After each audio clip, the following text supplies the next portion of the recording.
A comet streaks across the night sky above a jam-packed highway. Amid the traffic, a red motorcycle races through, driven by a young man with black hair, whipping wildly in the wind. He's not wearing a helmet or any protective gear. Somehow, he speeds through every green light, dodging through cars with uncanny luck. But his expression is grim. Despite his incredible fortune, the young man, Ming-Hee, feels powerless. His mind drifts back to that morning. A crowd had gathered for the entrance exams at a prestigious superhuman school. On stage stood students who passed the written portion, now about to have their powers assessed. In front of each one sat a glowing magic orb. Among them was Ming-Hee, with a beautiful black-haired girl in the audience cheering him on. The host explained the ranking system: White Dust, Blue Spirit, Violet Soul, Red Royal, and Sacred Black. Only those with at least Blue Spirit would be admitted. White Dusts would be rejected. When Ming-Hee placed his hand on the orb, it lit up white. Shocked, he looked around. Others scored Blue Spirit,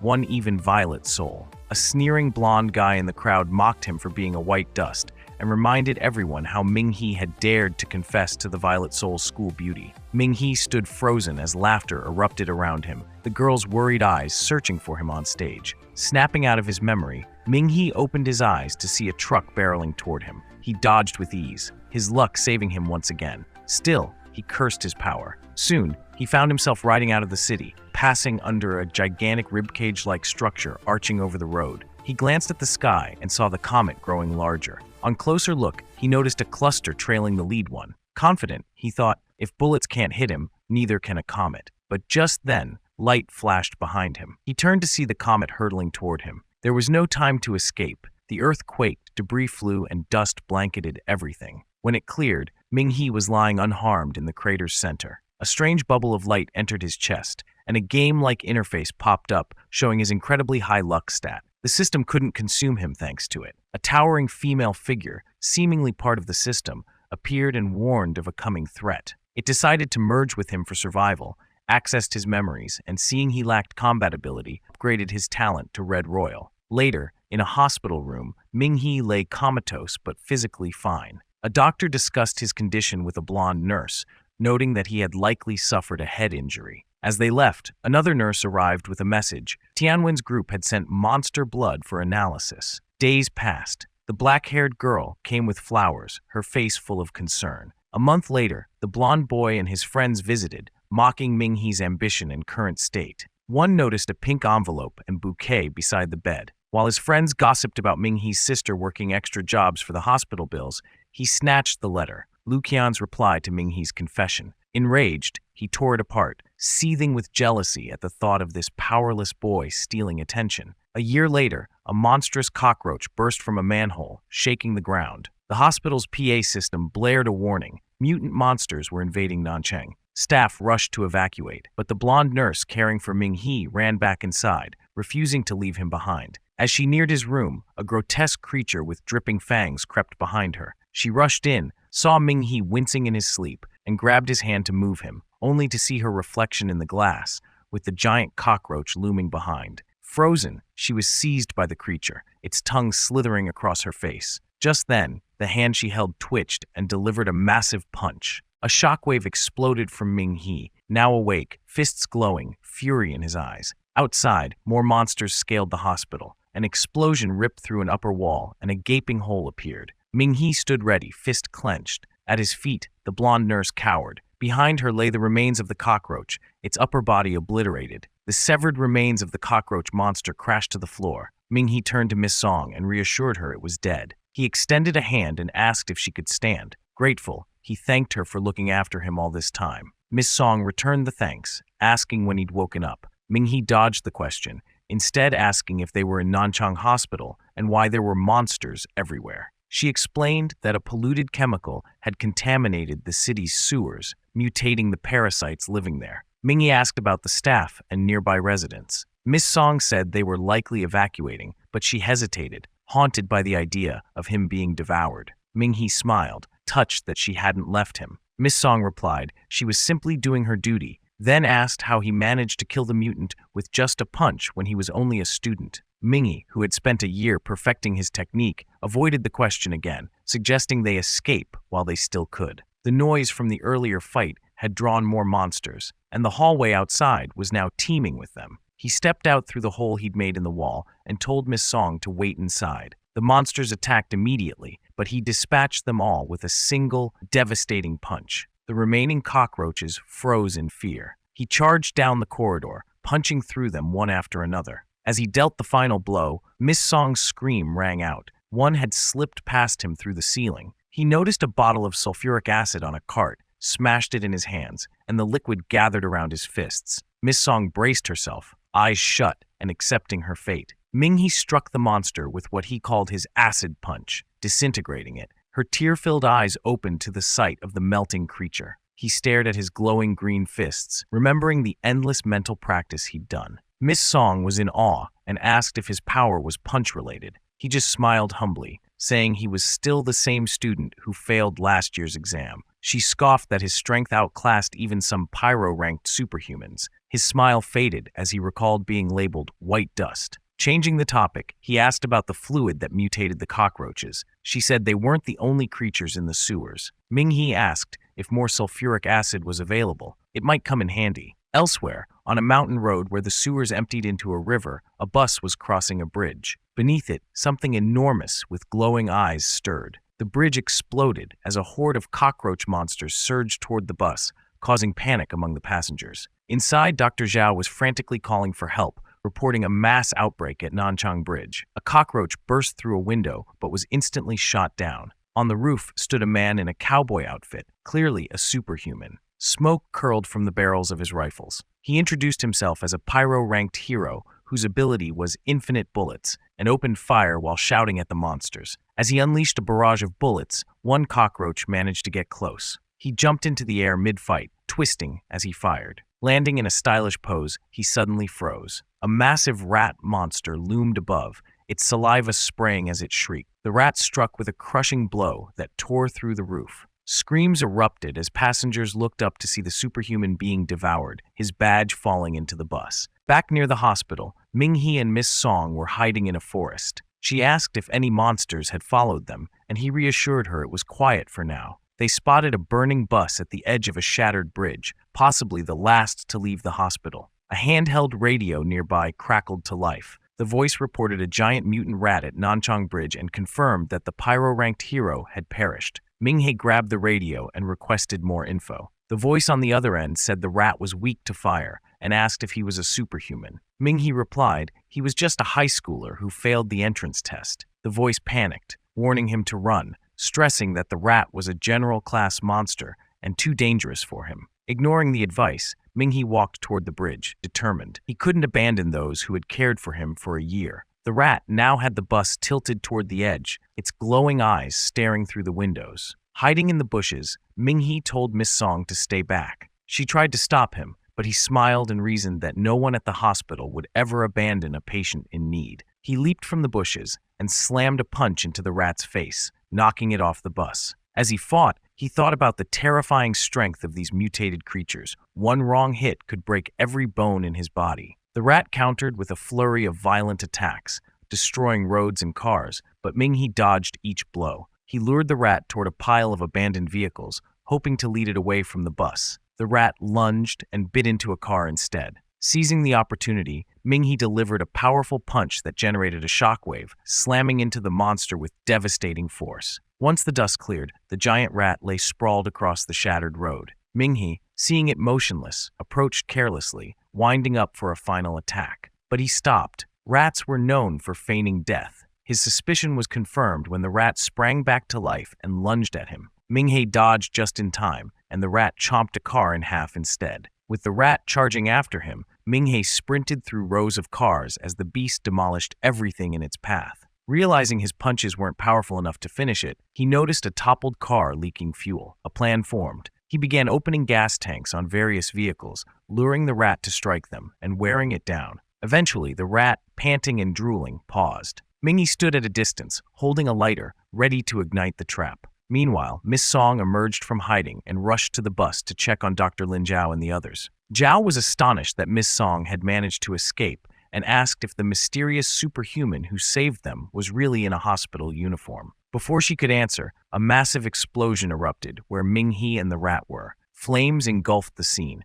The rat looked terrified as Ming-He, standing in the blaze, absorbed the fire into his fist. He struck with his blazing punch, carving a scorched path and finally killing the beast. The hospital staff rejoiced. As the flames died down, they noticed the savior wore a hospital gown. Some even recognized him as a student who had been comatose for a year. Miss Song revealed his name, Ming-He, a student once overlooked by the Superhuman Academy. Elsewhere, a blonde superhuman reported the mutant's death to Lu Qian through her communicator. Lu, resting on a tree branch, was relieved but curious about who defeated the monster. The blonde didn't think it was the rude student she knew and asked if Lu had found the pollution's origin. After a pause, Lu replied that more monsters were likely coming, and the only option now was to evacuate and seal the contaminated areas. Back at a rescue station, Miss Song tended to Ming-He's injuries and praised his heroism. As he shyly looked away, a young woman with long black hair burst into a commotion. She tried to push past the guards into the danger zone, claiming her unconscious younger brother was still inside. Despite the guards' reassurance that everyone had been evacuated,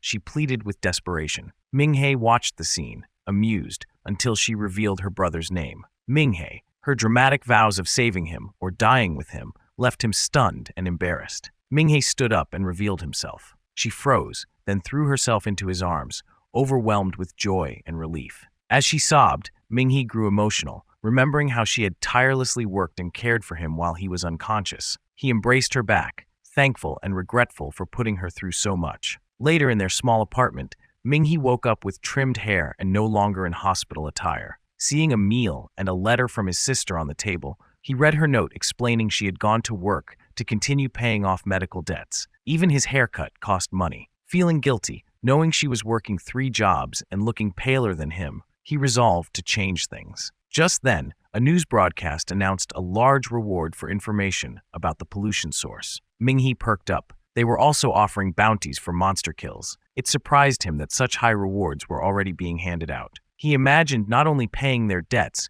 but buying a new home and gifts for his sister. He suspected the hospital, not just the district, might hold clues, and even if it didn't, he could still earn money through combat. At the bounty hall, Ming-He was greeted by a receptionist who asked if he was a superhuman. He confirmed. When asked his rank, he sidestepped the question and instead asked if he could earn bounties by killing mutated cockroaches. She explained that for such simple tasks, he only needed to show a basic superpower to get an intern badge, but a real ranking required a tougher exam. Ming-He agreed and was taken to a training arena where many were testing their powers on robots. The receptionist asked what his ability was. He said his punch. She brought him to a robot and explained it would assess his strength. The robot's screen showed a power scale up to 1,200 kilograms, with 800 being a benchmark. Ming-He wasn't sure if he could reach it, still recovering physically. Focused, he landed a fiery punch. The impact was so powerful it shook the room and left a dent in the robot. The screen displayed 1,000 kilograms. Ming-He frowned, thinking it was too low, prompting gasps from onlookers. The receptionist explained he had just broken the previous record set by Iron Fist at 800 kilograms. Realizing his mistake, he scratched his head sheepishly. Back at the desk, the receptionist awarded him a 1,000 yuan shopping card for breaking the record and explained that more rewards awaited if he broke records during rank evaluations. When he asked about the ranking system, she told him about Starlight, Moonglow, Sunblaze, and Heaven Flare ranks. As he eyed his shopping card, Ming-He thought about the rumors. Reaching Heaven Flare could mean villas and luxury cars. True or not, he was determined. From now on, he would focus on getting stronger and making a name for himself. Ming-He arrived at the bounty gathering site and was taken aback by the crowd of superhumans. The sheer number made him suspect many were still waiting on teammates. Luo Kaishuan, a Moonglow rank superhuman, approached and asked if Ming-He was alone, offering him a spot in the Crimson Eagles. Ming-He responded with his own question, asking if everyone was here to recruit more members. Luo Kaishuan confirmed, explaining that because of the danger, officials don't allow anyone below Sunblaze rank to enter solo. Ming-He agreed to join, but asked Luo for his rank and to see his badge. When he showed his own badge, Luo Kaishuan saw he was just a Starlight intern and immediately backed off, saying their team couldn't afford to bring a rookie, it would be suicide. He advised Ming-He to go train more. Ming-He was discouraged, wondering if no one would partner with him due to his low rank. At that moment, Lin Yaoyu, a former classmate, recognized him. She confirmed with her teammates, also their old classmates, that it was indeed Ming-He. Xu Zheng smirked, mocking how another group rejected Ming He. Lin Yaoyu called out to him, and he approached. She asked about his condition and mentioned hearing he had been in a coma. He replied that it had been a while since his discharge. Lu Xinghong questioned why Ming He came at all. Ming He explained he urgently needed money for medical bills and planned to hunt mutant monsters. Zhu Jin laughed at his frail appearance, saying he should worry more about becoming a monster's meal. Lin Yaoyu suggested he come with them, given the danger and his non-combat ability. Zhu Jin mocked his ability, luck, saying it was only good for winning the lottery. Lin Yaoyu shut him down, saying as former classmates they should support Ming He. She invited him to join them and promised their protection. Though reluctant, Ming He agreed. He had no real choice, as regulations banned him from going solo. Still, he thought bitterly about how they all looked down on him. Despite a year at the Superhuman Institute, they still saw him as the paralyzed outcast. Lu Xinghong joked that they could consider Ming He a lucky mascot. Wang Xiaodan agreed, saying he should come along for old time's sake. Lin Yaoyu mentioned that all students had to take part in an extracurricular activity, and they chose to return for the pollution incident. Ming He asked about Liu Qian. Su Zhen, overhearing, ridiculed him for still thinking about her, noting that Liu Qian had become a celebrity at the institute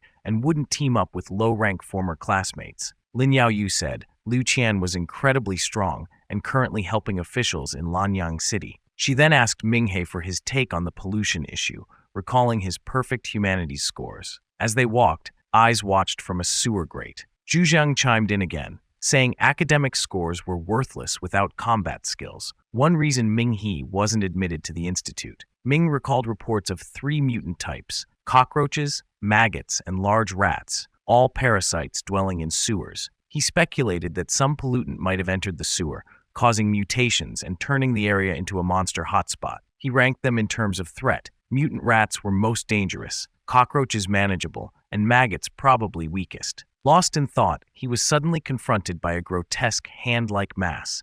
It was a horde of mutant maggots. A swarm tore through the street, dragging debris with it. Lin Yaoyu shouted for everyone to run. Ming He realized too late that maggots, as communal feeders, could be lethal in numbers. He yelled to passersby, warning them. Su Zheng mocked him again, but when he saw the monstrous swarm, he panicked and bolted. Everyone rushed toward a building with reinforced glass. Ming He asked Wang Xiaodan where Lin Yaoyu was. She hesitated, then admitted she tripped. Ming He turned back, demanding to know why no one helped her, then dashed toward her, despite her cries for him to flee. He reached a fire hydrant and blasted the maggots with a swirling burst of water, stopping their advance. Though he couldn't kill them, he bought time. He offered Lin Yaoyu his hand. She was stunned by his strength and questioned whether he was the same Ming He. Leaning on him, she noted how handsome he'd become and felt grateful he returned for her. They entered the building together and found their group inside. Everyone rushed over. Zhu Jin awkwardly joked that they'd meant to help,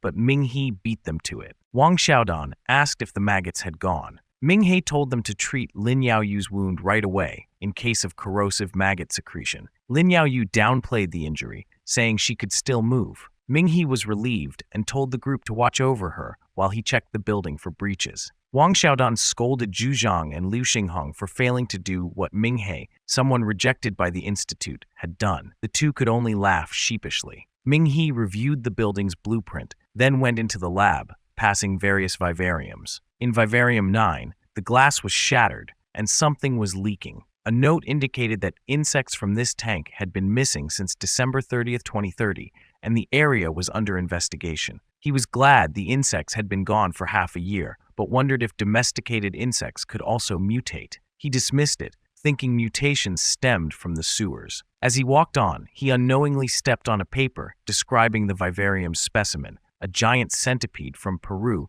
known for its huge jaws and long antennae. He checked the rear exit. It was locked, and the sewer closed off, so the maggots shouldn't breach it. Then he saw Dr. Zhao outside, heading toward a ruined building. Ming He wondered why the doctor would be alone in such a place, especially since he wasn't a superhuman. Just then, Ming He's phone rang. The caller was Nurse Song, who invited him to dinner to thank him for saving her. She insisted he call her Big Sis, Song Lan, and wouldn't take no for an answer. Ming He replied that he was currently in an isolated area. Nurse Song was alarmed to find Ming He in the restricted zone and immediately asked what he was doing there. She reminded him the area was off limits because it was crawling with mutants, far more than what they had already faced. Ming-hee explained he was trying to earn money to ease the burden on his sister. When she asked if they were related by blood, he said they weren't, but had grown up together in the same orphanage. That moved Nurse Song, who saw their bond as even stronger than that of siblings. While they were talking, Nurse Song began taking a shower. She found Ming-hee sweet and thoughtful, even wishing she had a younger brother like him. Since he was on duty, she said they could meet another time, slightly disappointed because she had dressed up just for this meeting. Ming-hee then mentioned seeing Dr. Zhao walking alone in the forbidden area. Shocked, Nurse Song pressed him for details, and Ming-hee guessed that Dr. Zhao didn't notice him because the window was likely tinted. As she got dressed, Nurse Song confessed that Dr. Zhao had been acting strange for a year, leaving work early, making errors, and seeming perpetually exhausted. She revealed that the hospital had once received a sample of Calamity Beast blood for purification, which Dr. Zhao had accidentally lost. Ming-hee immediately recalled a lesson about how Calamity Beast blood, when exposed to air, mutates the atmosphere and can have a year-long incubation period. He asked when the blood was lost. Nurse Song told him it happened a year ago, the same day he arrived at the hospital. The timeline matched perfectly. Ming-hee believed the blood was the source of the pollution, and Dr. Zhao had lied.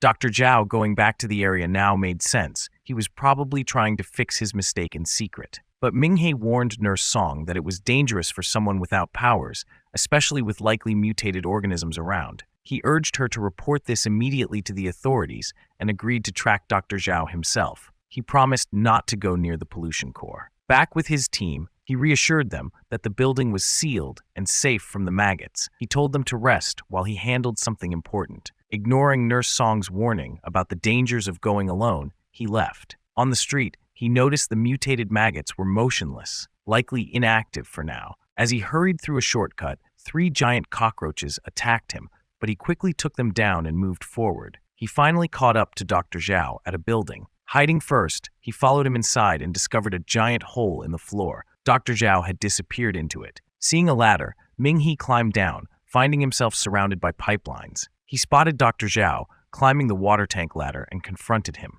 Dr. Zhao was shocked to see Ming-hee, who demanded to know if he had purified the Calamity Beast's blood. Shaken, Dr. Zhao admitted to making a mistake and insisted he never meant to hide it. He explained he was just there to test if the water was contaminated and wanted to fix things. Ming-hee told him he should have gone to the authorities instead. Dr. Zhao dropped to his knees, begging Ming-hee for help, fearing prison and the fate of his family. Ming-hee remained calm but warned that he alone couldn't stop the spread. It was too risky. He offered to go to the officials together and help Dr. Zhao explain everything. Dr. Zhao asked if he had already reported it. When Ming-hee said no, Dr. Zhao confirmed the blood was indeed lost there, but added cryptically that Ming-hee wouldn't understand the full story. That comment made Ming-hee suspicious, but he stayed, unsure what Dr. Zhao might do. Dr. Zhao began a bizarre rant, likening pests like cockroaches and rats to humans, who he said pollute and destroy the planet. He called humanity a cancer, claiming life itself was a cosmic mistake and that a lifeless universe is better. When asked if humans were different from cancer cells,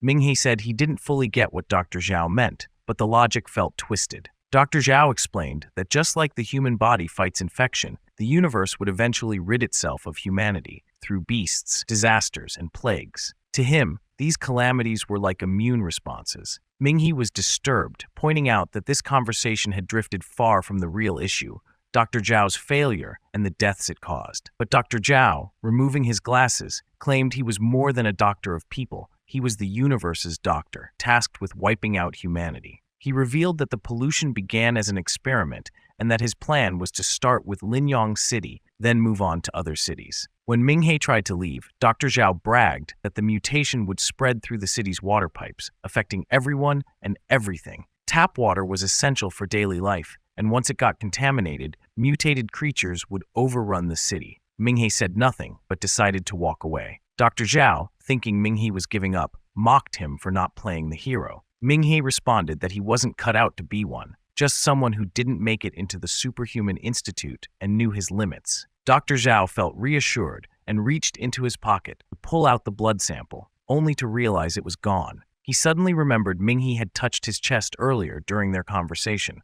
Dr. Zhao flew into a rage when he realized the blood was gone and began to transform. He demanded Ming-hee return the vial, but Ming-He quickly figured out that Zhao had experimented on himself. A strange bulge formed on Zhao's right shoulder, which he ripped off and hurled at Ming-He. The lump transformed mid-air into 4 small, razor-legged beasts. Just as Ming-He was reaching for the ladder to escape, one of the beasts sliced it off, surrounding him. Thinking quickly, he stepped on the beasts and launched himself out of the pit. He then used his mystic punch skill to extract earth elements and seal the hole with solid concrete. One of the beasts slammed into it head first, unable to follow. Dr. Zhao, now filled with Calamity Beast blood, could track Ming-He by scent. As Ming-He fled through alleyways, he acknowledged that Zhao, now a mutated human, was far more dangerous than any rat or creature they'd fought before. He avoided heading toward his team to keep them safe, hoping to stall long enough for the authorities to intervene. He trusted Nurse Song would alert them. Meanwhile, the Moonglow rank team had just finished off the last of the maggots. As they regrouped, a metal plate suddenly flew into the air, knocking one of the healers aside. From the opening emerged mutated Dr. Zhao. Huang Feng cursed their luck, blaming the new guy for jinxing them. Xiao Zheng suggested they kill Zhao quickly. Luo Kaishuan, seeing the opportunity for a huge bounty, started calculating their possible earnings. Huang Feng taunted Zhao, calling him an unlucky freak for running into elite superhumans. But Zhao muttered about how the best treatment is extermination and lunged. Huang Feng dodged at first, but Zhao's arm stretched unnaturally and grabbed him by the neck. Spikes extended from Zhao's other arm and impaled him. 1, Zhao counted. Xiaohan furiously attacked, only for Zhao to slash her across the chest, then toss her next to Feng's body. 2, he said coldly. Mocking them, Zhao asked if they were happy now that there'd be more reward money to split. The rest of the team froze in terror. His 4 beasts then crawled from the pit, and Zhao regretted not having more time to toy with them.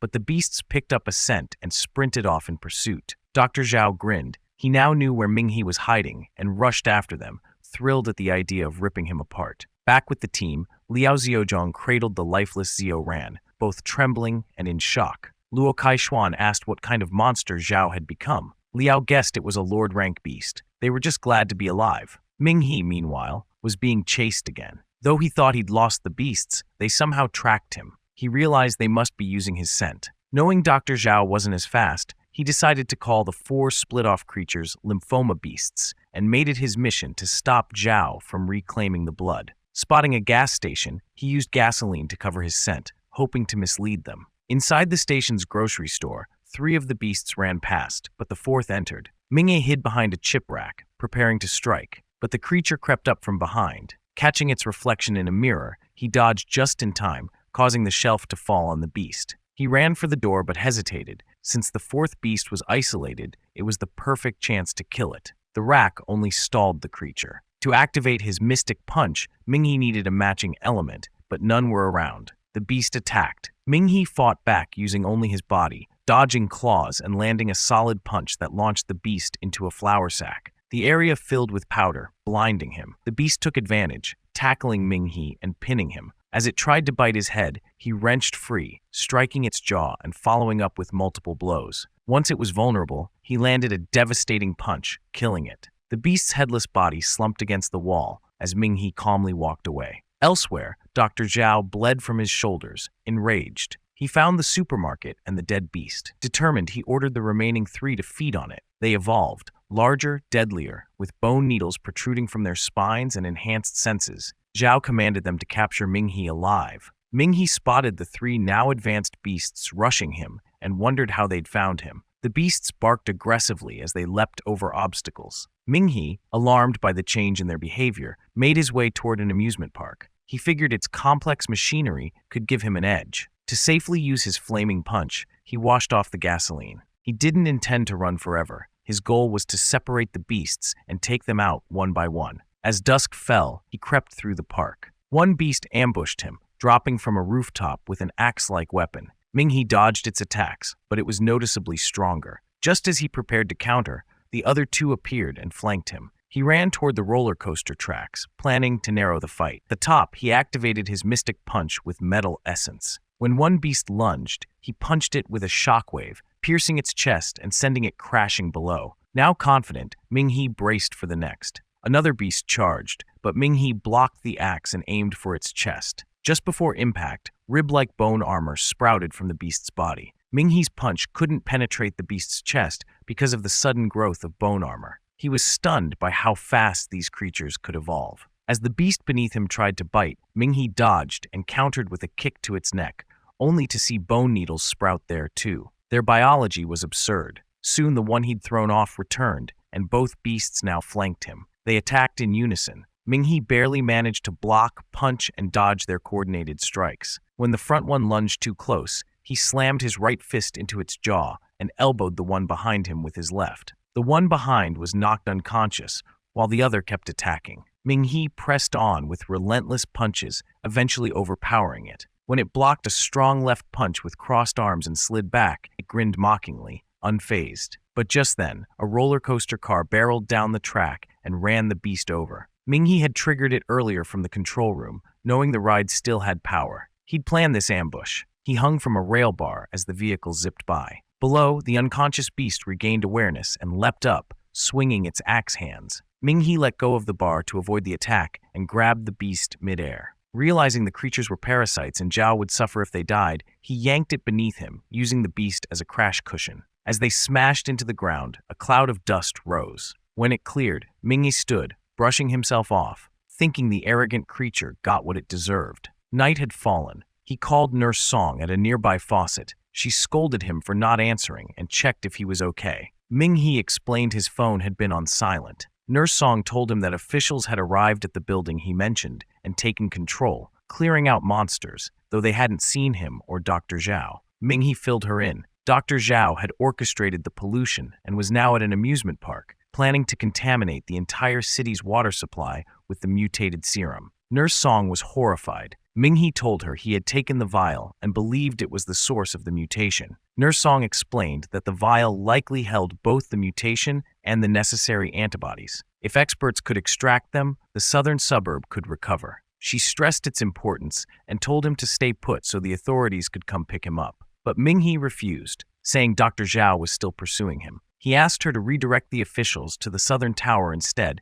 and warned them that Zhao was mutated and lethal. They'd need top-tier specialists. She agreed, and Ming He took off. By the time he arrived, Dr. Zhao was already waiting, back in his human form. Ming He was stunned. Dr. Zhao greeted him and told him to look up. Suspended on the drop tower were 4 of Ming He's former classmates: Lin Yaoyu, Su Zhang, Lu Xinghong, and Wang Xiaonan. Dr. Zhao claimed he ran into them on the way and decided to keep them alive upon learning they knew Ming He. The classmates pleaded for help, crying and insisting they were innocent. Lin Yaoyu told Ming He to run. He wasn't strong enough to take on Zhao, who was now a general-ranked monster. Ming He felt helpless. He knew he couldn't beat Zhao, but he couldn't abandon Lin Yaoyu. His only hope was to stall until help arrived. As Zhao approached, he asked if one of them, likely Lin Yaoyu, meant something special to Ming He. Lin blushed and said they were just classmates. Zhao mocked the idea, asking if it was worth risking everything for her. Ming He shot back that Zhao could never understand, because there's a difference between people and monsters.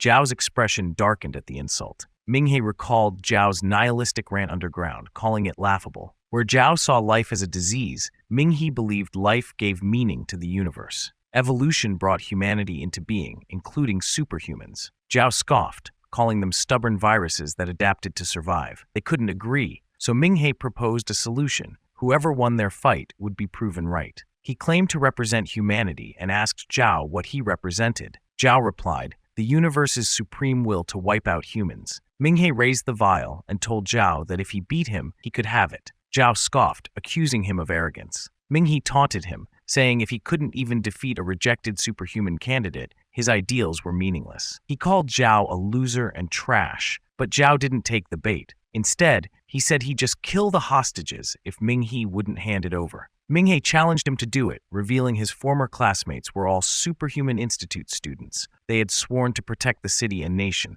He said their lives were a fair price for Lin Yang's safety. Lin Yaoyu looked calm, while the others sobbed. Zhao accepted, sprouting bone needles. He broke one off and hurled it, striking Xu Zhen's leg. As the boy screamed, Ming He began to run. Zhao warned him the next target was Lin Yaoyu's face, and pierced her shoulder with another needle. Furious, Zhao threatened more if Ming He didn't stop, but Ming He ignored him and kept running. Zhao realized he couldn't let Ming He escape again, It would take too long to catch him a second time. With a wicked grin, he decided to accept Ming He's challenge. Ming He then stopped, exhaled, and turned to face him. Suddenly, Zhao mutated and drove bone needles into the ground, forming a perimeter. This would be their arena. If Ming He crossed the boundary, Zhao vowed to kill a hostage each time. Ming He agreed without flinching. Zhao said if Ming He won, he'd be the hero who saved the city. Dr. Zhao snapped off a red bone needle that had grown from his arm and mocked Ming He for being too weak to ever accomplish anything. He brought up Ming He's failed attempt at the Superhuman Institute's entrance exam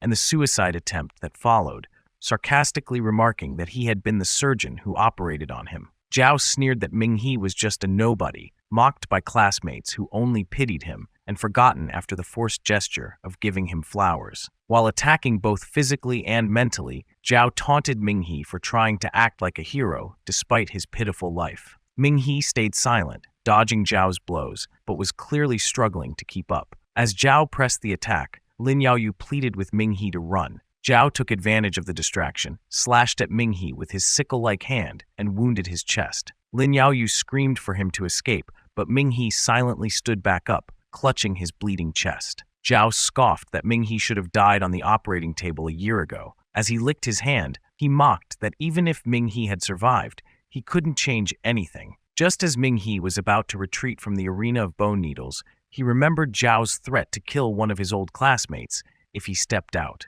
Zhao approached, calling him a worthless insect, and lunged for the final blow. But Ming He flicked blood into Zhao's eyes and quickly got behind him, landing a red glowing punch to his head and telling him that the one truly living a miserable life was Zhao himself. Zhao fell flat. It turned out that Ming He's blood amplified his power, and the move he used was his blood fiend fist. His old classmates, watching from the drop tower, began cheering for him. Xu Zhen, however, cried out, begging Ming He to help them before he bled out. Wang Xiaodan commented that Ming He was bleeding more than anyone and mocked others for not helping. Lin Yao tearfully pleaded for Ming He to tend to his wounds. Suddenly, a bone needle hit the ground. Zhao was stirring again. He told everyone to shut up and threatened to kill the classmates once he was done with Ming He. Removing the needles that had pierced him, Zhao stood back up, impressed by the strength in Ming He's fists. Seeing that Ming He's arms were no longer glowing, Zhao moved to finish pulling out the last needle, but Ming He struck first,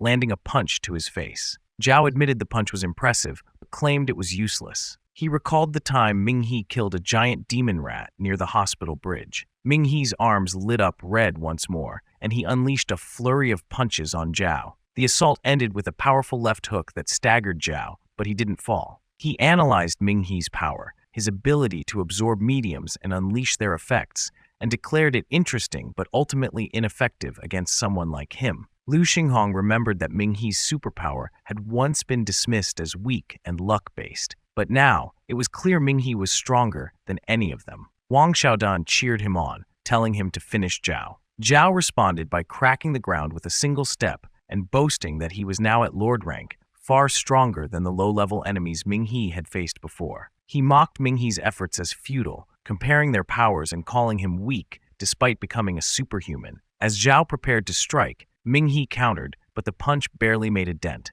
Zhao healed instantly thanks to his regeneration. He then attacked relentlessly, giving Ming He no room to respond. Zhao's attacks became faster, and he soon found an opening, landing a powerful punch to Ming He's stomach that sent him flying. As Ming He flew through the air, Zhao launched bone needles at him, but not a single one hit. Ming He was surprised. Zhao quickly realized it was his luck-based power at play. Zhao then aimed a massive bone spear at the drop tower. He reminded Ming He of their deal, but Zhao twisted the agreement, pointing out that Ming He had stepped out of bounds. Therefore, someone had to die. Lin Yaoyu, seeing the spear, was struck in the chest. Her eyes widened and her head slumped as Ming He watched in horror, his face etched with pain and rage. Zhao told Ming He not to panic. If the spear wasn't removed, she had 5 minutes to live. Still furious, Ming He pierced his own hands with bone needles, then shattered their tips and reignited the red glow in his fists. He promised Zhao that he would kill him within those 5 minutes. They charged at each other. Ming He's punch landed on Zhao's chest, but it had little effect. Zhao punched back, taunting that Ming He's blue spirit rank power had reached its limit. No matter how much blood he used, it wouldn't be enough.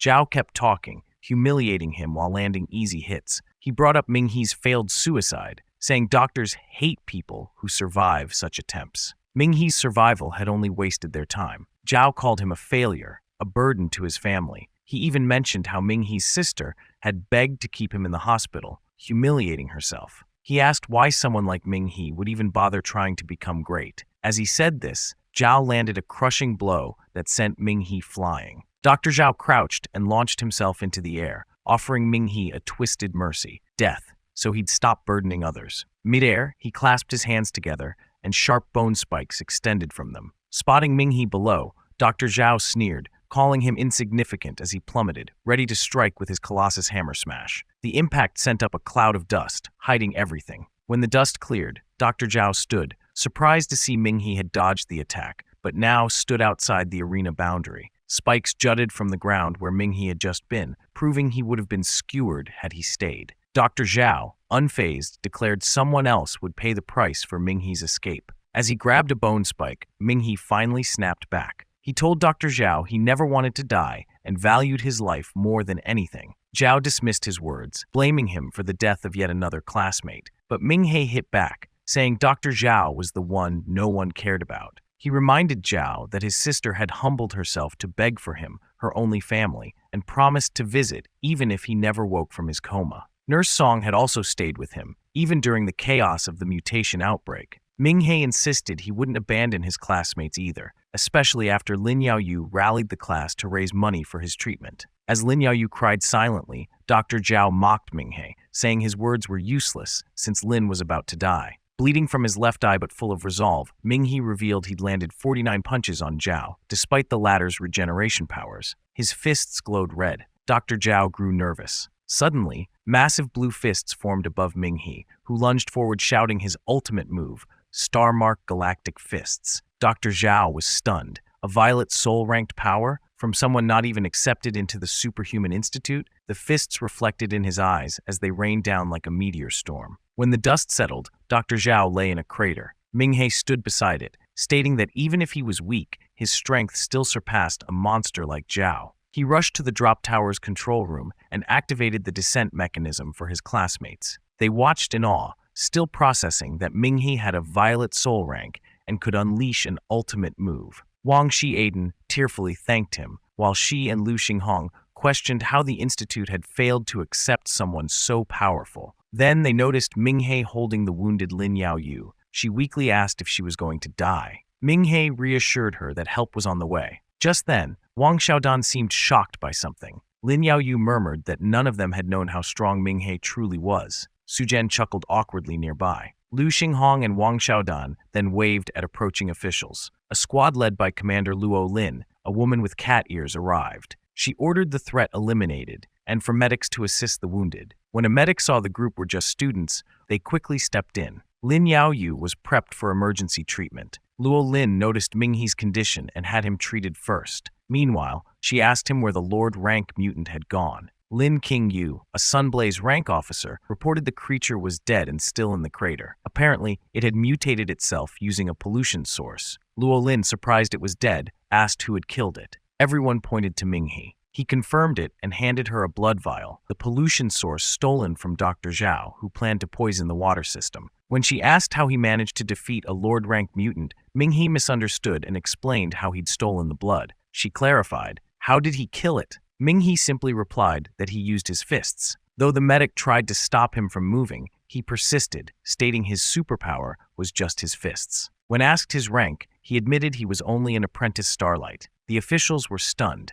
A rookie had taken down 2 Moonglow superhumans and a Lord-rank monster. Wang Xiaodan confirmed he became a superhuman just days ago and wasn't even admitted to the Institute. With treatment finished, he thanked the medics. Luo Lin then remembered him as the disobedient kid from the walkie-talkie. Another medic recognized him as the young hero who saved a hospital bus but hadn't recognized him through the blood. Lin Qingyu told him he was now a citywide hero, unlike the so-called elite superhumans. Ming-hee humbly said he only did what he could to protect his classmates. Luo Lin asked if he'd join the official superhuman organization, offering high pay, great benefits, and attractive co-workers. Lin Qingyu mumbled she was shameless, then backtracked and complimented her when she heard him. She told Ming-hee to consider it, especially since the Institute had rejected him, while her team would welcome him. He agreed to think it over, but suddenly collapsed. Luo Lin and King Yu caught him as medics confirmed he fainted from blood loss due to overexertion. Luo Lin ordered him rushed to the hospital and requested a press statement. On December 27th, Wednesday, Takiwa News reported Lanyang City's victory over the mutants. The Superhuman Institute, Hunters Association, and official superhumans were all credited. Yet special praise went to a lone figure who found the pollution source and stopped its spread. The hero was now recovering in the hospital, and they plan on having an exclusive interview with the hero once he wakes up. At Lanyang Hospital, Ming-hee remained unconscious for 2 days. Nurse Song sat by his bed, visibly anxious. When he finally opened his eyes, she lit up with joy and told him how worried everyone had been. Ming-hee asked why she was there, and she explained that she had requested a transfer specifically to care for him. She added that he had become the young hero of Lanyang, and reporters were waiting outside to interview him. Her smile didn't fade throughout their conversation. Ming-hee quickly asked about Lin Yao-yu. Nurse Song said she was still in the ICU, but no longer in danger, and as long as she stayed in the hospital, she'd recover.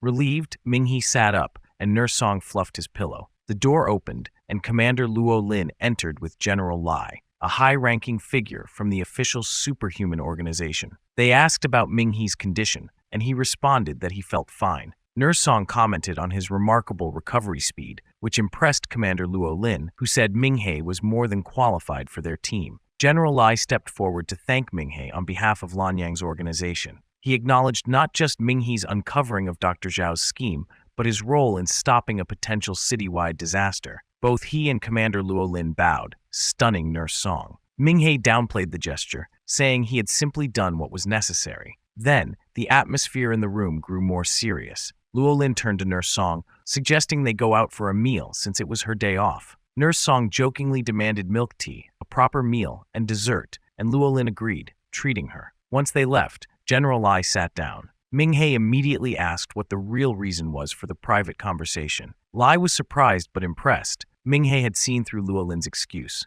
Lai confirmed he had questions and praised Ming-hee for defeating Dr. Zhao, despite the clear gap in strength. He pointed out that many mistakenly equate rank with superiority, but true strength also lies in strategic thinking. Ming-hee shrugged it off, joking that his real superpower might just be luck. Lai countered that luck doesn't explain how he outmaneuvered Dr. Zhao for so long. Then, Lai asked what Dr. Zhao had told him. Ming-hee said Zhao's talk was mostly deranged ramblings, stuff about humanity being a universal cancer. When he shared the full account, Lai was shaken, particularly by Zhao's mention of the heavenly sovereignty. He explained that their research showed all calamity demons originated from meteors, which carried life forms that inherently sought survival. But their first instinct wasn't survival, it was slaughter. Ming-hee asked if humans really were the cancer of the universe. Lai said that while survival was the first instinct, exploration was the second. Humanity, still in its infancy of cosmic understanding, couldn't be judged yet. Ming-hee argued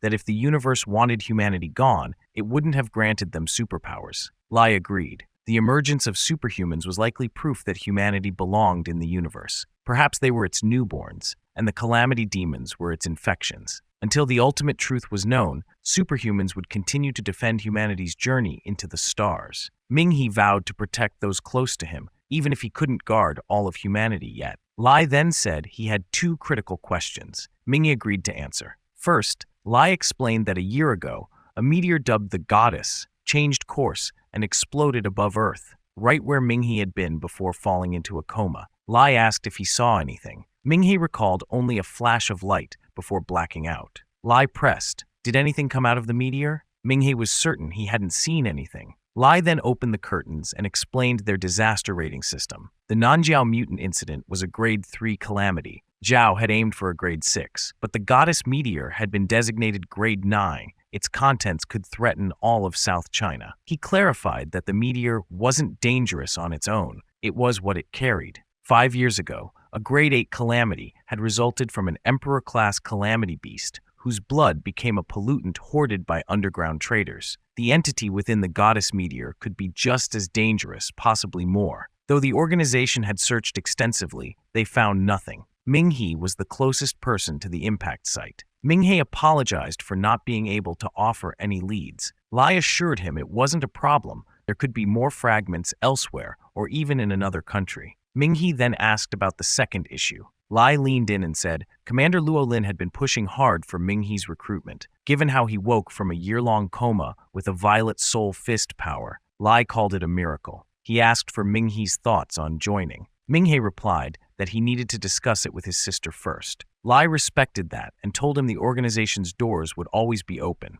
As Lai headed for the door, Ming He stopped him, not with new information, but to ask if he'd received the 200,000 yuan reward for finding the contaminated site. General Lai burst into laughter, assuring him every cent was his. After Lai left, Ming He closed his eyes and began meditating, entering his spiritual world. Inside, Ming He stood on a platform, facing a statue of a woman with flowing hair. As he gazed at it, he suspected the statue had heard General Lai. Then the statue began to crack. Its eyes moved and locked onto Ming He. A powerful light burst out, lighting up his spiritual realm. When the light faded, it revealed a towering, dark-skinned woman with a third eye on her forehead. Ming He asked her if she was a grade 9 calamity. She shrank down to his size, floated before him, and scoffed that she was no mere grade 9, she was at least grade 11. When he asked if she really meant to wipe out humanity, she confirmed the doctor's claim, saying the universe was groaning under the weight of human greed. Ming He sat on the stairs, resolute, saying he had even more reason to stop her now.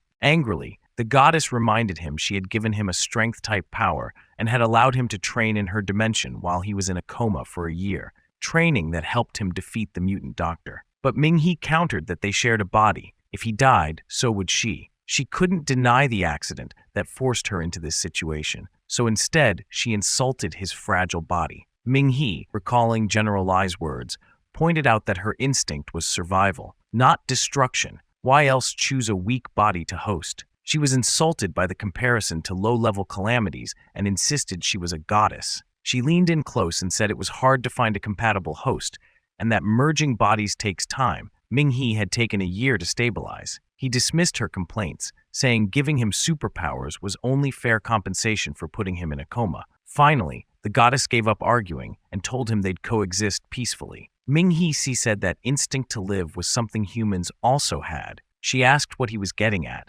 and he told her she didn't really know the universe's truths. She was just following a larger will. Ming He then offered to show her the beauty of the world, hoping to change her mind. She considered it, and as he offered his hand, she slapped it away, saying they'd get along only if he trained harder. He nearly died to a pseudo-lord, and she wasn't about to die with him. She eagerly pulled up her system screen to prepare new challenges for him, but Ming He flopped onto the ground, yawned, and said he needed rest. He closed his eyes, complaining he couldn't even meditate. Then he woke up in the real world, holding his chest and thinking about the nuclear bomb within him and how dangerous it would be to reveal her existence. Staring out the hospital window, he thought maybe he could reform her and avoid a grade 9 calamity. But first, they had to get along. Outside, reporters swarmed the hospital entrance as Ming He was being discharged. Wearing a mask, he stepped out. The reporters surged toward him, urging him to speak. Overwhelmed, he closed his eyes to compose himself. Then he said he only did what anyone would do to protect those they cared about, crediting the authorities and organizations for handling the mutant threat.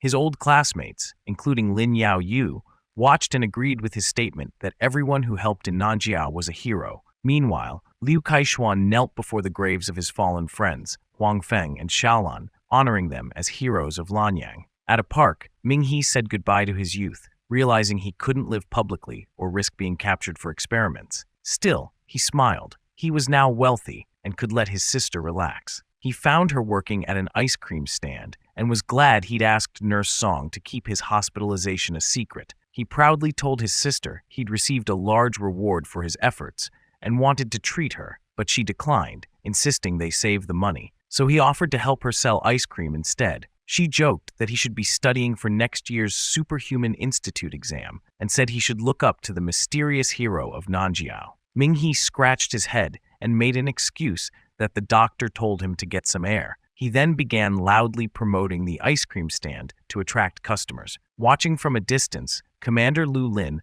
thought Ming He was foolish for turning down fame to help his sister, but she also respected his maturity. She called him about joining the official superhuman group. He explained that his sister had worked hard for his education, and he planned to enter the Superhuman Institute through the special recruitment program, promising to apply after graduation. Lu Lin introduced the Dragon Tooth Division, elite agents with officer authority and flexible schedules who only needed to assist twice a year for a stipend. Ming-hee was amazed. She reassured him they wouldn't restrict him, and he agreed. She welcomed him aboard. As their call ended, he looked for her under a tree but saw no one. His sister, stretching nearby, asked who called. He told her it was a part-time job offer with great pay, so she wouldn't have to work so hard anymore. They decided to celebrate with seafood and ended up moving into a new place. On the balcony, Ming-hee told her he was happy even though it was still a rental. He planned to buy it someday. She said their life was already great, but he replied it would only get better. Then she suddenly brought up the unknown hero and told Ming-hee to thank him for everything. Her serious tone caught him off guard. She said the hero had risked everything to protect the city, and it was thanks to him that kids could eat ice cream at the park and people could live peacefully. She insisted Ming-hee show his gratitude if he ever met him. He quietly promised he would. Later, in the shower, Ming-hee muttered that there was no need to thank him. He would sacrifice everything to protect his sister. From that moment, he began training relentlessly, physically, technically, and mentally. The goddess recreated a simulation of Dr. Zhao to help him train. Ming-hee, still bitter about Zhao, fought hard. The goddess said his fighting skill wasn't lacking, but his body lagged behind. He was currently at Moonglow rank and needed to reach Sunblaze rank to survive tougher battles. During the simulation, Ming-hee asked if achieving Sunblaze would allow him to unlock the Xuan Fist's absolute domain. She confirmed it would, and that the technique would become a Red Sovereign talent. Red Sovereign talents gave users a domain where their powers were boosted and the enemies were suppressed. He was excited and asked if she could simulate it, but she refused, warning him not to attempt it without fully mastering his violent soul talent. He noted that the ultimate soul art required enough marks to activate, and he just barely managed 49 on Dr. Zhao. He asked if it would get stronger with more marks. The goddess, floating mid-air and projecting the soul art, said he was right. 49 was the minimum. His strikes had to be sharper, using surroundings and explosive punches to stack more marks. As Ming-hee focused on the projection, she told him that with the right adjustments, he could access his ultimate soul art much sooner. About a month later, Ming-hee and his sister were parting ways at the train station. As he hauled his luggage toward the train, he reassured her not to be upset. He was only heading to take an exam, not going to war. Meanwhile, at Nanduzishan Industrial Zone, the entire place was shrouded in thick red mist.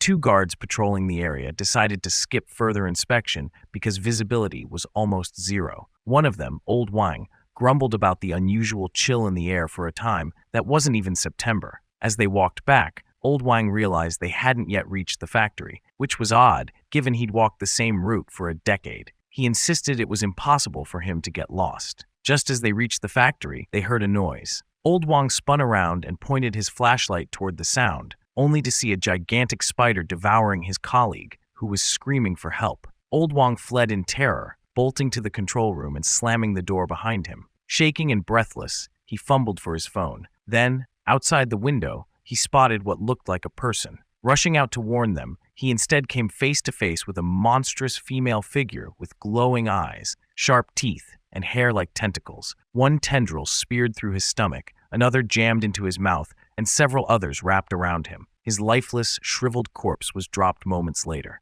Elsewhere, around the factory chimneys, a massive beast roamed. A female worker hid inside one, silently sobbing to avoid detection. Meanwhile, Ming-hee was on a train, chatting with his worried sister. He assured her he had enough money and already arranged a place to stay with the help of a classmate. A middle-aged woman asked the passing attendant for water and inquired about their arrival at Nandu. The attendant, Tianxin, replied they were about an hour away and asked if her daughter was enrolling in school. Her daughter, Fang Nianrong, smiled politely while her mother proudly announced she had been accepted into the Superhuman Institute with the highest score in Lanyang City. A nearby child, impressed, handed Fang Nianrong a notebook and asked for a lucky message for his future test. Ming-hee overheard and admired her achievement. As she returned the notebook with advice to study hard, the train suddenly jolted. A woman near Ming-hee dropped her phone trying to brace herself, but her baby still hit the seat. Luckily, Ming-hee quickly shielded the child's head. Fang Nianrong noticed his reflexes. Confusion erupted as the train halted amid unexpected fog.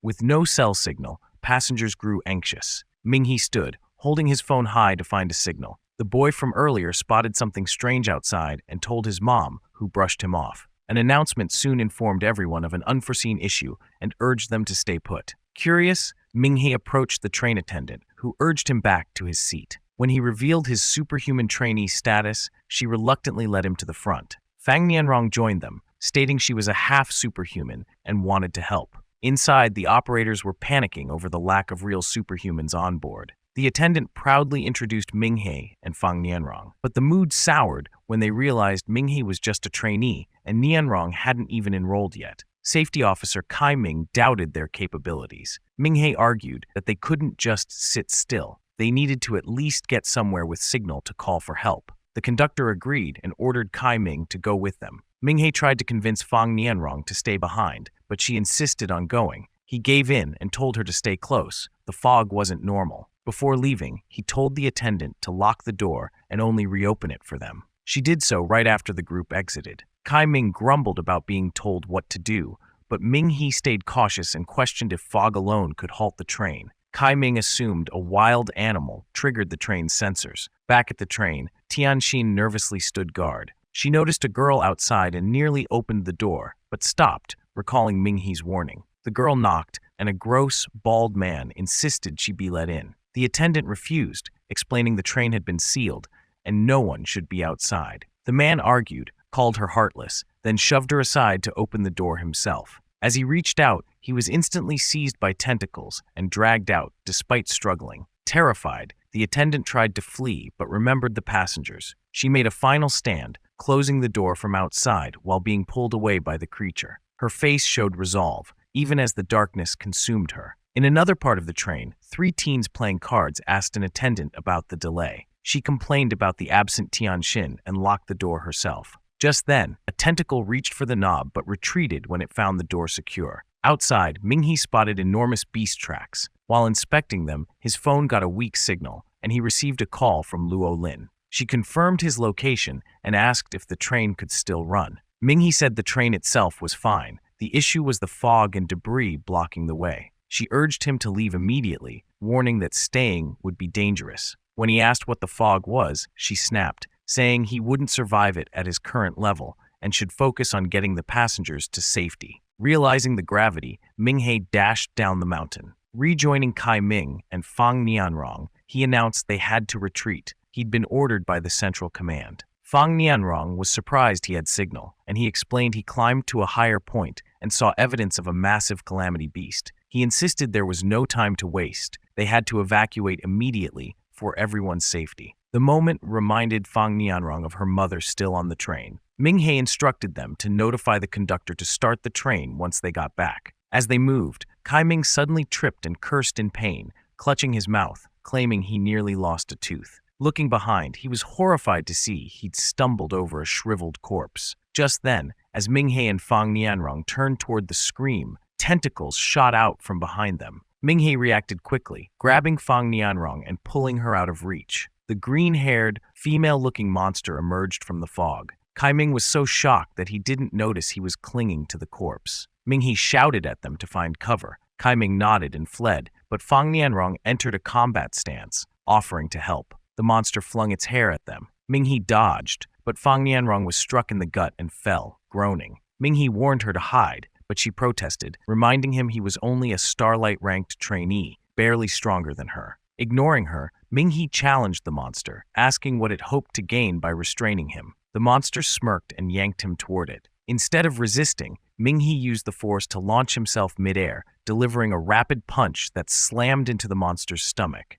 The resulting wind blast stunned Fang Nianrong, who realized that punch was far beyond a trainee's level. Injured, the monster's hair darkened to black, then attacked again. Ming-hee's eyes lit up, glowing blue, and he countered every tendril with a barrage of punches too fast for Fang Nianrong to track. He launched another powerful hit that tore through the monster's torso, revealing a person trapped inside, Tianxin. Ming-hee immediately pulled her out, realizing she was still alive. Fang Nianrong warned him that the monster was escaping, but Ming-hee focused on reviving Tianxin, saying she mattered more. Despite her disgust, Fang Nianrong watched as Ming-hee began CPR. The fog started clearing, and the passengers saw what was going on. Kai Ming rushed over, cautious of the monster. Tianxin coughed up purple liquid, and when another attendant spotted her, she flung open the train door and helped her inside. Tianxin mumbled that she hadn't let the monster in. They urged her to save her strength as Kai Ming slammed the door shut, warning everyone of the threat. The train left the foggy area behind,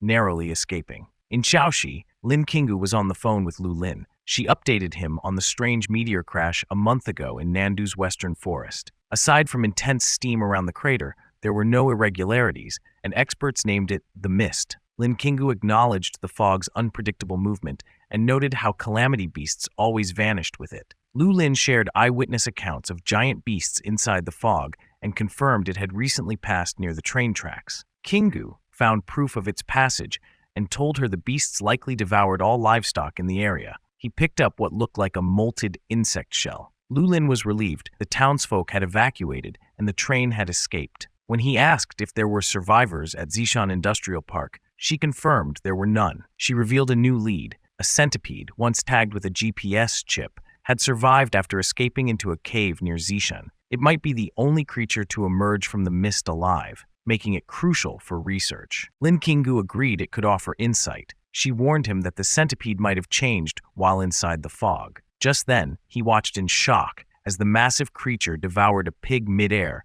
with a crunch that echoed through his phone. Qinggu questioned her use of small centipede as he stood before a giant, armor-plated monster. Back at the station, as Tan Xin and Kai Ming were taken for treatment, the conductor thanked Ming He for saving them. Ming He downplayed it, giving credit to Tan Xin, who risked everything, though she wasn't even a superhuman. Everyone agreed she was their true hero. Later, Ming He left the hospital, reflecting on his connection to it. His phone buzzed. It was an unknown number. Answering, he blushed when the caller turned out to be Liu Qian, who teased him for not recognizing her voice. She said Lin Yaoyu had given her his number and told her he was arriving in Nandu. She wondered why he hadn't answered earlier, unaware of a creepy guy following her closely. Ming He explained they ran into trouble on the way, the mist. Liu Qian, already aware of it, asked for his location so they could meet. He suggested they meet outside Nandu's Superhuman Institute, and she agreed. As he rode in a taxi, memories flooded back. His old confession to her with a bouquet by the river. She had never answered, and a year had passed, so he assumed it was a rejection. At school, Liu Qian chatted with a friend about Ming He and the note she left for him. Her friend bluntly suggested she only did it out of pity and warned her not to give false hope. She also pointed out that many elite students were pursuing Liu Qian, and someone like Ming He, just a regular graduate from Lanyang City, couldn't compete with them. Liu Qian sat down, explaining she genuinely liked Ming He back then. But her friend reminded her that it was in the past, when she was still a naive high schooler. Now, she was the admired goddess of their school, with both beauty and brains, and didn't need to tie herself down over a promise. Liu Qian reasoned that Ming He was a good guy, and since he came all this way to find her after waking up, she owed it to both of them to give things a try. If they turned out incompatible, she'd tell him honestly. Her friend was convinced it wouldn't work, warning that she'd only break more hearts by choosing someone who didn't even qualify for their school. Liu Qian defended her stance, so her friend dropped the issue, just warning her not to let him take advantage of her or get too serious during what was just a trial. Liu Qian nodded, then stood up, saying he was truly a good person and worth getting to know. Her friend dismissed it, saying she was only interested in top-tier, attractive guys. Average men were no better than toads to her. At the entrance of Nandu Superhuman Institute, Ming He admired the school, thinking it was even more impressive than he expected. He vowed to get accepted this year, imagining how great it would be to attend. Two girls passing by judged him based on his scruffy clothes, assuming he was a bumpkin here to sightsee. Then Liu Qian arrived, stunning everyone. Even the two girls acknowledged her beauty and fame. She had famously turned down Serhi Bin, heir to one of the top 3 corporations. They were stunned when Liu Qian waved and greeted Ming He. The two reconnected, surprised at how much each other had changed. Ming He joked about being more handsome now, and Liu Qian said he had grown more charismatic. He wondered if that was just how girls complimented people now. She invited him for coffee, her treat, and he agreed. The two girls from earlier speculated about their relationship, unsure if it was a date. As they walked, Ming He debated whether to bring up his old confession, but decided against it, assuming she was just being nice. Meanwhile, Liu Qian wondered why he wasn't holding her hand, which dating couples usually did. When Ming He smiled at her, she panicked, thinking he might kiss her, but he was simply enjoying being with her again, like old times. At the cafe, he brought up that Lin Yaoyu mentioned Liu Qian was popular now. She humbly downplayed it, then asked directly if he came to Nandu for her. Minghe explained that he came for the institute's special admissions exam and to visit the city. Blushing, Liu Qian asked where he was staying, her thoughts jumping ahead since it was her first time dating. Minghe admitted he hadn't found a place yet and planned to rent nearby, although the process was complicated. Seeing her red face, he asked if she was feeling okay. She brushed it off and said that if he passed, they'd be classmates again, which would make it easier for them to be together. He misinterpreted her words, assuming she meant they'd study like before. He even guessed she already had a boyfriend and felt envious. Liu Qian changed the subject, asking about the mist. Minghe described the encounter with a tentacled, pale-skinned monster that could mimic human appearance. She was shocked and asked how he escaped. He showed her his trainee badge and explained he'd been training as a hunter, aiming to get into Nandu this year because of their promise. Touched, Liu Qian realized he hadn't been avoiding her. He had just been preparing all along. While they spoke, a blonde guy spotted them from outside. It was Fan Kai. Without warning, he grabbed Minghe's badge, mocking him for still being at Starlight rank. He sneered that a year into school, most students were already Moonglow rank, and he felt embarrassed to call Minghe a former classmate. People nearby laughed. Fan Kai asked Liu Qian why she didn't mention Meli. Minghe was in town and suggested organizing a class reunion. She declined, saying she just wanted to catch up one-on-one. Minghe casually waved Fan Kai off, saying they still had things to talk about. Fan Kai was annoyed and looked ready to start something, but Liu Qian received a call. She silenced him with a glare and answered. Ignored, Fan Kai slammed Minghe's badge down and stormed out, fuming. Outside, he clenched his aura-filled fist, cursing Minghe for chasing after Liu Qian and calling himself the one truly worthy of her. Back inside, Liu Qian told the caller to pick her up at the cafe. She quickly apologized to Minghe, saying she had an emergency to attend. He was understanding and said they could talk later. She promised to cheer him on for the exam and left. Her brother picked her up, and as she pulled a leaf from her hair, she asked what was going on. He explained that her electrical powers were urgently needed, and he'd fill her in once they were in the car. From inside, Minghe watched them leave and mistakenly assumed her brother was her boyfriend. He made a mental note to stay out of her way from now on. Later, two students waiting outside the special admissions venue questioned why the exam was happening post-enrollment. As Minghe passed, one explained that this was the institute's backdoor entry, meant for those who missed the main enrollment. Another student, Peng Linghui, approached Minghe and offered to head in together. He joked about Minghe's entire outfit costing less than 300, which Minghe confirmed. Peng Linghui laughed and asked how much his family had donated for the spot. Minghe looked confused, and Peng assumed he was pretending. He boasted that his own family donated 7 million yuan for his seat. This was just a formality. Minghe admitted he only heard about the special exam and came to try. Peng chuckled at his naivety, explaining the school lacked money to support poor students with scholarships, so wealthy families essentially funded them. Peng praised Minghe for figuring it out quickly and said it was a fair trade, money for opportunity. When asked if that meant Minghe had no shot, Peng told him he could try, but not to be discouraged if he failed, and to try again next year. Professor Yanjin entered the room and introduced Professors Geiju and Shiju, then started roll call. Everyone was called except Minghe. When Peng pointed this out, Yanjin found a second page with just Minghe's name and called it out with a mocking tone. The first test involved a strength dummy, and standards were customized per ability type. Minghe was up first and told to hit 1,500 kilograms due to his explosive power type.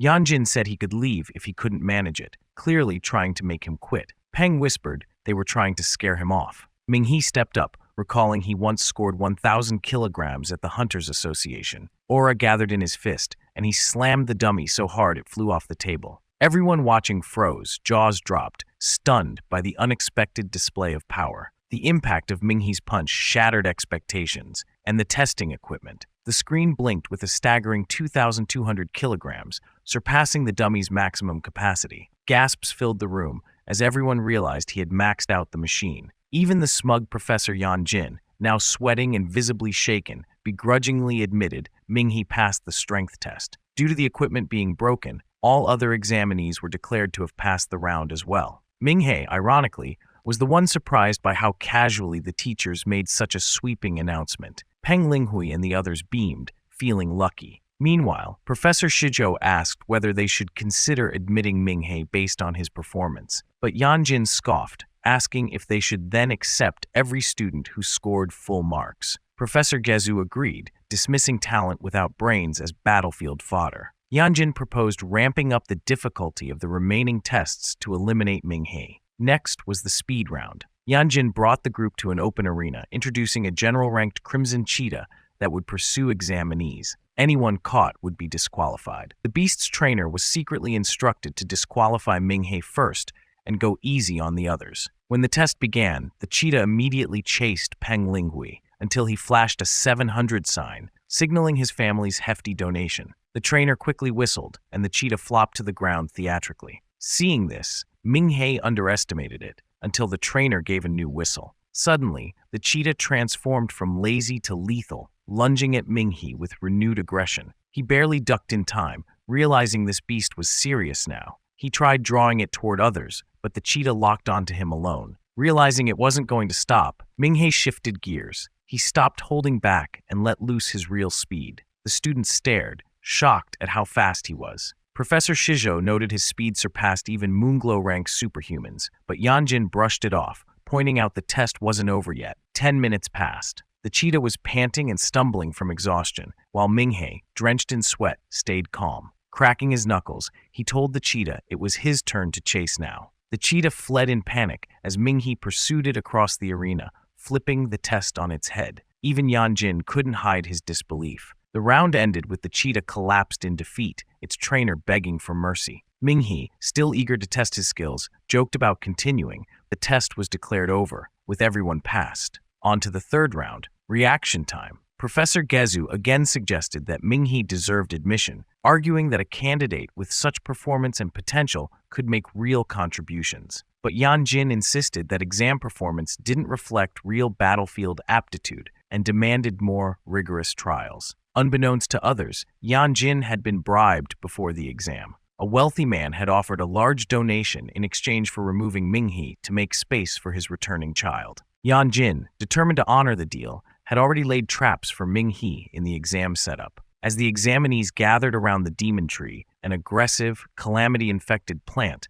the instructors explained the test. The tree would awaken with fresh blood and attack anyone nearby. The students would enter a yellow zone to face the tree's strikes, then retreat to a blue zone. One by one, the students passed. The tree's aggression was minimal until it was Ming-He's turn. Yanjin signaled Shijo, who then offered a deeper cut and more blood, fueling the demon tree with a frenzy of energy. The tree's attacks became relentless, but Ming-He, unfazed, dodged effortlessly, even using the moment to sharpen his hearing and reflexes. When Yanjin demanded the tree be pushed further, Shijo responded with an even bigger blood sacrifice. The tree erupted in aggression, sprouting more branches, eyes glowing. Still, Ming-He dodged each strike with closed eyes, dancing through the arena as if it were a training session. The professors and students looked on in awe. When an examinee questioned the unfairness, Yanjin snapped at him. But it was too late. Ming-He had already outlasted the test. The demon tree, drained and defeated, drooped to the ground while Professor Shijo collapsed from blood loss, foaming at the mouth.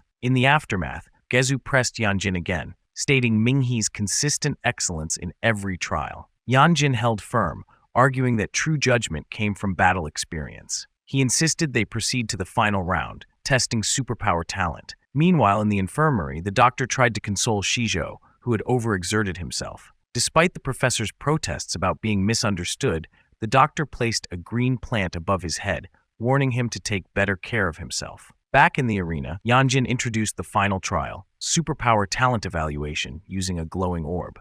He pointed out that Ming-He was reported to have a white dust talent. Ming-He interrupted, questioning the logic of making this the last round. If someone failed here, wouldn't the previous 3 rounds be pointless? Yanjin coldly replied that rules were rules. Ming-He shot back with sarcasm, implying Yanjin was the rule, igniting tension. Feigning innocence, Ming-He then asked to go first, but Yanjin told him he'd be last. Peng Linghui stepped up first. As he touched the orb, violet particles swirled inside, revealing a violet soul tier talent. Ming-He gave him a thumbs up, saying he didn't expect that level from him. The test went off without a hitch, with each participant touching the orb and revealing a violet soul tier talent. Ming-He was baffled by how every single person had the same high-ranking talent, Yanjin, who had been quietly observing, approached and revealed he had reviewed Ming's profile. To Ming's shock, Yanjin discovered he had taken the Nandu Institute's exam before and had scored perfectly, except his talent was rated as white dust, a non-combat hidden ability. What Minghe hadn't known was that, in college, students learn that superpower ranks aren't fixed. They can be altered using a life bead, a rare material from calamity beasts.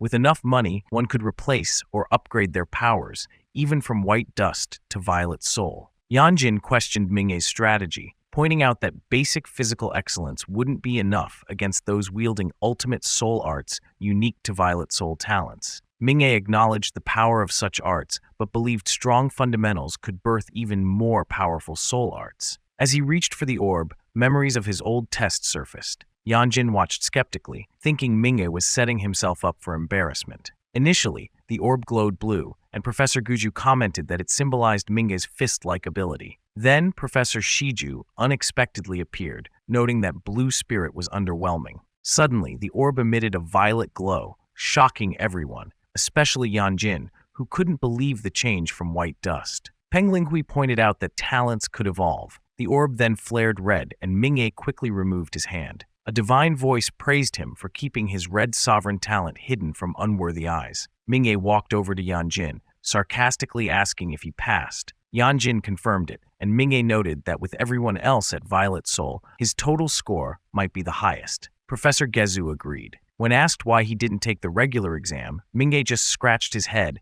and directed the others to rest before the next test, live combat. Outside Yanjin's office, a notice asked for students to volunteer for the combat portion. Inside, Yanjin cursed, suspecting Minghe was stirring up trouble. Professor Shiju speculated that Minghe might be an undercover elite from another school. Fan Kai entered, introducing himself as a volunteer. Gezu hesitated, citing fairness concerns since Fan Kai was already a top student. Shiju noted Fan Kai was ranked among the top 10 in second-year combat. Yanjin, intrigued, accepted him as an opponent. The combat exam began in the arena, drawing a large crowd. Minghe searched for Liu Qian but gave up, assuming she had a boyfriend. Professor Giju opened the matches to all observers, promising fairness. The matchups were announced: Minghe versus Fan Kai, Peng Linghui versus Zhang Xing, and Xu Dongsu versus Wang Binlong. Spectators hyped up Fan Kai's skills. When Fan Kai and Minghe faced off, they exchanged barbs. Minghe said he didn't expect mercy, and Fan Kai promised not to hold back. Fan Kai summoned wind and launched his Gale Force Ram.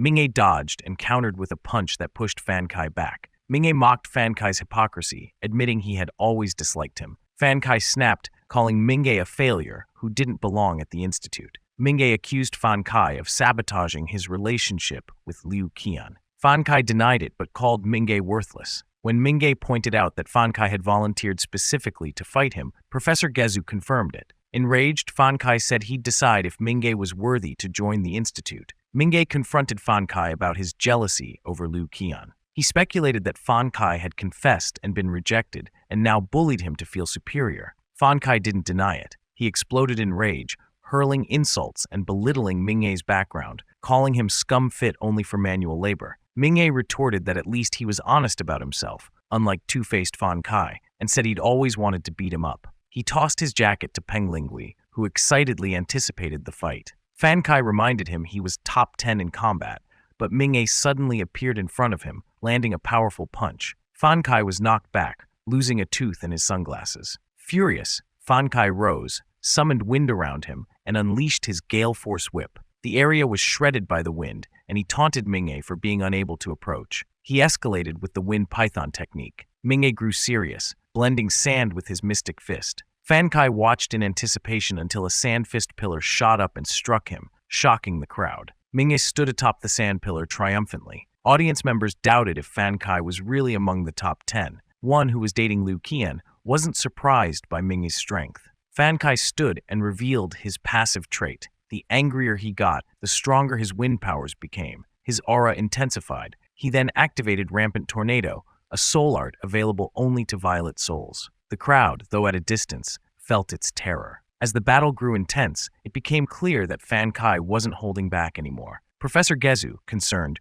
reminded Yanjin that examiners weren't supposed to use ultimate soul arts, but Yanjin stayed silent. Fan Kai, confident in his advantage, taunted Mingay, declaring his brute strength useless and claiming he would now teach him despair. The sand pillar fist collapsed under the pressure of the rampant tornado. Unfazed, Mingay studied the tornado with interest, even smiling at its inferiority to his own soul art. Watching this, Professor Shijo commented that while Fan Kai's combat ability was impressive within the Violet Soul rank, Mingay was clearly overreaching. Gezu urged Yanjin to intervene, but he remained mute. Even Peng Linghui pleaded with Mingay to retreat. The tornado engulfed Mingay, and the audience held their breath. Inside, Mingay calmly told Fan Kai that if he really intended to win, he needed to go all out instead of ranting like a powerless child. Fan Kai, infuriated, claimed he had been trying to spare Mingay's pride but had now changed his mind. He was going to hospitalize him. He unleashed the full force of the rampant tornado. As the storm raged, Mingay powered up his signature move. He bent his knees, pulled power into his fist, and launched the hurricane fist upward toward Fan Kai. Caught off guard, Fan Kai hesitated before trying to block. The attack shattered the tornado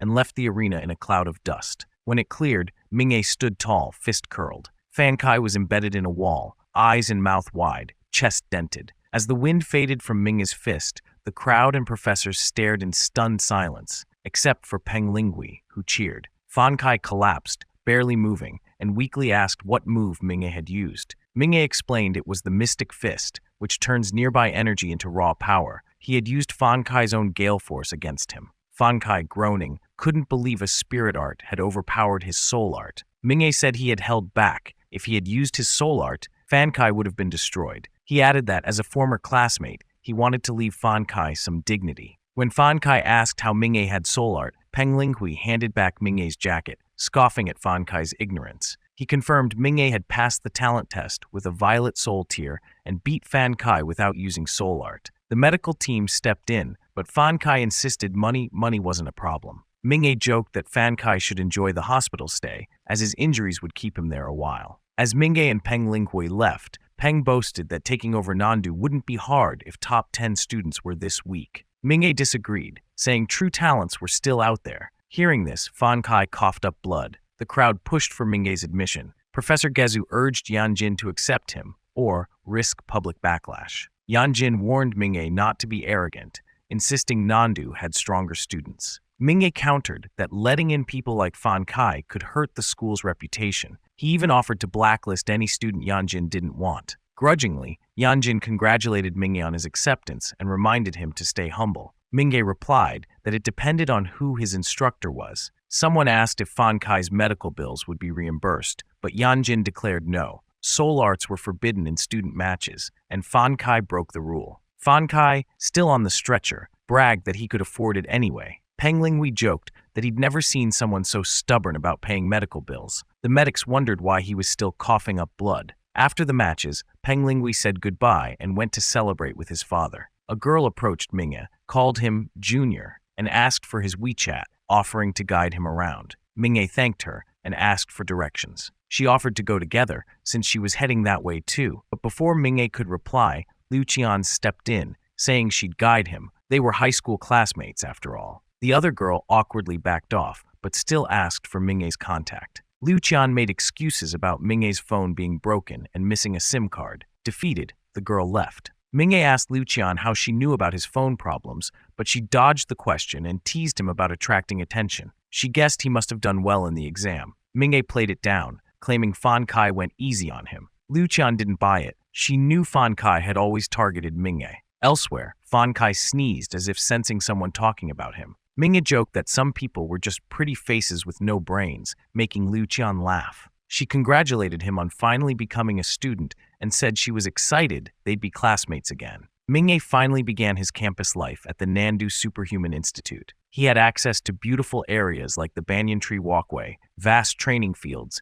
student streets, and the old school library. In Professor Zhang's Superhuman Combat Basics class, he explained that all superpowers are categorized into 5 ranks. He asked what powers came with the White Dust rank. Student Fang Nianrong answered that White Dust superhumans have enhanced physiques that could surpass trained athletes if developed. Zhang confirmed, adding that these superhumans exceed previous human limits in strength, speed, and precision. He explained that Nandu focused on 4 key standards: strength, speed, reflexes, and combat. Excelling in any one was commendable. A student then asked why his friend, who had great strength and reflexes, still hadn't been upgraded from white dust. Professor Zhang promised to explain during the blue spirit discussion. He asked for a blue spirit volunteer. A girl stood up, revealing her superpower was glaring light, and her spirit art was blindness. She promised not to damage anything and formed a controlled ball of light in her hand to demonstrate. When the female student released her ball of light,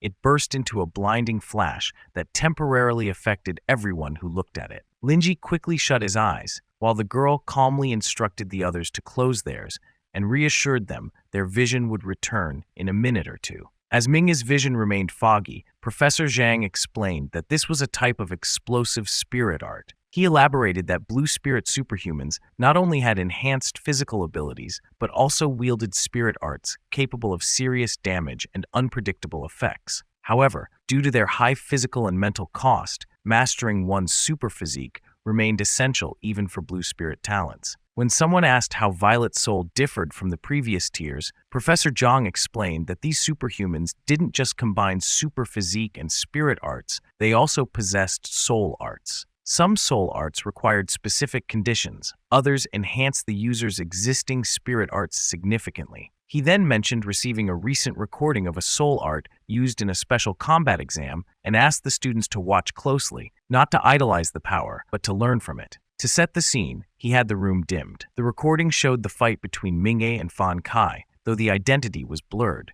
Minghe felt relieved his face wouldn't be exposed. As the students watched Fan Kai summon the rampant tornado, they gasped, comparing it to a small-scale natural disaster. Fang Nianrong noted that the blurred figure resembled Minghe. Professor Zhang explained Fan Kai's wind-based powers, how his Gale Whip and Wind Python helped him gather enough wind to use his soul art. But once Minghe shattered those attacks with his fist, Fan Kai struggled to maintain the wind's intensity. As the tornado engulfed Minghe in the video, the class feared he'd be torn apart. But the Hurricane Fist counterattack shocked them even more. They couldn't believe a single punch had shattered a soul art.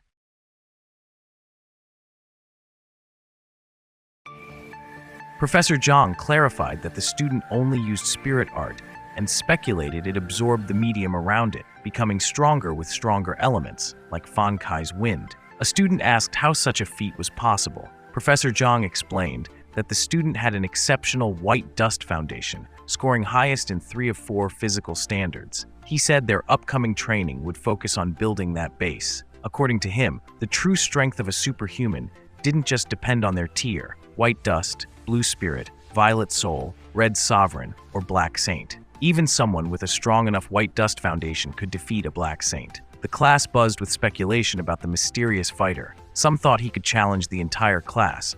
Others joked his soul art might level a small mountain. Professor Zhang concluded that one's potential wasn't limited by talent rank alone. True power came from perfect mastery in battle. He dismissed class afterward. As students filed out, Fang Nianrong approached Minghe and asked if he was the one in the video. Minghe coyly asked how she could tell despite the blur. She mentioned seeing him use fists against a calamity demon before, and that he wasn't a student during their train ride, meaning he must have passed the special admission. Minghe brushed it off, saying many passed the same way. She replied that fists were still his signature move, same as Teacher Yu. Their chat was cut off by an urgent announcement. A meteor was headed for Shaoling, Nandu. Residents were told to evacuate, and defense teams mobilized. Both their phones rang. Fang Nianrong was reminded she was assigned to the backup team and asked for confirmation. Minghe got a call from Luo Lin, who reported that a calamity involving over 1,000 demons was behind the event. She told Minghe, as part of Dragon Tooth, to remain on standby. No injuries, no leaving Nandu, and no other missions for the next few days. Minghe returned to his dorm, where his roommate Zhang Yuan was ranting about how arrogant Lai Jin was despite only being in the rear rescue team. Wang Jie tried to calm him, pointing out that the institute prioritized prepared students. Zhang Yuan then turned to Minghe, asking if he knew about the prepared student system. Wang Jie explained that whenever a major calamity happened, the government, hunters, institutes, and locals all joined efforts. If the calamity ranked above grade 5, a full investigation and combat prep were initiated. Minghe noted that his hometown rarely experienced such disasters. Wang Jie explained that Nandu's Superhuman Institute took charge of all local calamities. Being selected as a prepared student was a badge of honor. Zhang Yuan scoffed that rear combat teams were glorified errand boys. He boasted about his brother being frontline, fighting demons right at the crater. He also noted frontline fighters got perks, lakeview apartments, personal rooms, and assigned butlers. Wang Jie mentioned seeing the Nandu goddess head into one of those luxury buildings. Curious, Mingye asked who that was. Wang Jie explained that Nandu had 3 goddesses: Ice Princess Tang Ning, Martial Saintess Feng Ling, and Dancing Thunder Girl Liu Qian. Mingye chuckled at the dramatic titles. Wang Jie defended them, saying their superpowers justified the hype. Mingye realized Liu Qian's reputation might be overshadowing him. Wang Jie teased that he should just admit Liu Qian was his girlfriend. Zhang Yuan added that most guys called the goddesses their wifeys anyway. Mingye clarified again that Liu Qian was just a classmate. Zhang Yuan joked not to lie in view of the girls' dorm. Wang Jie asked why Mingye couldn't beat the entire girls' dorm. Frustrated,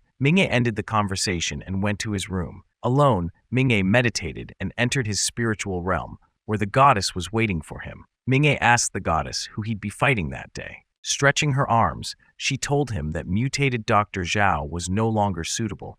His range of opponents was too limited, making it hard for her to collect new data. To create better simulations, she said Mingye needed exposure to more demon types. He mentioned the recent invasion at Shaoling, but said he couldn't go due to his standby status. The goddess suggested he at least take a walk, since without new data, training would be pointless. Mingye argued that joining the preparation team was key to encountering demons. The goddess reminded him that as a hunter, he could take private jobs to build experience. He agreed to wait until his standby phase ended. Then, the goddess revealed that his second dominant power slot had been unlocked and encouraged him to obtain a life drop, a rare item that would grant him a second superpower. Shocked, Mingye confirmed that it was the kind of life drop that could bestow superhuman abilities. She said yes, it could be harvested from a demon lair leader or bought if he had the money. Mingye admitted he was broke. The goddess smiled, saying the rich rely on tech, the poor on mutation, and it was sheer luck he'd met her. Mingye joked that others got powers by being bitten by spiders or hit by lightning. He was hit by a meteor and still had to climb the ladder slowly. He asked for a rank-up card, and she laughed, saying that only happened in movies. Bored, Mingye asked her to simulate some opponents. She told him to stop obsessing over cultivation and enjoy campus life. Mingye agreed and put on a mask before heading to the free training grounds. The goddess sighed, calling him a cultivation freak. At Field 1, Mingye hung his jacket beside a sign that banned spirit arts and reminded people to respect the grass. His opponent warned him about his dangerous fists, but Mingye told him to go for it. His opponent came at him with a barrage of punches, all of which Mingye dodged easily. Compared to his simulated opponents, this guy was no challenge, but it was a good warm-up. Meanwhile, over at Field 3, a female student dominated her tiger-like opponent with brutal kicks and punches. She tripped him and sent him flying. The Tiger Man groaned that she was too ruthless. To everyone's surprise, it was Feng Lin, aka the martial arts Phoenix Girl, in disguise. She asked for another challenger, but her reputation scared them off. Feeling awkward, she walked to a man in a black suit and hat who offered her a towel. She declined and vented that no one was a real challenge anymore. The man warned her she was going too easy and told her about a strong fighter at Field 1. She dismissed the idea, but changed her mind when she passed by and saw Mingye expertly throw his opponent to the ground. Intrigued, she took off her jacket and commented that Mingye might last a few minutes. The man, Uncle Yuan, said Mingye might last even longer. Feng Lin proposed a bet. If she couldn't beat Mingye in 3 minutes, she'd adopt Uncle Yuan's harsh training method. She strode up to Mingye and challenged him. Despite warnings from others, Mingye accepted. Feng Lin launched a flying kick, but Mingye dodged both it and the follow-up. They exchanged compliments before clashing. Mingye punched and Feng Lin blocked, sliding backward. She smiled, pleased to find a worthy opponent. Leaping into the air, she aimed a kick as Mingye prepared a counter. Their moves, her descending moon and his ascending dragon, collided, creating a shockwave that stunned the audience. The clash held for a moment before Feng Lin flipped back and landed, her leg trembling slightly. Uncle Yuan pointed out that over 3 minutes had passed. Feng Lin admitted she had underestimated Mingye. He said he had also misjudged her. Suddenly, Mingye charged with his wind punch, but Feng Lin dodged with her swift shadow. Trying to control the pace, she attempted to back away, but Mingye's explosive speed kept him close. The two fought at a pace too fast for regular eyes, trading attacks with incredible speed and awareness. A student watching praised their skills and timing. Then Uncle Yuan's phone rang. Looking serious, he called out to Feng Lin. It was an emergency mission. Both fighters stopped. The crowd was shocked to realize they'd just witnessed Feng Lin in action. She told Mingye she had to go, but asked him to meet her every Wednesday morning. Mingye agreed. As she ran off, she asked Uncle Yuan to find out the name of the student she'd just fought. Meanwhile, Mingye, walking away, admired Nandu Institute. If even a random girl was that tough, he'd have to work harder. He couldn't quite remember her name, thinking it sounded like Feng Lai. Later, on TV, a reporter announced that the red-eyed demon had been eliminated. The people of Shaoling could now return. The reporter praised the 13 Nandu Institute students who contributed. Zhang Yuan pointed out his brother, Zhang Tu, on the screen. Wang Jie was excited, dreaming of fame, while Zhang Yuan mocked Lai Jin for being stuck with odd jobs. Lai Jin snapped that Zhang Yuan shouldn't act superior when it was his brother getting the credit. Wang Jie urged them not to argue and reminded everyone to pack. Zhang Yuan forgot about the mandatory wilderness training for freshmen and rushed off to get ready. Wang Jie asked Mingye if he was ready. Mingye nodded, already set. On screen, Lu Qian appeared, being thanked for her cooperation. Back in class, Professor Zhang informed the students that the training plan had been finalized after negotiations with the government. The students were informed that their wilderness training would take place in Shaoling. One girl protested, complaining about the bugs, mosquitoes, and rough living conditions. Another was uneasy about going to a place where a battle had just occurred. Professor Zhang reminded them it wasn't a leisure trip and stressed the training's importance. He explained that while the adult red demons had been wiped out, their eggs remained a huge threat due to their rapid growth. Their task was to clear the remaining demon eggs to protect the local villagers. Though some students grumbled, suggesting that criminals should do the cleanup, Professor Zhang emphasized that protecting civilians was an honorable duty. If they encountered any surviving red demons, they were to report to both the institute and the government. Zhang Yuan told Wang Jie that killing even one demon would count as a merit. Wang Jie noted that newcomers like them usually started with such groundwork. Professor Zhang praised Fang Nianrong's outstanding performance with the rear team and appointed her class leader. With no objections, he said other committee roles would be filled based on merit. After the meeting, students were told to prep for Shaoling. Mingye noticed a missed call from Lu Qian and called back. She invited him to the cafe where they'd met before, and he agreed. Wang Jie and Zhang Yuan, overhearing the call, teased Mingye about having a girlfriend. He denied it, saying Lu Qian was just a classmate and that she had already given him the good person card. They called him a simp, joking that she might not even exist. Mingye left, asking them to take his book back to the dorm. Curious and bored, Wang Jie and Zhang Yuan decided to follow him. At the cafe, Mingye asked Lu Qian about the commendation, which she humbly downplayed. When he asked if she was hurt, she calmly said no. He then asked if she had called him urgently, but she blushed and admitted there was no real reason. She just missed him. She also revealed she'd be the teaching assistant for their upcoming Shaoling trip. Wang Jie and Zhang Yuan, eavesdropping with menus over their faces, were stunned. Lu Qian then casually asked Mingye if he'd watch a movie with her, mentioning that her roommates recommended it for stress relief. When Mingye said he was free, she invited him to join. He suggested a comedy, and they agreed. Wang Jie and Zhang Yuan, overwhelmed with disbelief at how gentle Lu Qian was being, collapsed in devastation. Meanwhile, the students arrived in Shaoling. Villagers offered fruit and thanks, but the students declined due to luggage limits. Fang Nianrong informed Mingye that a teacher wanted to see him. Mingye ran to the front, where Director Zhu, Professor Zhang, and Dean Meng were waiting. Dean Meng told him a military instructor was looking for him. That instructor turned out to be Luo Lin, who welcomed Mingye warmly. Luo Lin told Mingye she came every year to train freshmen and considered it her vacation. She explained that, while she wouldn't expose his identity, Mingye was essentially qualified to be an instructor himself due to his Dragon Tooth membership. She outlined that Dragon Tooth wasn't some small task force, it was an elite unit. Mingye, without even realizing it, held commanding authority over Group B and the Shaoling district. She told him his first mission was to assist in keeping the students safe while blending in as a regular freshman. Mingye agreed, saying he'd do it even if he wasn't in Dragon Tooth. When asked about the second mission, Luo Lin said she'd tell him when the time came. Mingye returned to the group, happy to remain low-key. The group set up camp in a remote clearing. Some girls whined about sleeping in poor tents with bad signal. Professor Zhang stressed that survival skills were vital and urged them to learn seriously. The boys went wild when Lu Qian appeared, abandoning other duties to swarm around her for photos.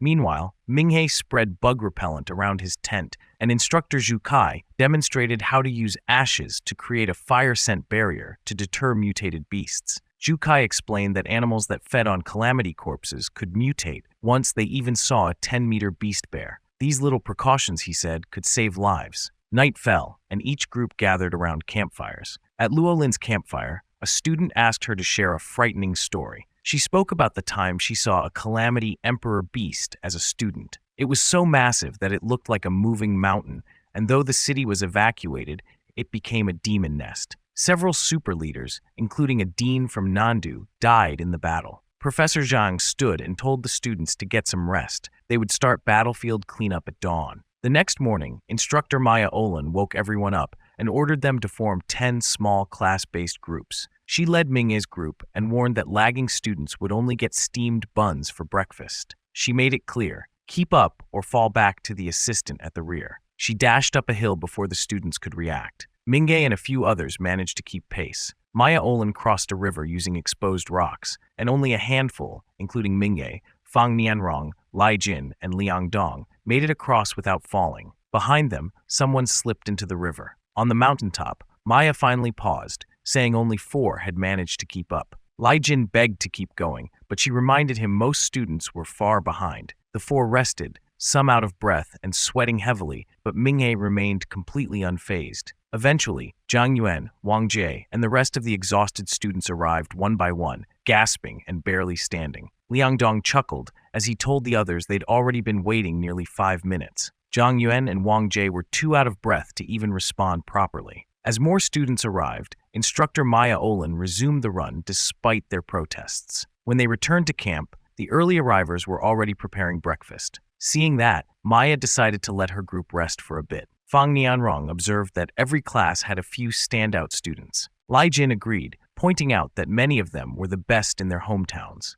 Liang Dong added that excellence was expected at Nandu and shared that he came from Lu City, asking the others about their origins. Lai Jin was from Nandu, while Minghe and Fang Nianrong came from Lanyang. Their chat was cut short by the smell of cooking food. Liang Dong, holding his stomach, invited everyone to eat. After breakfast, Luolin briefed the students on their next task, a meticulous 1-kilometer sweep along the morning run path to hunt down any leftover demon eggs. She warned them not to act alone if they encountered a red-eyed demon, fire a flare, and alert the instructors. The students acknowledged the instructions. Dean Meng added that their performance would be graded and counted towards their credits. With that, the students split into groups. Lai Jin suggested heading to the shrubs downstream. He'd noticed them earlier and had read that red-eyed demons preferred wet, snake-like environments. A female student praised his attentiveness, and Liang Dong agreed to follow his lead. As they entered the dense grass, one student suggested using his spirit art to clear a path.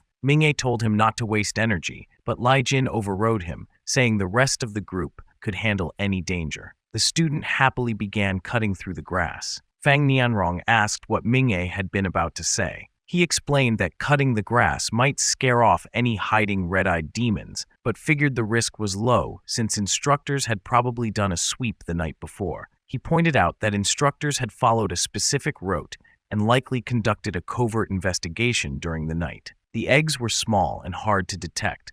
Finding them needed either tech or a large search team. Then, Minghe suddenly paused. He stared at a specific spot and told Fang Nianrong he wasn't sure that area had been checked. She followed his gaze and saw a red-eyed demon above her, ready to strike. Startled, Minghe prepared to strike, but the demon retreated. He wanted to pursue, but stopped when a scream echoed. Returning to his group, he found them panicked. Demon eggs were everywhere, even clinging to tree trunks. Fang Nianrong confirmed that a red-eyed demon had just attacked. Lai Jin eagerly asked which direction it went, hoping for a chance at recognition. Minghe told him the creature used shrubs to stay hidden and insisted they call instructors. Lai Jin tried convincing him to hunt it down, claiming it was just one demon, but Minghe stood firm. Rushing in would be reckless. Fang Nianrong backed Minghe. Reluctantly, Lai Jin told Minghe to fire the signal flare. Minghe ran to an open area and launched it. An instructor arrived quickly, and just as Minghe began explaining the situation, they heard a cry for help.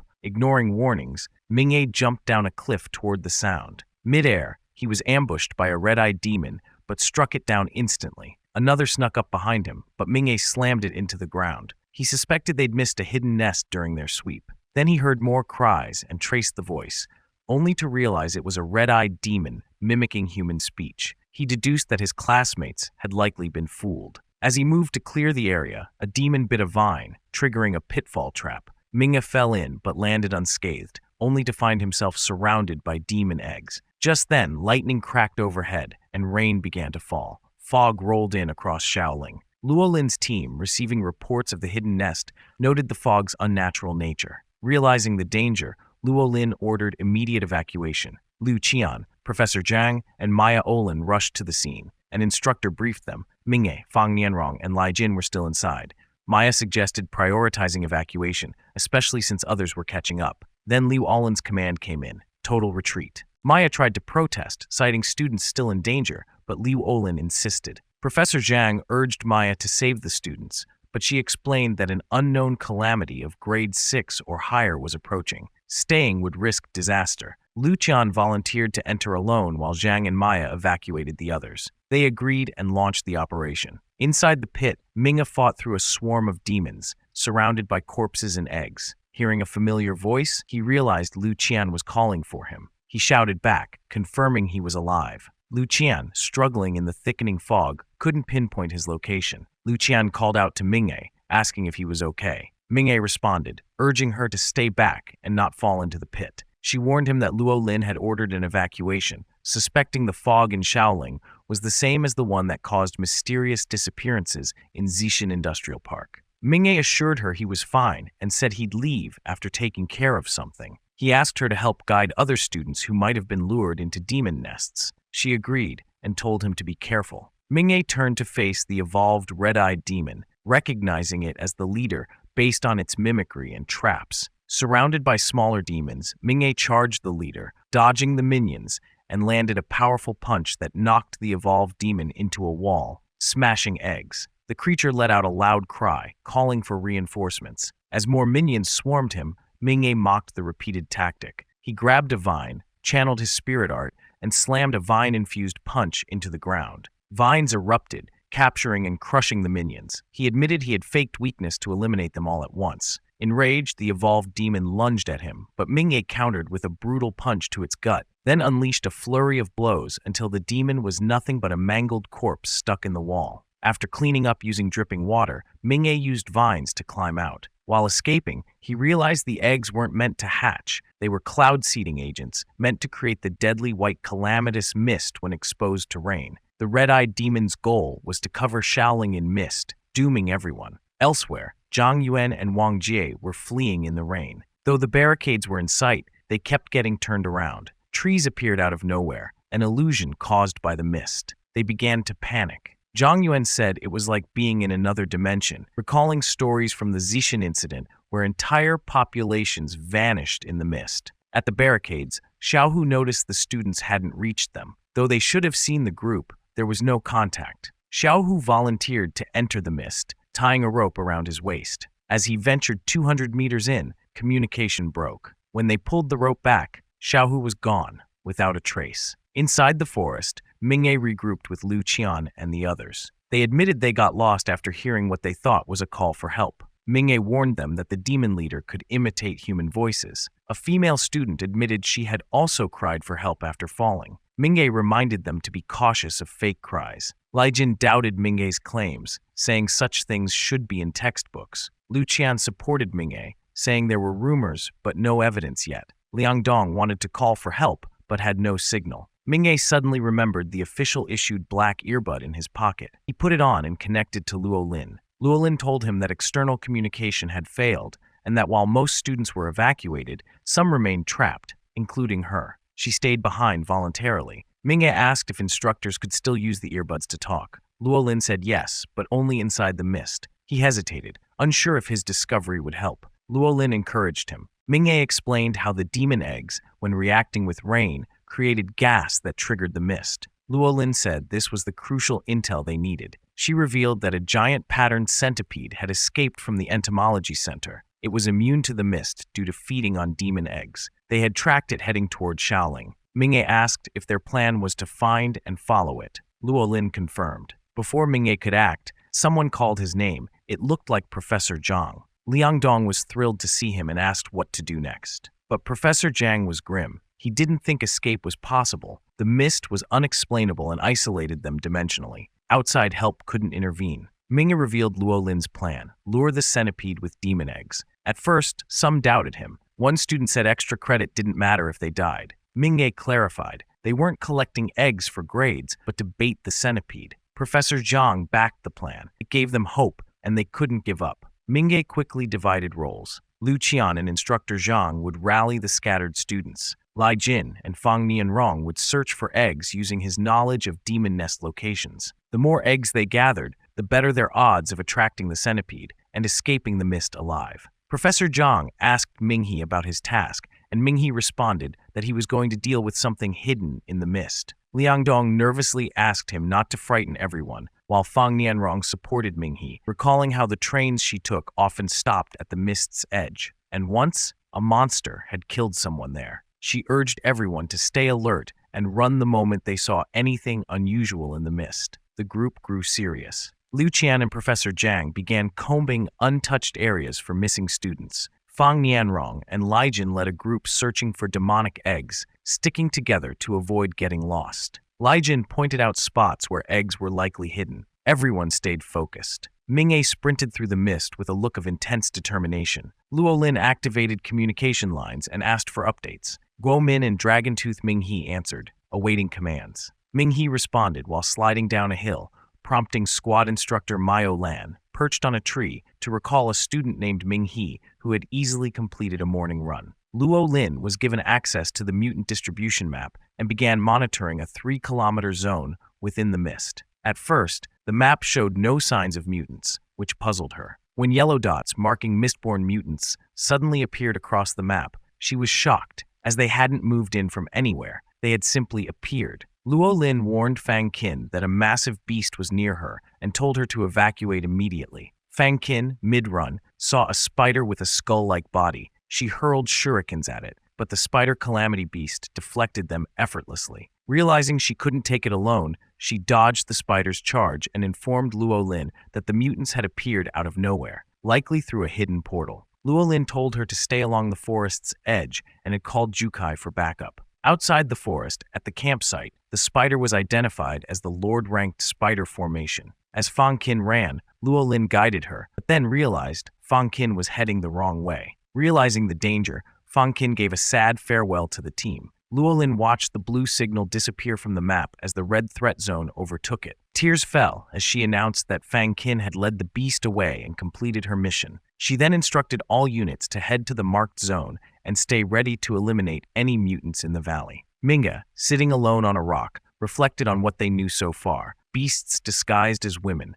those that mimicked human cries, and now the Lord-ranked spider. He believed Fang Qin had sacrificed herself to lure the beast away. The calamity beast's ability to think made them even more dangerous. Luo Lin then warned him of an approaching threat from the west. Minghe spotted a scorpion fly mutant, low-level and non-threatening, but soon red dots flooded his position on the map. More scorpion flies appeared behind him. Although he'd been sure he was alone, dozens surrounded him. Minghe mocked the swarm and began tearing them apart with his fists. Despite his efforts, more kept coming. Luo Lin noted they were coming from the south and speculated there was an insect nest there, an insect factory churning out more flies non-stop. Minghe realized that if he hadn't been there, the valley would have already been overrun. The swarm's overwhelming numbers made even weak-ranked beasts deadly. Luo Lin told him to hold the line while she helped other instructors. She acknowledged his bravery and apologized for burdening a student with such a task. Minghe thanked her and the instructors, then continued his fight. After mowing down more enemies, he saw what looked like a portal, round and mirror-like. From it came more flies. He used a powerful wind technique to destroy them and moved closer to inspect the portal. Suddenly, a lone fly attacked from behind, but Minghe casually killed it. He realized the portal was the access point for calamity beasts. As he poked his hand into it, it swallowed him whole. Minghe found himself in a cave. Outside, a shocking scene awaited him. Floating rocks connected by webs, spider formations everywhere, and demon eggs scattered about. A dragon suddenly devoured one of the spiders, but its confidence turned to fear when an enormous flying creature passed overhead. Green particles from the giant beast's skin rained down. One landed near Minghe and released more scorpion flies. The goddess inside Minghe panicked, demanding to know how he'd ended up there. Lost in thought, he didn't answer. The goddess snapped him out of it and urged him to flee. Minghe ran for the portal, the swarm chasing him. The goddess said she'd destroy the portal with her powers. Just as Minghe passed through, she used a starlight burst to collapse the wormhole. Elsewhere, a Medusa-like calamity beast picked up Fang Qin's corpse and merged with it. It sluggishly walked away, blood still dripping from its mouth. Meanwhile, a group of students, lost and scared, thought they were safe when they spotted instructor Fang Qin. One man approached her, confused by her silence, and she suddenly bit into his neck. The others screamed as her tentacles caught them. 2 girls tried to flee, but one was injured. They were soon captured too. Fang Qin gave a chilling smile as the mist swallowed them all. Back at the tent, Luo Lin saw Fang Qin's signal reappear. She tried to reach her, but got no answer. A subordinate questioned if it was a glitch, but Luo Lin didn't think so. With a sinking feeling, she concluded the signal could only mean one thing. Luo Lin's subordinate, sensing her concern, advised against moving into the fog. Luo Lin insisted on caution and tried to warn Minghe, only to suddenly panic when his signal vanished. She feared the worst, but relief quickly followed as the signal returned. She immediately tried contacting him. Communication failed in Minghe's area, likely due to interference. Luo Lin cursed in frustration. Just then, a student burst in with Professor Zhang, sobbing and saying that Fang Qin had killed their classmates. Luo Lin, stunned, tried again to reach Minghe, warning him that Fang Qin, possessed by something, was heading his way and wasn't who she seemed. Minghe, meanwhile, sat shaken after narrowly escaping danger. The goddess told him he was lucky she had intervened in time, warning him that the world is filled with horrors that humans shouldn't witness. Minghe admitted he felt like he had seen hell itself. She reassured him that once he grew stronger, such places would no longer be a threat. Determined, Minghe gathered his resolve. His communication device emitted strange noises. It was broken. He tried to fix it, but failed. Then came a footstep. It was Fang Qin, bloody at the mouth. Minghe was relieved she was alive. She said she was hurt and asked for help, her eyes bleeding. She brushed it off and asked him to carry her, claiming she was too weak to walk. But something felt off. Her shoes were dry despite needing to cross a river. Before Minghe could react further, Fang Qin's hands morphed into monstrous limbs and she attacked. He dodged, realizing the real Fang Qin was likely already dead. The creature transformed into a Medusa-like calamity beast, the same type he'd seen on the train. He guessed it had devoured Fang Qin and taken her form. The beast grinned, mocking him in Fang Qin's voice, saying she tasted sweet. Minghe was furious. The monster launched into a brutal attack, but Minghe's training paid off. He recognized its patterns and bided his time to counterattack. As the forest turned to rubble from the beast's onslaught, Minghe fought back, using a dirt-based technique to push it away. His attacks lacked power, but he didn't give up. The creature taunted him, pretending to be disappointed in her student. Minghe hardened his arms with dirt to block her strikes. She anticipated his retreat when using Fang Qin's signature slash, and he did, only to fall victim to a hidden tentacle that injured him. Still, he survived. The beast licked his blood and commented on its strength. Minghe kept his distance, desperate to find a material strong enough to kill it. Then he spotted obsidian, a powerful mineral, after recalling an old mine near a withered tree. Dodging more tentacles, he reached the obsidian, fused it into his mystic fist, and faced the beast. The creature scoffed, thinking his punch would be useless. Minghe challenged it, then struck the ground. A chain reaction erupted, launching massive obsidian spikes. One impaled the monster. As Minghe approached, he vowed to destroy any threat to humanity. The beast, dying, warned that Minghe would never escape the mist, but its body soon crumbled off the spike. From the corpse, a green orb floated, a life drop, the goddess gasped. It could grant or alter powers. The beast, the Azure Moon demonic mother, had been evolving. If left alive longer, it might have become a terrifying matriarch. The goddess instructed Minghe to give her the life drop so she could purify it. Minghe hesitated, questioning her investment in him. She reminded him that she supported his growth, and he had promised to show her humanity's worth. As they strengthened their pact, Minghe remembered the horrific vision he'd seen. The goddess urged him to forget it, admitting that even she disliked that place. He handed her the life drop, then took Fang Qin's corpse with him. Suddenly, the comms device worked again. Luo Lin was calling out in desperation. Minghe responded, confirmed Fang Qin's death, and said he'd made sure nothing would desecrate her. Luo Lin asked about the entity that had controlled Fang Qin. Minghe told her he'd just killed the Azure Moon demonic mother. Luolin was relieved. Minghe asked if the demon eggs were secured and warned her of a terrible vision, something that could destroy them all. She assured him they were close and that his path was clear. Elsewhere in the mist, 3 villagers lugging demon eggs argued as they struggled to find their way back. One panicked, thinking something was following them. Suddenly, Professor Zhang and a female instructor appeared, accompanied by rescued students. The villagers admitted they entered the mountain for profit, believing the demons were wiped out. Zhang saw their bags full of demon eggs, enough to lure the centipede. He told everyone to return to camp and asked about Liu Chan. She had left a mark and would rendezvous at the mountain's base. Zhang decided to meet her first. Meanwhile, the bald villager, still spooked, asked if someone could check behind them. The female instructor had already swept the area, but agreed to recheck just in case. Liu Qian had found a wooden cabin. Inside, scared students prepared to defend themselves until they recognized her and cried in relief. She confirmed no one was hurt and told them they were heading back to camp and leaving the fog. The students gratefully followed her. Liu Qian led her group through a cave, across a rocky stream, and into a bamboo forest, following the markings she had left behind. With all separated students now accounted for, their next step was to meet up with Professor Zhang's group. Liu Qian reminded everyone to stick close. Suddenly, she stopped. Something on her left had caught her eye. She quickly unleashed her electric powers, frying a mutated spider. One student screamed in terror as more red-eyed spiders descended from the bamboo trees. Liu Qian leapt toward them, her expression fierce.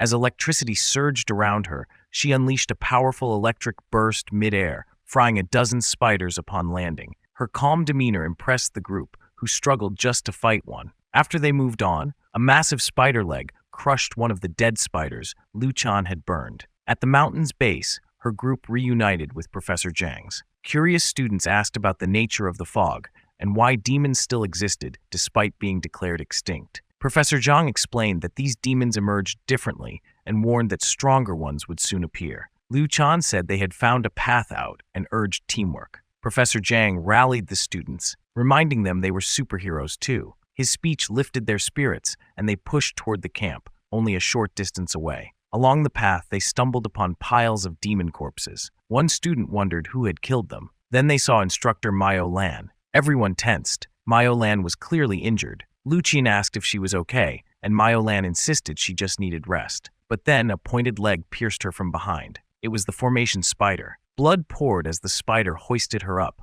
Her weapon clattered to the ground, and the spider prepared to devour her. The students panicked. Some screamed and ran. The spider shot webs, trapping escapees and sealing all exits. The bald villager tearfully pointed at the spider. It was the same thing he had sensed earlier. The female instructor questioned why it waited this long to attack. Professor Zhang explained that it behaved like an anteater, tracking them to their colony before striking. Liu Qian, furious at being treated like prey, realized the spider feared the camp and only attacked once they were isolated. She stepped forward to face it, asking Zhang and assistant Liu to help free the others. The formation spider pounded the ground, sending sharp rocks toward Liu Qian. She dodged expertly. Professor Zhang admired her composure and ranked her among Nandu's finest. But the spider changed its attack pattern. One of its fangs leaked pink liquid, and it launched even more pointed rocks. Liu Qian jumped into a clearing, only to realize too late that sharp rocks were about to erupt beneath her.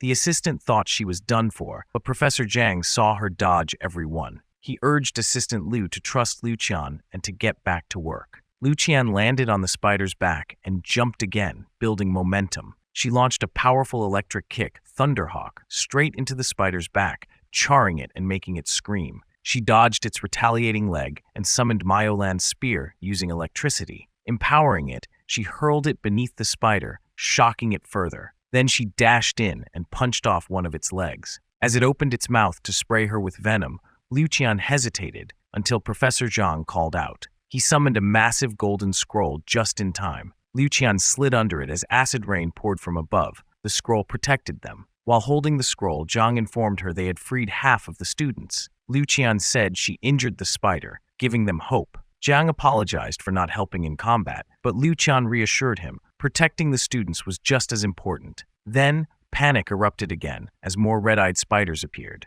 But they didn't attack the students. Instead, they devoured the corpses of their own kind. To everyone's horror, They approached the formation spider and voluntarily entered its mouth. The spider's severed leg regrew instantly. The group realized the spider was healing by consuming its own kin. As it kept feeding, its charred back also began to regenerate. The students, who had just started feeling hope, now felt despair creeping in again. Professor Zhang tried to rally the frightened students, telling them they were more than human and could survive if they stuck together. But the students, paralyzed by fear, had already lost hope. Zhang grew frustrated that no one had backed up Lu Qian, despite all she'd done for them. Lu Qian, however, defended them. The formation spider, peak Lord-level demon, had sown fear into their minds, feeding off it and weakening their spirits. Only those at Sunblaze rank could resist its influence. When the teaching assistant asked for a plan, Professor Zhang had a way to escape the spider's web, but couldn't leave the others behind. Lu Qian insisted he and the assistant take the students and go.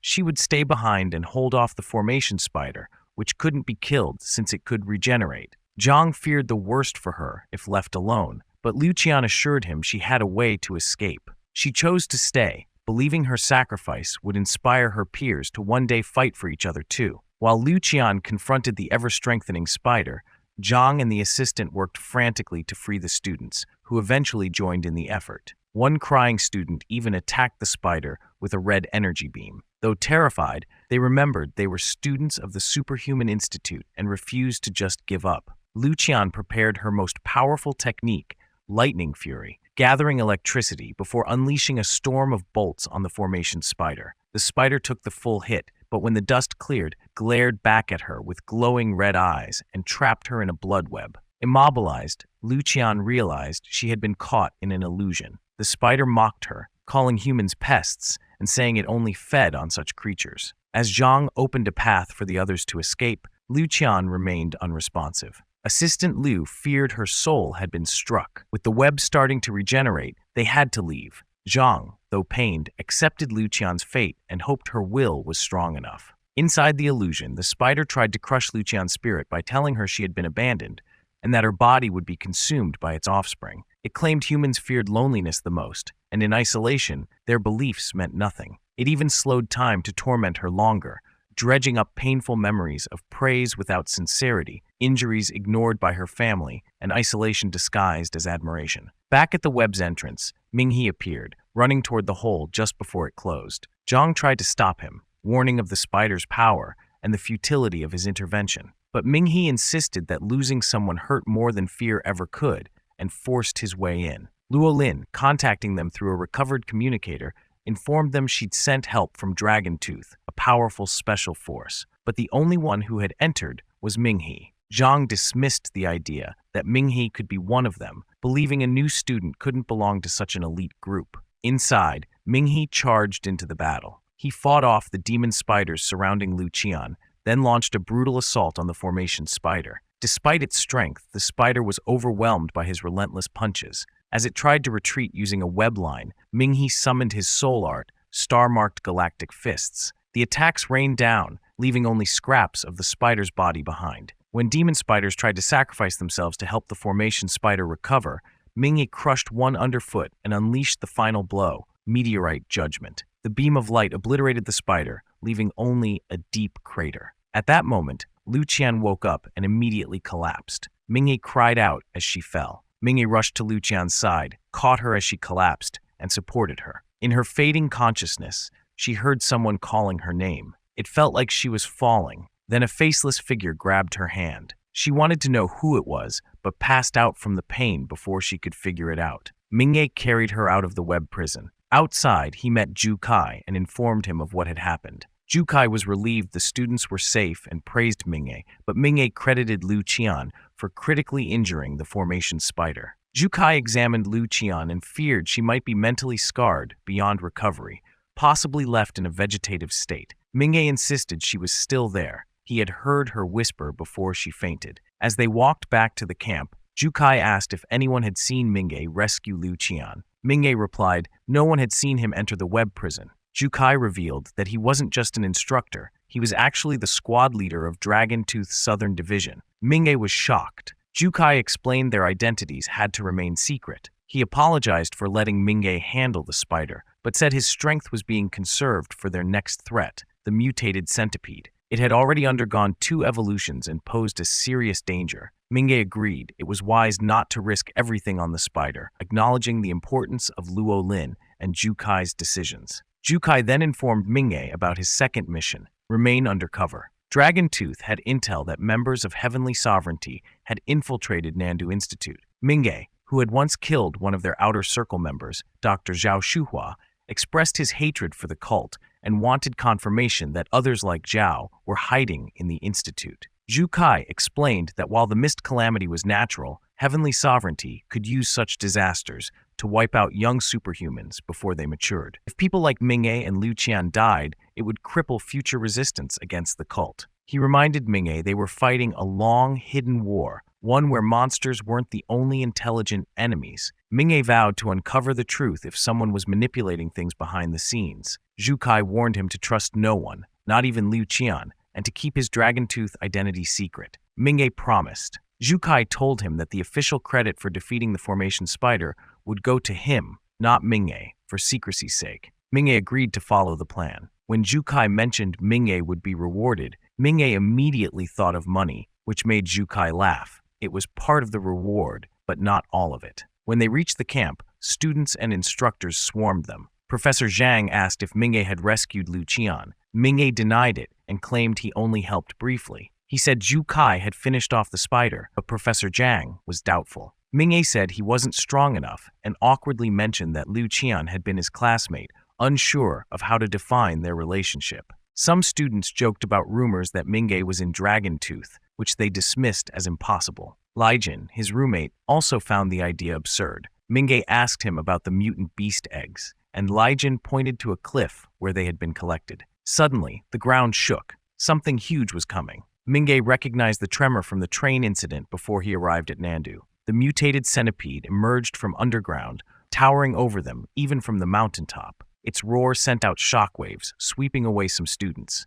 Zhang shielded others with a scroll, while Liu and many students barely held their ground. Even Mingay struggled to stand. Professor Jukai removed his hat and sunglasses. His pupils glowed and a symbol appeared on his face. He shouted at the centipede to submit to his will. The centipede roared back and charged, but Jukai's sole command overpowered it, forcing it to crash to the ground and lie still. Mingay realized that Jukai's power was mind control. He had tamed a near-lord rank beast through sheer force of will. Mingay ran to check on him, only to see blood running from Jukai's eyes, nose, and mouth. Jukai weakly said he was glad he could protect the future of humanity, even with his limited power. As he lost balance, Mingay tried to catch him, but it was too late. Jukai fell off the cliff before Mingay could reach him, his eyes closing in his final moments. Mingay reached for Jukai, but was too late. His mentor had already lost consciousness and fell. Tears streamed down Mingay's face as he watched helplessly. At that moment, the giant centipede's antenna gently waved around his head, as if trying to comfort him. Its gem and eyes changed color from red to gold. It leaned close and looked into Mingay's eyes. He placed a hand on its fang, silently taking in the weight of Jukai's sacrifice and the path he'd set for them. Mingay fell to his knees,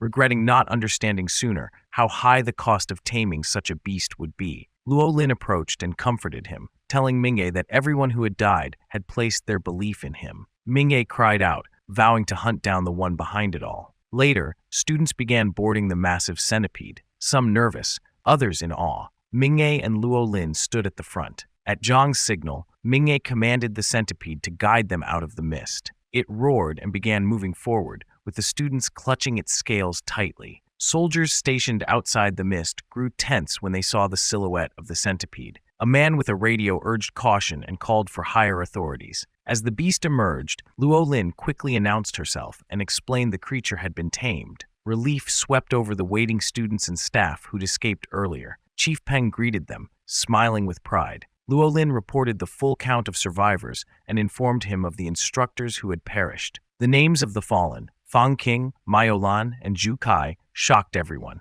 Chief Peng and others saluted in respect. Vice Chairman Meng pledged never to forget their sacrifice. A hero's funeral was held. The portraits of the fallen were displayed for all students to honor. Afterward, students were awarded for their bravery. First-class honors were given anonymously, sparking speculation that the rumored Dragon Tooth student was the recipient. Second-class honors went to Liu Qian, now revered even more for holding off a lord-ranked beast. Third-class awards were given to Assistant Liu, Lai Jin, Ming-A, and Fang Nianrong. In his speech, Vice Chairman Meng emphasized that the students had now tasted the real world's cruelty, and their experiences reflected what superhumans faced daily. Despite the hardship, he saw in them the potential to become the next generation of protectors. After the ceremony, Liu Qian returned home with white flowers, checked her phone, and was visibly disappointed until it rang. Blushing, she answered excitedly. It was Ming-A, asking if he could visit. She welcomed him in. They shared an awkward but tender moment.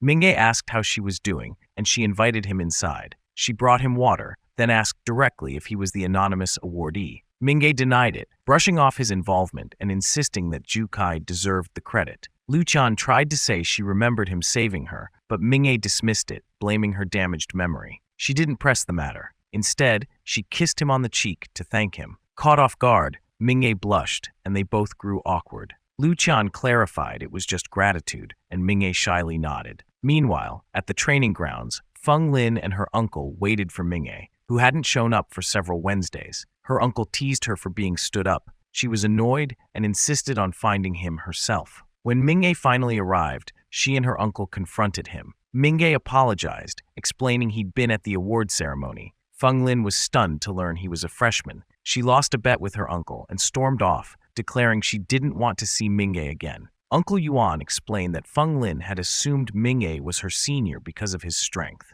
When Ming-A asked for clarification, Uncle Yuan realized Ming-A didn't even know who she was. He offered Ming-A a deal, $10 per minute to spar with Feng Lin. Misunderstanding Ming-A's confusion as hesitation, he raised the offer to $1,000 weekly. Ming-A immediately accepted, grinning like a child at the thought of the money. Back in his dorm, Ming-A sat cross-legged in meditation. In his spiritual realm, he faced the formation spider again. It attacked, and though he blocked its leg, he was thrown hard to the ground. Just as the formation spider fired its venom at Ming-A during his training simulation, the scene began to glitch and break apart. The goddess overseeing his training ended the session and reminded him that his current strength was only at the Moonglow rank. Ming-A admitted he wasn't strong enough and recalled the terrifying skeleton dragon. The goddess told him to treat the formation spider like prey to be consumed. However, he couldn't shake the image of the monstrous creature above the skeleton dragon, which had created a nest from its shed skin.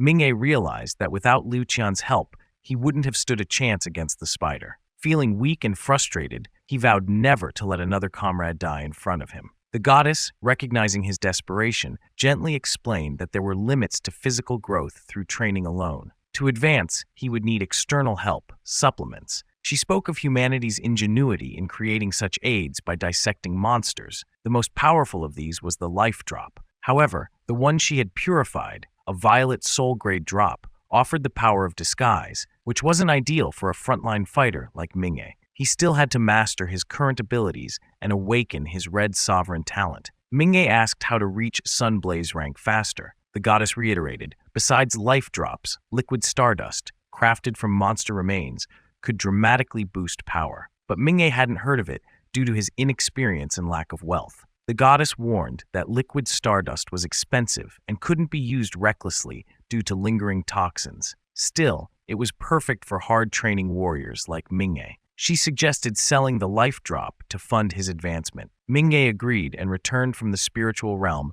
just as his phone rang. It was Panglingui. Panglingui advised Ming-A to visit the Hunter's Hall to sell valuable items and hire a private assistant for the best deals. He also invited Ming-A to a class get-together, which Ming-A declined, promising to come next time. At the Hunter's Hall, two bored female hunters ignored Ming-A due to his low rank, but a newer assistant, Jiang Yu, approached him. Jiang Yu checked Ming-A's profile and informed him he qualified for a rank up to Moonglow Hunter. Ming-A presented the life drop, stunning her. When another hunter tried to take over the transaction, Ming-A insisted on working with Jiang Yu, earning her gratitude. Jiang Yu arranged for an appraisal and brought Ming-A to the VIP room. There, she explained liquid stardust's pricing and purification levels. High-purity stardust, costing around 900,000, detoxifies in 6 months. Lower purities take years and can damage the body. Ming-A decided he needed the best quality to grow fast and asked Jiang Yu to monitor the supply for him. Soon,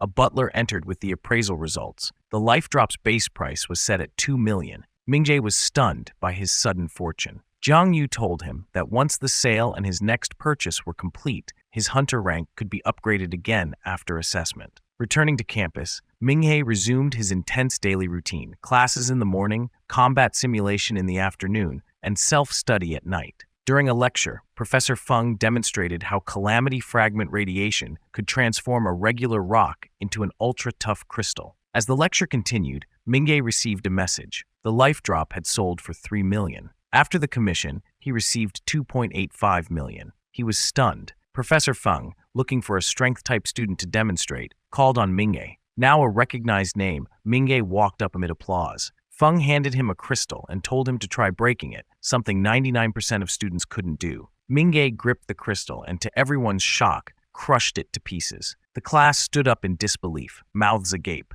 As Professor Feng explained how radiation from calamity fragments transformed ordinary materials into powerful crystal-like structures, he turned to thank Minghe, only to see the demonstration crystal crushed to dust. Shocked, Professor Feng stared at the remains as though someone had hurt a precious child and asked Minghe what he had done. Minghe sheepishly said he just followed instructions and used all his strength. The professor even suspected Minghe might be a senior who snuck into the class, but Feng Nianrong confirmed that he was indeed one of theirs. The girls in class were awestruck, while Lijin was both jealous and skeptical, thinking maybe the crystal was faulty. As Minghe cleaned up, Professor Feng admitted he should have brought a higher-grade sample. He continued the lecture, stressing how valuable these crystals were. Just then, Minghe noticed his mystic fist reacting to the crystal dust. It had been absorbed. Puzzled, he asked Professor Feng about it after class, showing how the crystal caused an absorption effect in his arm. Feng explained it was normal, considering Minghe's mystic fist talent, which could absorb and replicate the properties of substances. The professor elaborated that these crystals were ultra-dense and rich in elemental material, far more than their size suggested. Minghe realized the power his ability drew wasn't from volume but from material density. Professor Feng, intrigued, invited him to the lab for further tests. Inside the lab, which was filled with rare materials and crystals, Minghe's mystic fist automatically absorbed elements in the room. Professor Feng handed him insulated gloves and asked if his talent was Red Sovereign grade, which Minghe confirmed. Feng emphasized that Minghe still had much to learn, especially controlling his absorption. Professor Feng asked him to attempt absorbing only the frost crystal without touching it or drawing in other materials. Despite his effort, Minghe ended up absorbing multiple mediums. Feng criticized his lack of control, pointing out that a fighter relying on external mediums was too limited. When Minghe finally focused and touched the frost crystal, the absorption cleared out the other mediums,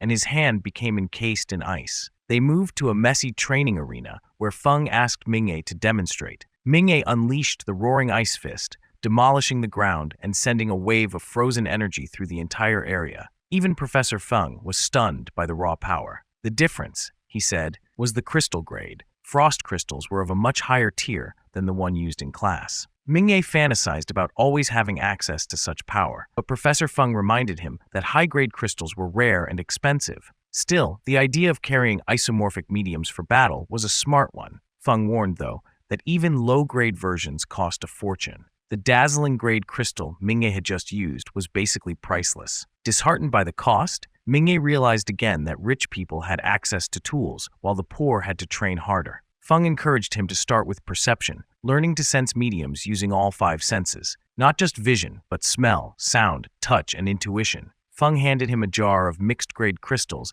and asked him to identify their levels without relying on sight. Minghe struggled at first, but as he focused, he began to sense differences. Some crystals felt brighter. Eventually, he could distinguish their grades just by perception, something he hadn't been able to do before. Professor Feng then explained the next goal: to absorb mediums from a distance, not by touch, but meters or even kilometers away. At first, Minghe was skeptical, but Feng reminded him that he had Red Sovereign grade talent. One day, Minghe might even absorb lightning from the sky. Inspired, Minghe swore to train harder, determined to never again feel powerless. That night, he sat on his rooftop, eyes closed, practicing his perception. Slowly, he began to sense the subtle differences between each crystal. He had taken his first step toward mastering his power. When he looked at them, he could already identify their grades, something he couldn't do before. Minghe stood up, shut his eyes, and began sensing the energy around him. The wind wasn't strong, and the air only offered a weak dim-grade source, which wouldn't be very powerful. He reached farther with his senses and picked up on a humid breeze.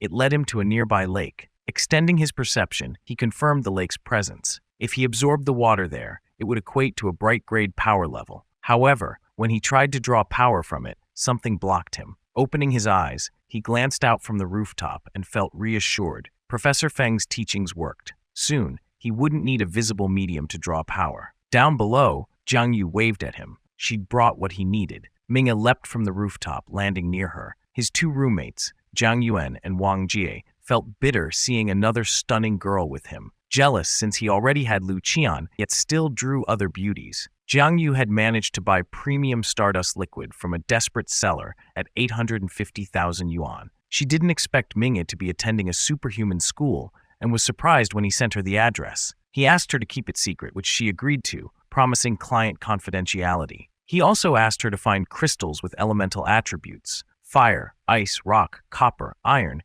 and to keep him informed about quests or bounties. She promised to help. Minghe, eager to improve, went deep into the forest. He drank the high-grade stardust liquid straight from its container, wincing as it burned through him. The pain intensified, spreading through his body as the liquid's power took effect. Eventually, his aura erupted, shaking the area and kicking up dirt and leaves. As the transformation completed, he confirmed he had reached Sunblaze grade. He put on his jacket just as Uncle Yuan called, inviting him to spar with Feng Lin. Minghe agreed, excited to test his new strength.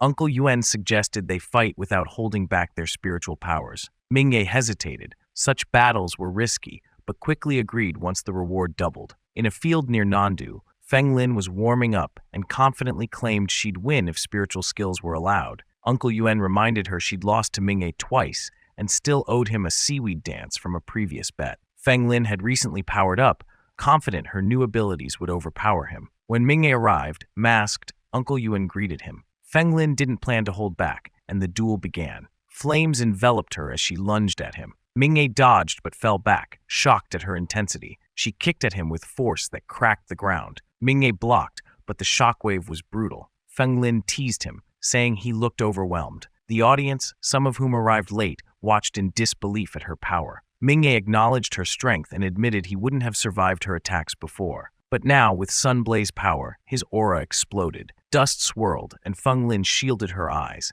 In an instant, Minghe appeared in front of her and attacked. She blocked and tried to flee, but he pursued her. She struck back with fire, burning his arms and chest. She mocked him and unleashed her Phoenix-style technique. Minghe realized he couldn't win unless he changed tactics. He used the earth beneath him to protect his hands from the heat. Feng Lin charged, her flaming aura forming a phoenix. She circled him, attacking with fire. Minghe couldn't track her visually, so he relied on perception. He sensed the lake and focused solely on its water. As Feng Lin dashed in to finish it, Minghe's aura turned blue. He punched the ground, summoning a massive water dragon. The dragon surged toward Feng Lin. She tried to defend herself with fire, but the dragon overpowered her. It swallowed her whole and doused the battlefield in water, drenching the spectators. After the water receded, Minghe found Feng Lin unconscious and rushed to her side. He tried chest compressions, but she didn't respond. Uncle Yuan told him CPR was needed. Minghe hesitated, blushed, and leaned in, but just before their lips touched, Feng Lin woke and stopped him. She claimed she wasn't fragile and didn't need rescuing. Embarrassed, Minghe pulled away. She conceded defeat, but he insisted they were just sparring. She pushed back, saying a loss is a loss. Minghe accepted and shook her hand, honored to face her. Feng Lin suggested next time they should use soul arts. Uncle Yuan stopped them, saying such powerful arts were meant for monsters, not friendly duels. Minghe agreed, and seeing the growing crowd, excused himself. Feng Lin nonchalantly tied her hair, prompting Uncle Yuan to cover her with a towel since she was soaked. In the car, she dried off while Uncle Yuan noted how unusual Minghe was. Feng Lin admitted she didn't understand why Minghe was so secretive. Uncle Yuan wondered if Minghe might be the mysterious figure praised during the Shaoling disaster. Feng Lin was shocked. Could her opponent be that same anonymous elite? Uncle Yuan noted that Minghe, just a freshman, had already surpassed his peers in strength. Uncle Yuan told Feng Lin to let things go and respect privacy. He planned for their next spar to be in a more secluded area, and Feng Lin agreed. He asked if she saw what Minghe looked like, and she snapped that she didn't. Teasing her, Uncle Yuan said even if she was embarrassed, she had to admit the guy was good-looking. That annoyed Feng Lin even more. She was mad that Uncle Yuan encouraged Minghe to give her CPR, even though she was semi-conscious and heard it. Uncle Yuan joked that he just wanted to see if Minghe was her type. Fed up, Feng Lin lashed out, saying he should go sweep streets and that she didn't really need him for training. Uncle Yuan apologized, calling her Milady. Meanwhile, Minghe arrived at Hunter's Hall. Jiang Yu welcomed him and led him to a VIP room. Inside, Jiang Yu pushed a black box toward him. It contained a frost variation mutated crystal. When opened, cold energy burst out. Minghe wanted to confirm if it was dazzling grade. Jiang Yu said it was and asked if he was satisfied. Minghe said yes and thanked her. With it, he could now stand against stronger opponents. But he nearly jumped in shock when she said the crystal cost the full $1 million he had in savings. Jiang Yu explained it was rare and she had gone to Beidou to bid for it. Still, Minghe thanked her and asked her to keep an eye out for similar crystals. Then he remembered her text about something important. Jiang Yu pulled out a badge and congratulated him. He was now a certified Sunblaze rank hunter. She explained that this new rank came with benefits, real-time info updates, task delegation, access to the annual Hunters Conference, and more. As she talked, Minghe noticed someone arguing at the counter. It was Lai Jin. Jiang Yu said Lai Jin had come looking for a job but had a bad reputation. Minghe said he knew him and had something for Lai Jin to do. He asked Jiang Yu about task commission fees. She said he didn't need to pay. Low-level hunters like Lai Jin were eager to earn a recommendation seal from a high-level hunter like him. With Minghe's points, he could give out 4 such seals. These seals made it easier for low-level hunters to get hired. Minghe agreed, but didn't want Lai Jin to know he was the one assigning the job. Jiang Yu said that was fine and asked for the task details. She would draft a contract saying the seal was the reward. Lai Jin, exhausted and rejected at the counter, perked up immediately when approached by Jiang Yu. Realizing a Sunblaze hunter recognized his abilities, he became excited and determined to impress. He left right away to start the task. Minghe realized the perks of being rich and powerful. He'd hit Sunblaze rank and could command others. Still, he had just blown $1 million, enough to buy a good apartment in Linyang City. The crystal was worth it. It boosted his power and his ability to absorb mediums. His phone rang. It was his big sister. She asked him to guess where she was. He guessed a park, which offended her. She reminded him she was studying hard. Minghe asked why she was still studying. She explained she delayed school to care for him and wanted to avoid working low-wage jobs forever. Minghe said he could support her financially now and asked if she got the money he sent. She told him to keep it. School was expensive and she didn't need to be taken care of. Then she revealed the astronomy team in Nandu had called her in for an interview.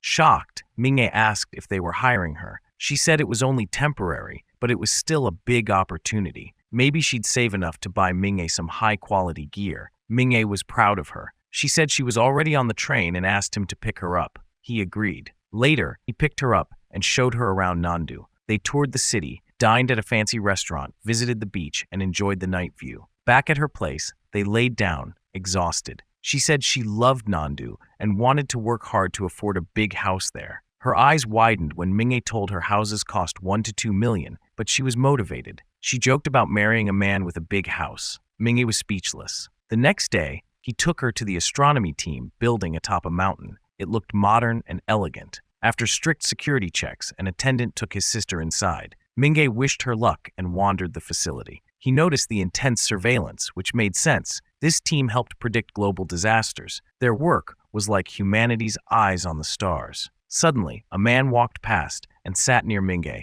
muttering about stressful equations. To Minghe's shock, it was Dr. Wu, the legend from their textbooks. Dr. Wu casually read a men's magazine and joked with Minghe, who was stunned. When Minghe confirmed his identity, Dr. Wu didn't deny it. They chatted, and Minghe praised him for discovering the rainbow medium, a major breakthrough. Dr. Wu offered a selfie, and Minghe eagerly took one. Dr. Wu then asked Minghe not to disturb him next time. He just wanted to read in peace. Minghe joked about the magazine, and Dr. Rai. Wu said it was still reading. Just then, an angry female employee approached. She scolded Dr. Wu for slacking off. He grumbled but gave in, tossed the magazine to Minghe, and walked off with her. Soon after, Minghe's sister returned, saying she was offered a 3-month trial job. Minghe congratulated her. She saw the magazine and scolded him, thinking he was lying about Dr. Wu. Despite his protests, she didn't believe him. Later that day, they settled into her new place in Nandu. His sister was thrilled. She had a great job and a sunny room.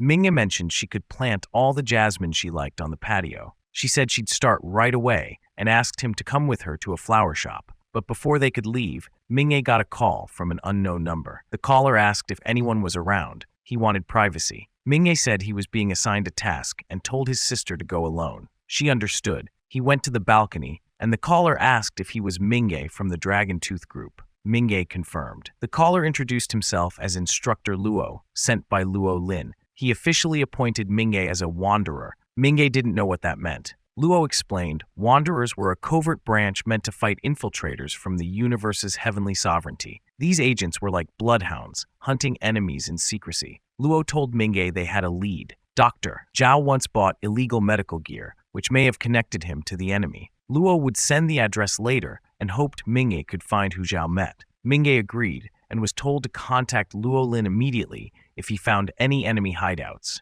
That evening, Minghe stood before a grand building, wondering if the black market really operated in such a polished place. At the entrance were intimidating guards. A muscular woman with an eye patch stopped him and asked if he had an appointment. Minghe joked that his girlfriend needed plastic surgery and he came to check prices. The woman stared him down, then told him to go to the third floor, but warned him not to wander. Minghe took the elevator and saw young women consulting staff and admiring themselves in mirrors. A salesman named Zheng Teng greeted him, offering longevity products or biotech enhancements. Zheng assumed Minghe came for his parents, but Minghe brushed it off. Zheng claimed everyone doubts at first, until they see results. Minghe remained skeptical, but Zheng proudly said their products were revolutionary. Minghe challenged him to prove it. Zheng offered to show him their lab. They got in the elevator. Just before pressing the button, Zheng turned with a sinister look and asked who recommended that place to Minghe. There were no strangers in that place. Everyone was either an old customer or referred by someone familiar. Minghe was soon surrounded by men in black suits. He claimed he just heard about their products, but Zhang Tang demanded a referrer's name. Without one, they'd check his identity. The men closed in as Minghe realized they had planned this ambush, likely for those snooping around. He asked if just giving a name would be enough. Zhang Tang confirmed, though he added they had to be careful of people trying to steal their technology. Under pressure, Minghe recalled that someone once mentioned Mrs. Hu as their referrer and gave her name. The mood shifted. Zhang Tang and the men were shocked. Zhang Tang, smiling again, welcomed him as a guest and led him to their cultivation base. They reached the 22nd floor. Zhang Tang explained that while most knew about beast serum mutating animals, few realized it could affect plants too. A greenhouse filled with mutated plants stretched before them, with workers in full protective gear tending them. Minghe noted artificial sunlight and automated misters.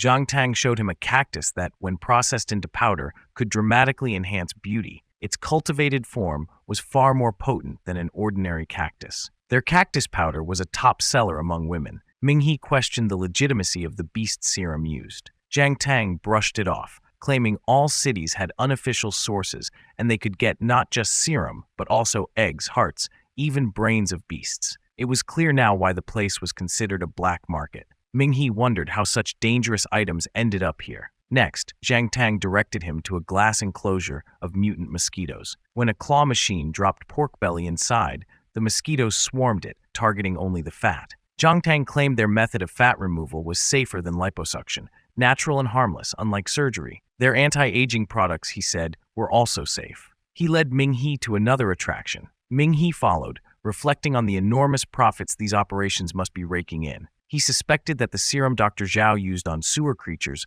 likely came from here. Zhang Tang stopped at a curtain and mentioned the legendary power of consuming Monk Tang's flesh. Snapping his fingers, he revealed a scene that stunned Minghe. Inside a tank of liquid was a living emperor beast, restrained and stitched. Zhang Tang proudly confirmed its rank and explained that their company provided research data to the Nandu Superhuman Institute. When Minghe questioned how they bypassed the law, Zhang Tang hinted at high-level backing, but stopped short of naming names. He assured Minghe that their products were authentic and asked if he wanted to buy something. Minghe complimented the products and asked about the Xuanzhang Dam capsule. Zhang Tang offered him a 30% discount and said they only accepted cash to protect client information. Minghe agreed but asked if the goods were under investigation. Zhang Tang, after a pause, said he wouldn't sell the Emperor Beast to him anymore, Since Ming-Hee was referred by Mrs. Hu, he revealed that their backer was the Nandu Superhuman Institute's research department.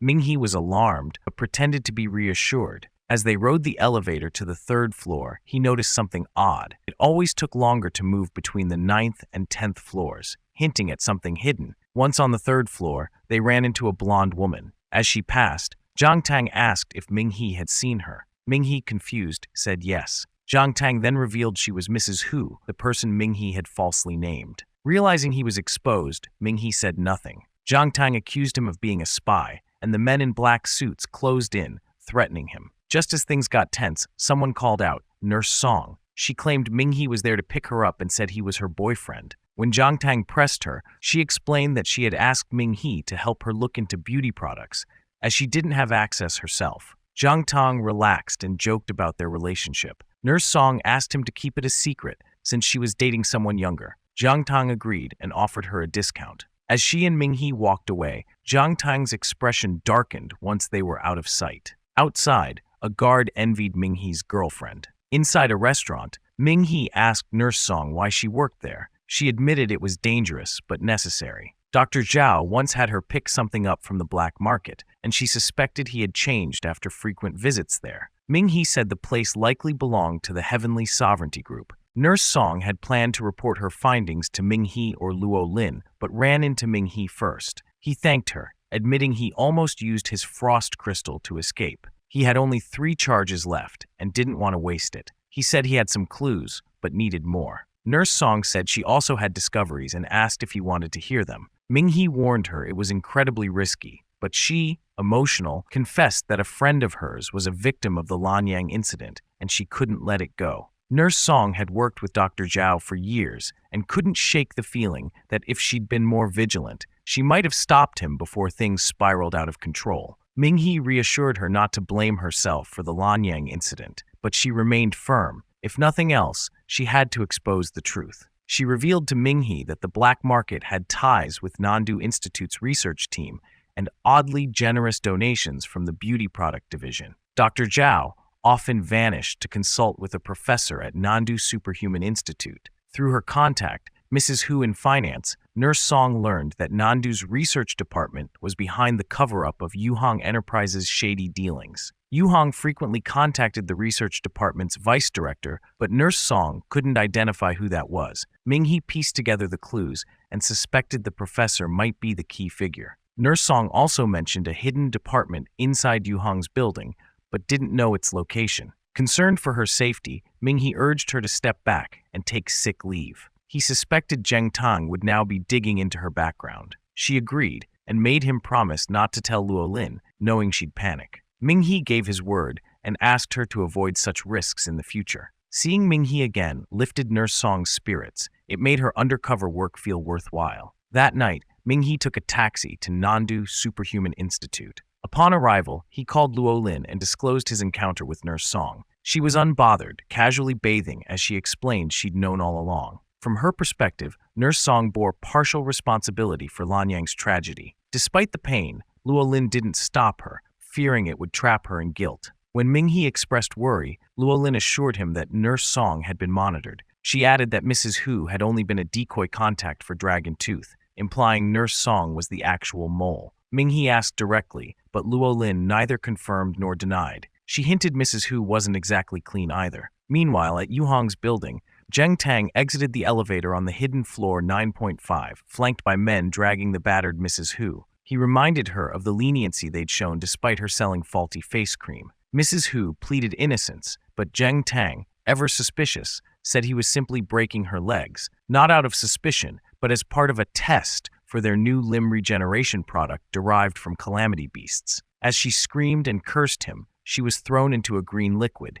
The organisms inside consumed her, leaving only scraps of her clothing. The researchers panicked, but Zheng Tang coldly blamed them for the failure and demanded better results. At the same time, Ming-Hee stood beneath the moonlight outside Nandu Institute's research department. Seeing a lit office, he entered and found Professor Feng's name listed as vice president. Stunned, he approached the lab. Inside, Professor Feng was crafting gloves. When asked why he was there, Ming-Hee claimed he just came to visit. He told Feng that he'd honed his perception skills, prompting Feng to smile and offer him the nearly finished gloves made from a special material. When Ming-He asked if the gloves were all he'd been working on, Feng admitted sleeplessness and wanted to help a promising student like him. Ming-He then confronted Feng, suspecting his kindness was connected to Lanyang. Feng played dumb, saying he just supported students, but Ming-He pushed, saying he could return with Dragon Tooth and still get no answers. Feng deflected with stories of his rough academic past and a mysterious mentor who backed him through his failures. With that support, he became a respected teacher. He genuinely wanted to spare students the same hardships.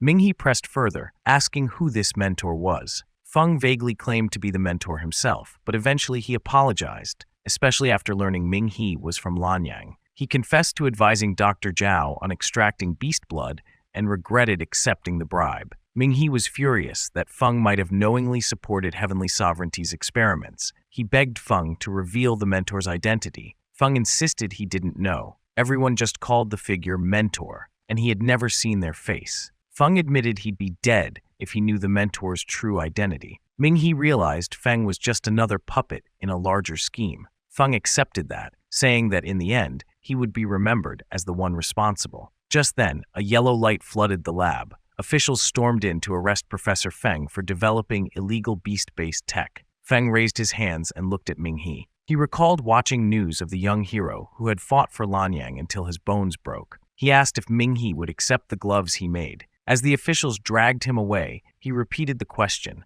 but Ming-He said nothing, too numb to even meet his eyes. Alone, Ming-He stood motionless. The gloves lay on the ground. Later, he wandered through a joyful crowd, visibly crushed by the revelation that the man who had nurtured his abilities was tied to his greatest enemy. Sitting by a lake, holding the gloves, he saw a glowing figure emerge, the goddess. She asked if Professor Feng was good or evil. Ming-He didn't know. People were too complicated. He believed Feng's remorse was real, but agreed his actions were unforgivable. The goddess pointed out that countless lives were lost because Feng taught Zhao to extract beast blood. Ming-He argued that the real mentor was even worse, someone who manipulated others into taking the fall while remaining untouchable. The goddess asked if he planned to catch the mentor. Ming-He was uncertain, feeling defeated by the mentor's shadowy power. She suggested they follow the trail left by the Tianquan student. Her shift in tone made Ming-He suspect betrayal. She explained she'd begun to understand the human struggle, how they fought both cosmic and human threats, unlike the calamity beasts with only one enemy. Ming-He vowed to do everything he could to keep her on humanity's side.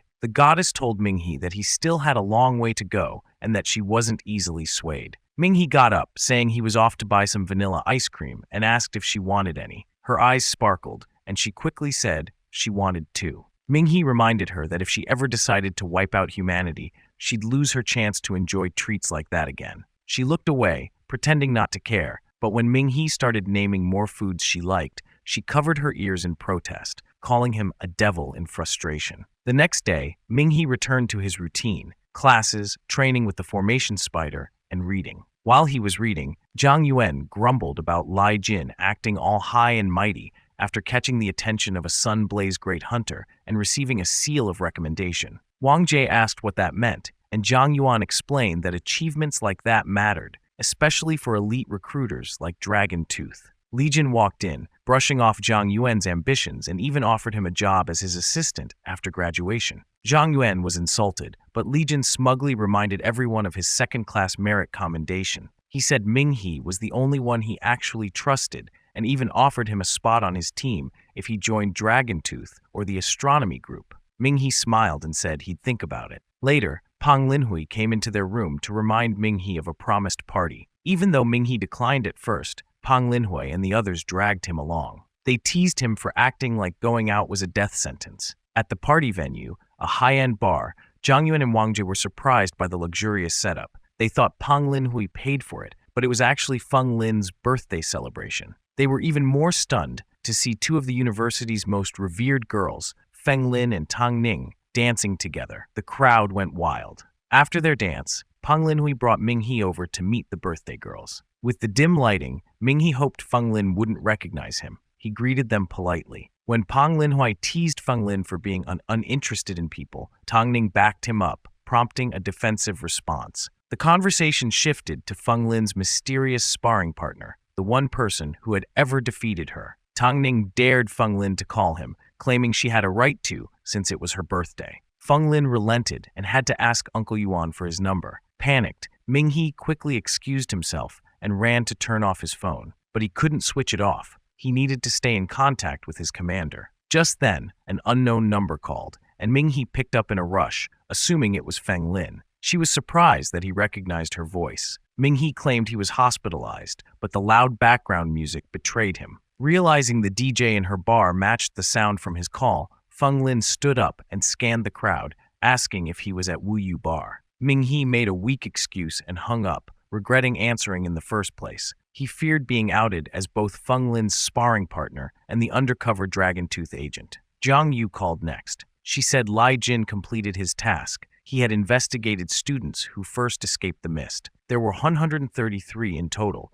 including 9 from the student council. Lai Jin reasoned that the culprit would likely be someone who stayed far from danger and had early access to schedule changes, someone in the council. With Feng Lin's birthday bringing all council members together, the party could be the perfect opportunity to identify the suspect. Jiang Yu asked about the background noise, and Ming He admitted he was at the party. Meanwhile, Feng Lin tried calling again, but the line wouldn't connect. She speculated her sparring partner might already be at the party, but was avoiding her. Tang Ning called it fate. Curious, Pang Linhui suggested a group game to see who could identify the mystery man. Ming He, trying to shift focus, asked if Feng Lin was the student council vice president. Peng Linhui clarified that Tang Ning was the president and Feng Lin was the VP. Then, Peng Linhui pushed his truth or dare idea to try to flush out the person who beat Feng Lin, believing the mysterious guest was still among them. Elsewhere, in a secluded grassy field, Lin Qinggu met instructor Luo, who handed over documents. Lin asked if Professor Feng had revealed anything. Luo said no, Feng was just a scapegoat, but they had confirmed one key figure, the acolyte. According to Ming He's intel, the team had swept Yu Hong's 9th floor and confirmed the acolyte's traces. He was tied to both the Mist and the Institute's infiltration. The acolyte was ruthless, young, and a master manipulator. He used his student status to orchestrate the Shaoling incident, subtly linking events without leaving trails. Luo warned that if they didn't catch him soon, he could become as dangerous as the mentor. Lin Qinggu was furious at Heavenly Sovereignty for misusing their power and knowledge. He was chilled by memories of the day the Calamity Beasts arrived. They had caught the false mentor, but now the real danger, the acolyte, was in hiding. Back at the bar, away from the crowd, a mysterious figure took a call. The caller warned him that with the lab shut and their scapegoat caught, it was time to lay low. If he slipped, it would be game over. The mysterious person, unfazed, replied that the safest place to hide was in plain sight.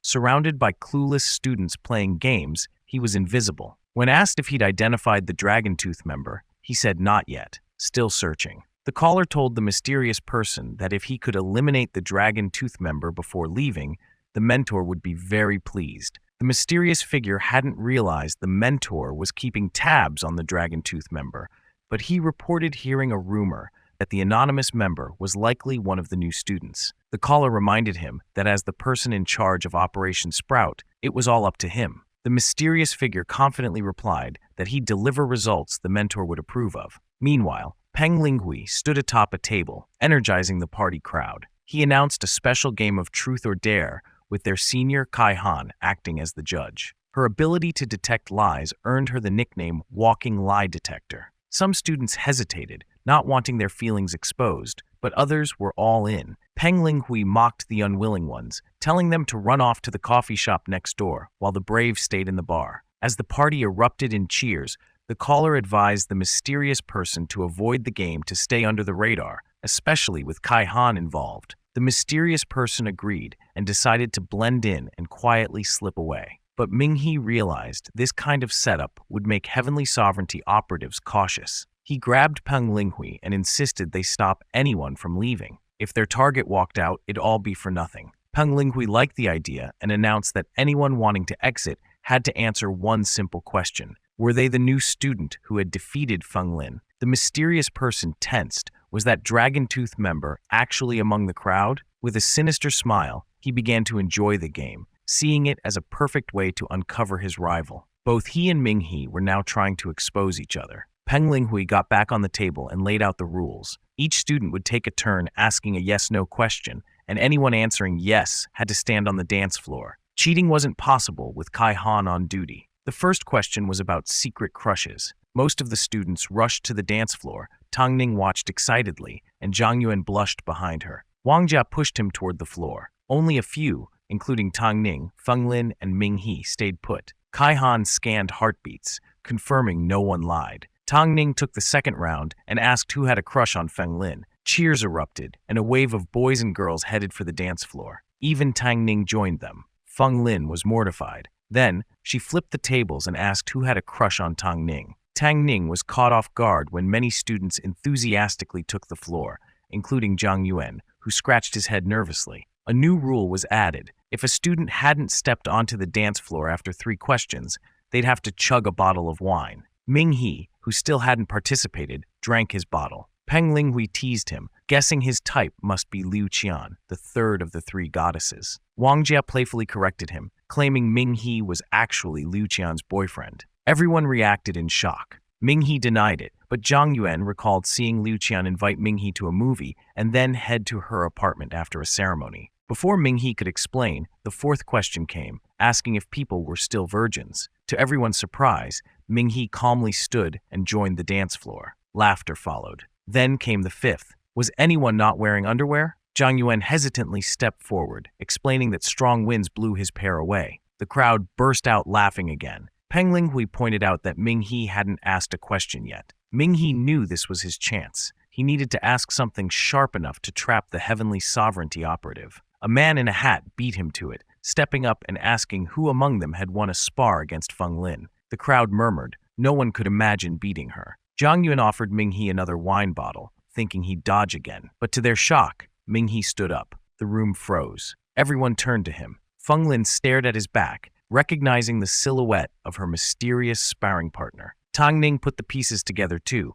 Ming He had disappeared earlier, right when Feng Lin tried calling. Peng Linghui smugly claimed he knew all along. Tang Ning asked how, and he explained that he'd seen Ming He's incredible performance during their special entrance exam. Wang Jia was stunned to find out Ming He had been specially recruited. Feng Lin silently watched Ming He, her suspicions confirmed. Tang Ning, impressed, joked that it was a shame Ming He liked Liu Qian. Feng Lin clenched her fists, frustrated that he'd kept this secret from her, even while sitting right across the table. The mysterious person had also reached a conclusion. He'd found his target, but his grin faltered when more students unexpectedly joined Ming He on the dance floor. Confused, he watched as 6 students stood together. The others were skeptical. Feng Lin couldn't believe so many had beaten her. One girl clarified that they were from the esports club. Feng Lin flushed with embarrassment, realizing their victories came from gaming matches. One guy insisted it still counted, blaming the vague question for the misunderstanding. Ming He made a mental note to be more specific in his question next time to avoid such loopholes. Zhang Yuan was relieved it was just video games, and Wang Jia wished he was in the esports club too. Tang Ning leaned in and asked Feng Lin if she really believed all 6, including Ming He, were from the gaming club. Feng Lin admitted she didn't know everyone in the esports club, brushing it off and telling Tang Ning to drop the matter. Peng Linghui asked her to let Ming He ask his question first. Still on the dance floor, Ming He thought carefully. Before asking, he clarified that he wasn't part of the esports club. He explained that he and Feng Lin had agreed to allow the use of spiritual skills during their match and praised how much she had improved. The room fell silent. Had Ming He just outed himself as the mysterious freshman who beat Feng Lin? Wang Jia choked on his drink, and Peng Linghui, while sure it was Ming He all along, wondered why he was revealing himself now. Tang Ning figured it must relate to the question he was about to ask. Then Ming He asked, was there anyone present who looked down on him, hated him, or wished him dead? After asking, he stepped off the dance floor, approached Feng Lin, and asked her to identify if any of the 9 student council members on his suspect list were among the students who stepped up. She didn't know all the freshmen, but Tang Ning stepped in confidently, took the list, and scanned the crowd. She concluded none of the 9 were there. Ming He was stunned. None of the suspects had taken the bait. Disappointed, he watched as the party ended and students began to leave. Still, he scanned the crowd, hoping to spot something. The mysterious person, hiding among them, quietly confirmed to himself that Ming He was the Dragon Tooth member. But while the enemy had found him, Ming He had found nothing in return.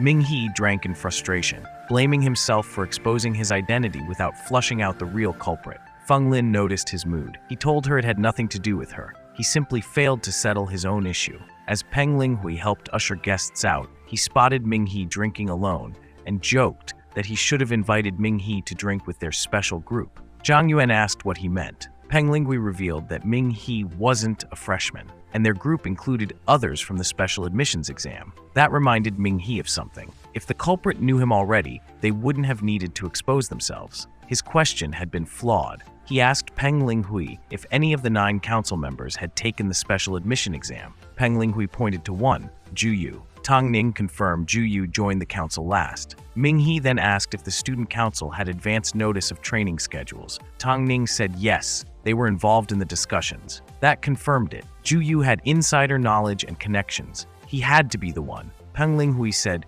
Zhu Yu had just left and was likely in the parking lot. Ming-hee dashed out. At the same time, Zhu Yu, sitting in his car, took off his hat. He had helped ask the question about defeating Feng Lin to misdirect suspicion and now planned to kill Ming-hee. As Zhu Yu started his car, he was stunned to see Ming-hee already in front of him. Instantly, he tried to run him over. Ming-hee jumped back, then gave chase. Zhu Yu watched him shrink in the mirror. But then Peng Linghui appeared on a motorcycle and told Ming-hee he couldn't outrun a car on foot. He tossed him the keys and let him take the bike. Racing forward, Ming-hee remembered how the calamitous mist appeared just before his admission test. Zhu Yu had manipulated the situation perfectly. He donated money, bribed officials, and even tried to push Ming-hee out of the selection line. Everything lined up. Zhu Yu noticed Ming-hee gaining and used his power to uproot trees, hurling them into Ming-hee's path. Ming-hee dodged skillfully, then used his mystic fist to reduce drag and increase his bike's speed. Just barely escaping the falling trees, he got close again.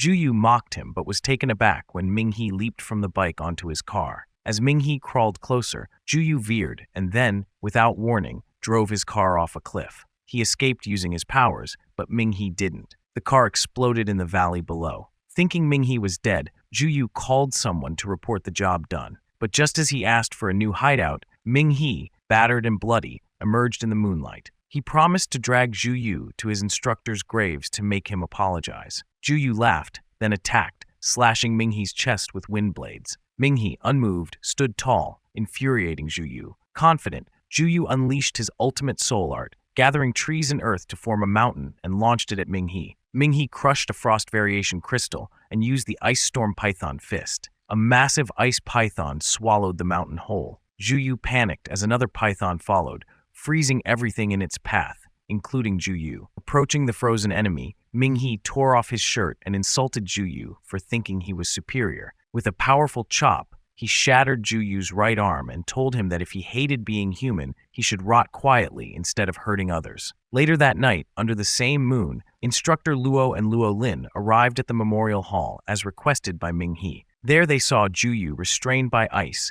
kneeling beside Ming-hee, who stood silently before his instructor's portraits. Instructor Luo saluted, and Ming-hee said he had fulfilled his promise. He caught the one behind the Shaoling incident. Zhu Yu, terrified, begged to be taken into custody, calling Ming-hee a madman. Luo Lin reassured Ming-hee, who simply said he owed his instructors an answer. Instructor Luo called in the authorities. When they arrived, they took Zhu Yu away. Luo Lin walked Ming-hee to the car, hoping he'd get proper treatment. Then she returned to the portraits and saluted. She reflected that while none of them could change the world alone, they could hold on just long enough for the next generation to rise. In that dark universe, the new generation would light the way. Everything they had done, she believed, was worth it. The next morning, Ming-hee was heading to class when he bumped into Fang Nianrong. She asked if he had enrolled in Tang Heng's course. He had. She was glad they were classmates again, and mentioned she'd had trouble choosing between Professor Feng's and Tang Heng's classes. She was disappointed to hear Professor Feng had gone abroad. Ming-hee, remembering their last moments, agreed it was a loss. As they entered the classroom, the projector displayed the title of Tang Heng's course, Elective Disaster as an Alien Civilization. Professor Tang Heng began his class with an apology to the scholars of the past, because his theories were rooted in contradicting theirs. He bowed, sparking a sarcastic comment from a student about how outrageous university professors could be. Tang Heng simply smiled and said that in any era, questioning authority is essential. The students nodded in agreement, acknowledging that all great scholars had once defied the norms of their time. Then Tang Heng posed a provocative question. Had anyone ever considered that the universe seemed biased in favor of humans? Humans had hands, learned to use tools, discovered fire, and built a civilization unmatched by other species. He wondered whether this was mere coincidence or intentional design. But what if humanity lost that divine favor? What if another species arose, equally capable of tool use and innovation? The class grew quiet as he showed an image of calamity beasts, explaining that this theoretical scenario was unfolding in real time. Humans had become complacent, never asking why they dominated nature. Now, a new intelligent species was emerging,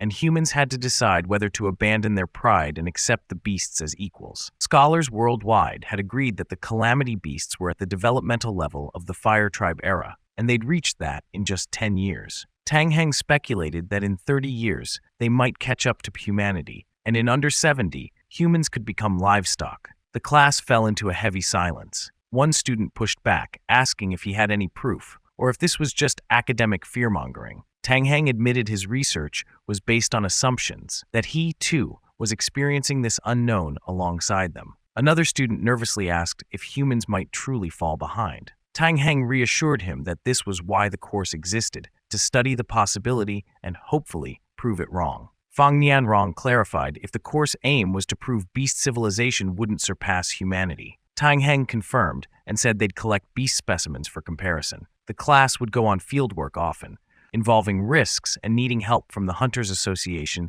and official personnel. Sadly, the course lacked funding and support. A student tried to lift his spirits, saying the topic had potential, just like Dr. Wu Long's work in astronomy. Tang Heng sighed at the mention of Wu Long, but thanked the student. He assured them that the school would still provide some support, and student council seniors would join to help ensure safety. Later, as Ming He walked in the woods, the goddess appeared to discuss Tang Heng's theories. Ming He admired Tang Heng and believed the course was more significant than it seemed. The goddess, unlike his old teachers, respected those who saw the beasts as equals. When Ming He asked if beasts could surpass humanity in 70 years, she said yes. Human progress had taken huge leaps in just 200 years, and now they weren't the only chosen species. Ming He dreamed of peaceful coexistence, but the goddess misread his words and got flustered, accusing him of implying she loved him. He laughed it off. He still struggled to understand why beasts needed to kill humans. The goddess compared humans to viruses. Sometimes the antivirus doesn't care about innocence. She then explained Tang Heng's apology. Evolution claimed humans descended from monkeys,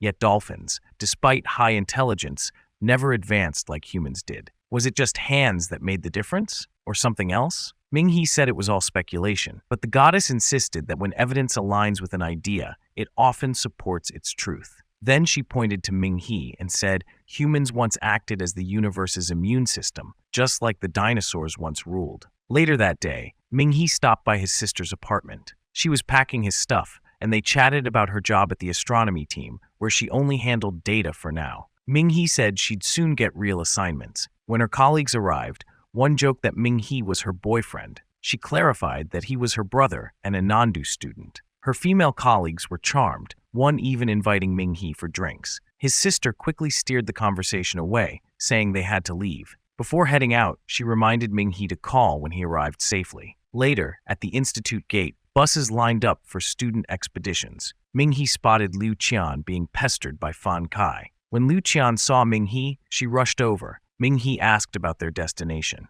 Fan Kai boasted that they were going to battle ruins. When Liu Qian noticed Ming He's bag, she realized he was also going out for a project. She was thrilled they were heading in the same direction. Fan Kai, annoyed at being ignored, grumbled that first years could only be support while seniors led the front lines. But he didn't dare provoke Ming He further. Meanwhile, Liu Qian tried to build up the courage to hug Ming He. Right then, Liang Dong accidentally bumped Ming He, causing him to stumble into Liu Qian, who mistook it for a hug and embraced him back. They shared a moment before Liu Qian was called to her bus. As she left, Ming He shyly wished her a safe trip. Soon, teacher Tang Heng told his class to board. Fang Nianrong was surprised to see Tang Ning, the student council president, already seated. Tang Ning looked up from her phone and lit up when she saw Ming He. Behind him, Peng Linghui cheerfully noted that fate had brought them together again. Tang Ning said she was forced by her uncle to supervise the freshmen. Teacher Tang Heng gently reminded her that research was just as important as the front lines,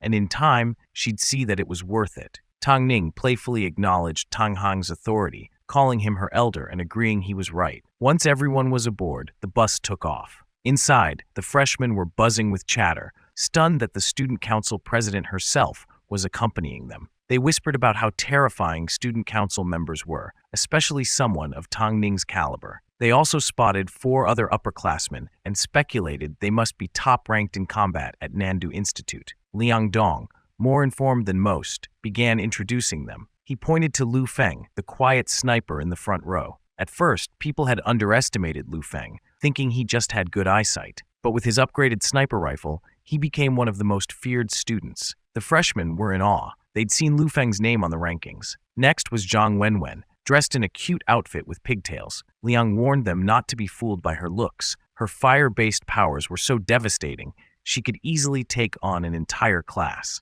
She noticed the chatter, smiled at Liang, and waved. Embarrassed, he waved back. A blonde classmate asked about her powers, and Liang simply said, "She plays with fire." Fang Nianrong then asked about the girl in traditional clothes, Xiana, a kabuto archer. Liang admitted she was mysterious and didn't have much info. Lastly, the soft-spoken boy who looked like a middle schooler was Wu Xiaodong, whose combat ranking was in the school's top 10, though no one knew what his powers were. The freshmen realized their project must be more important than it seemed if such powerful upperclassmen were escorting them. Meanwhile, in Furong Town near Guanjun Reservoir, Wang Zhang joined Wang Jun for a fishing trip. He joked about Wang Jun's stamina, having heard him up late playing poker with his wife. Wang Jun grumbled that he'd been out fishing all night. When Wang Zhang's line caught a fish, he struggled to reel it in and asked Wang Jun for help, but got no response. After finally pulling out the fish, Wang Zhang noticed strange wriggling creatures emerging from its body. Horrified, he dropped it and fell back. The creatures burrowed into the ground,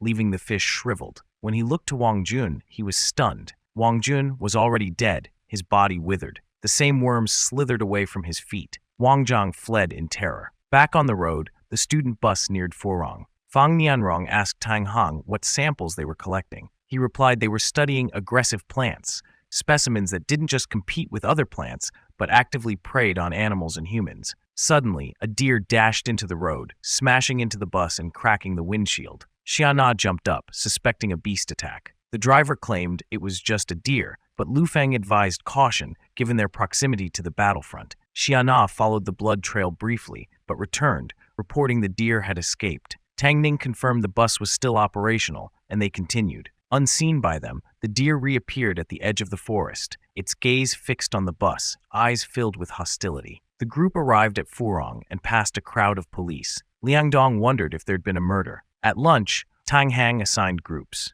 Tang Ning ended up with Fang Nianrong, Lin Hui, Hu Guangyi, another freshman girl, and Ming He. Their task, investigate the scene near the hall the police were gathered around. Tang Ning reminded her uncle she was only there to protect her group, not do the research herself. Each group was given signal handbooks in case of emergencies. As Tang Ning's group headed to the hall, inside, the local police were puzzled by the condition of the corpse. Officer Jiang Wei said they should wait for the Hunters Association. Another officer worried that might take too long due to how remote the town was. At the scene, Fang Nianrong politely introduced their group to the officers. The police allowed them to inspect the body in hopes of determining if it was a beast attack. When asked if they could handle seeing a corpse, most freshmen flinched, except Ming He and Tang Ning. Tang Ning said it was up to the others since this was their research. Ming He volunteered. He and Fang Nianrong entered the hall. Officer Zheng Wai explained that the Hunters Association had ruled out obvious beast involvement,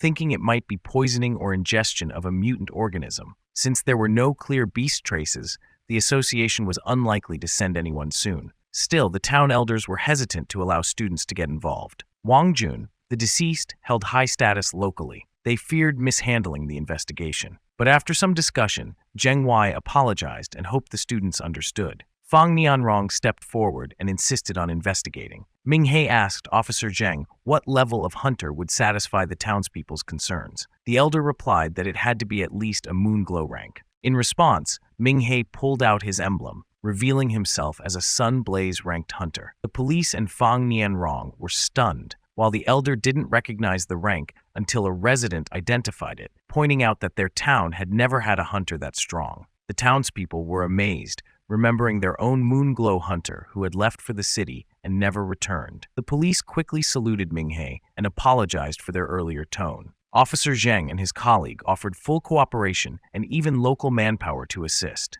Minghe asked to examine the corpse. As the cloth was pulled back, residents shielded their children's eyes. Both Minghe and Fang Nianrong were disturbed by Wang Jun's shriveled remains. Officer Zheng explained that the autopsy revealed withered organs, extreme dehydration, and drained blood, almost as if the body had been exposed to the sun for months. Surveillance footage showed Wang Jun had been active and energetic earlier that day. No signs of beast attacks were captured. Minghe found it disturbing that someone could deteriorate so quickly, suggesting a highly stealthy creature might be responsible, perhaps one that used camouflage. Locals chimed in, claiming it must be a vampire bat mutant from Black Mountain. They spoke of its monstrous wings and blood-sucking fangs. Another man insisted the beast had driven people away from the mountain. Officer Zheng's colleague realized the rumors were interfering and told the villagers to leave the investigation to the professionals. Fang Nianrong theorized that maybe Wang Jun was bitten at night and the venom reacted to sunlight.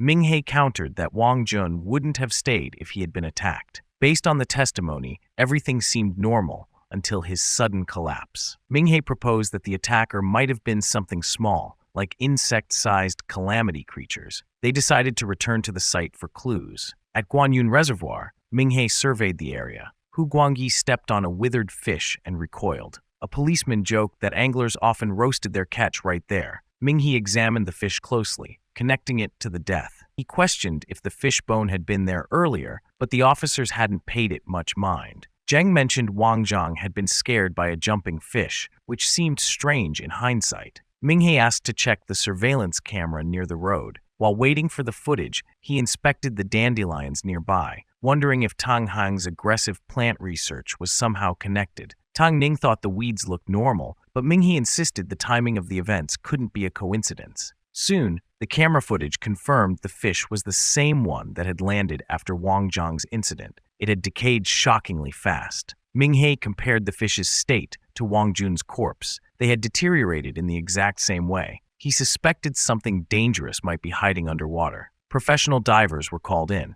They handed over a tablet so Minghe and Zheng could monitor their dive. Minghe asked for samples of aquatic plants while they explored. Lin Hui and Hu Guangyi, skeptical of Minghe, grumbled about his influence, thinking he was just using Tang Hang's authority. They wanted to search the mountains instead, assuming they'd find beast traces there. When they tried to leave, Tang Ning stopped them, reminding them it was unsafe to split up. Despite her protests, Minghe told her to accompany them, reassuring her that he could manage alone and would stay in town. He promised to alert Tang Hang if needed. Reluctantly, Tang Ning agreed. Underwater, the female diver discovered a pile of bones hidden beneath the seaweed: cows, pigs, deer, and more. Everyone hoped they were just animal remains. The male diver brought up bones and plant samples for Minghe, warning that whatever was down there was beyond ordinary. As night fell, they called off further diving. Minghe decided to bring the samples to Professor Tang for analysis. He also noticed the townspeople were growing increasingly panicked.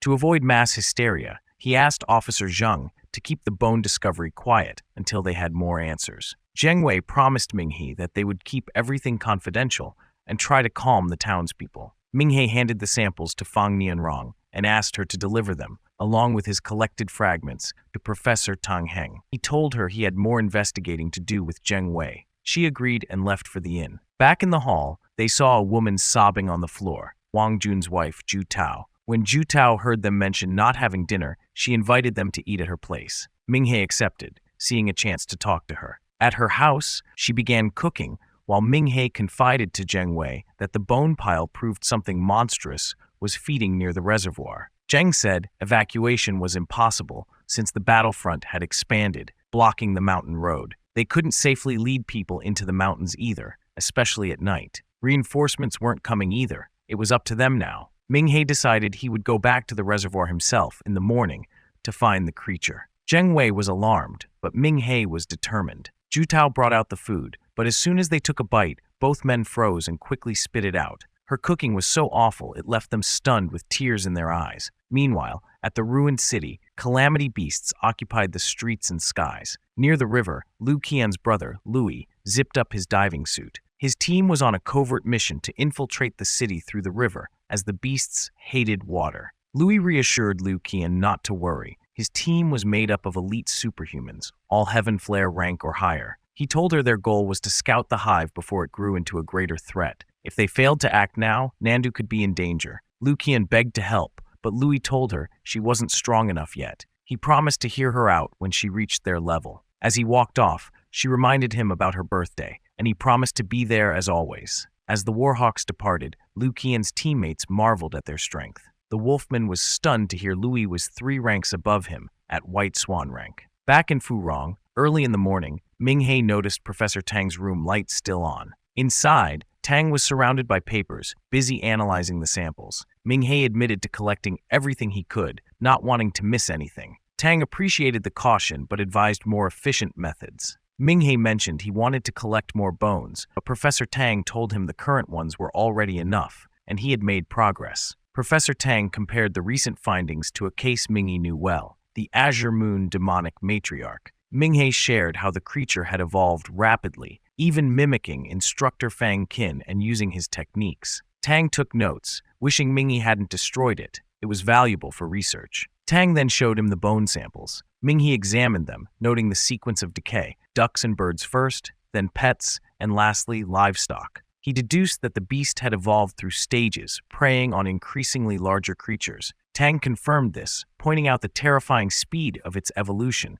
and that once it finished with the livestock, humans would be next. Realizing the threat, Ming-He rushed out to act. Tang warned him to be careful. The creature was likely still nearby. Ming-He called Zheng Wei, requesting backup at the reservoir. Just then, Tang Ning, Hu Guangyi, and Lin Hui returned from the forest, tired and dirty. Hu Guangyi clutched a bag full of random plants, insisting they found something useful. Lin Hui rolled her eyes, saying they only found rocks and trees. Hu Guangyi argued back, determined to analyze the contents. Lin Hui just wished him luck and walked off. Ming-He ignored the squabble and hurried out. Tang Ning asked what he was up to, and Fang Nianrong explained he was heading to the reservoir. Tang Ning wanted to follow, but Fang Nianrong stopped her. Ming-He was strong and needed no backup. She urged Tang Ning to rest after staying up all night, promising they'd be fine without her. Tang Ning reluctantly agreed to rest and asked Fang Nianrong to notify her immediately if anything went wrong. Fang Nianrong promised and headed for the reservoir. When she got there,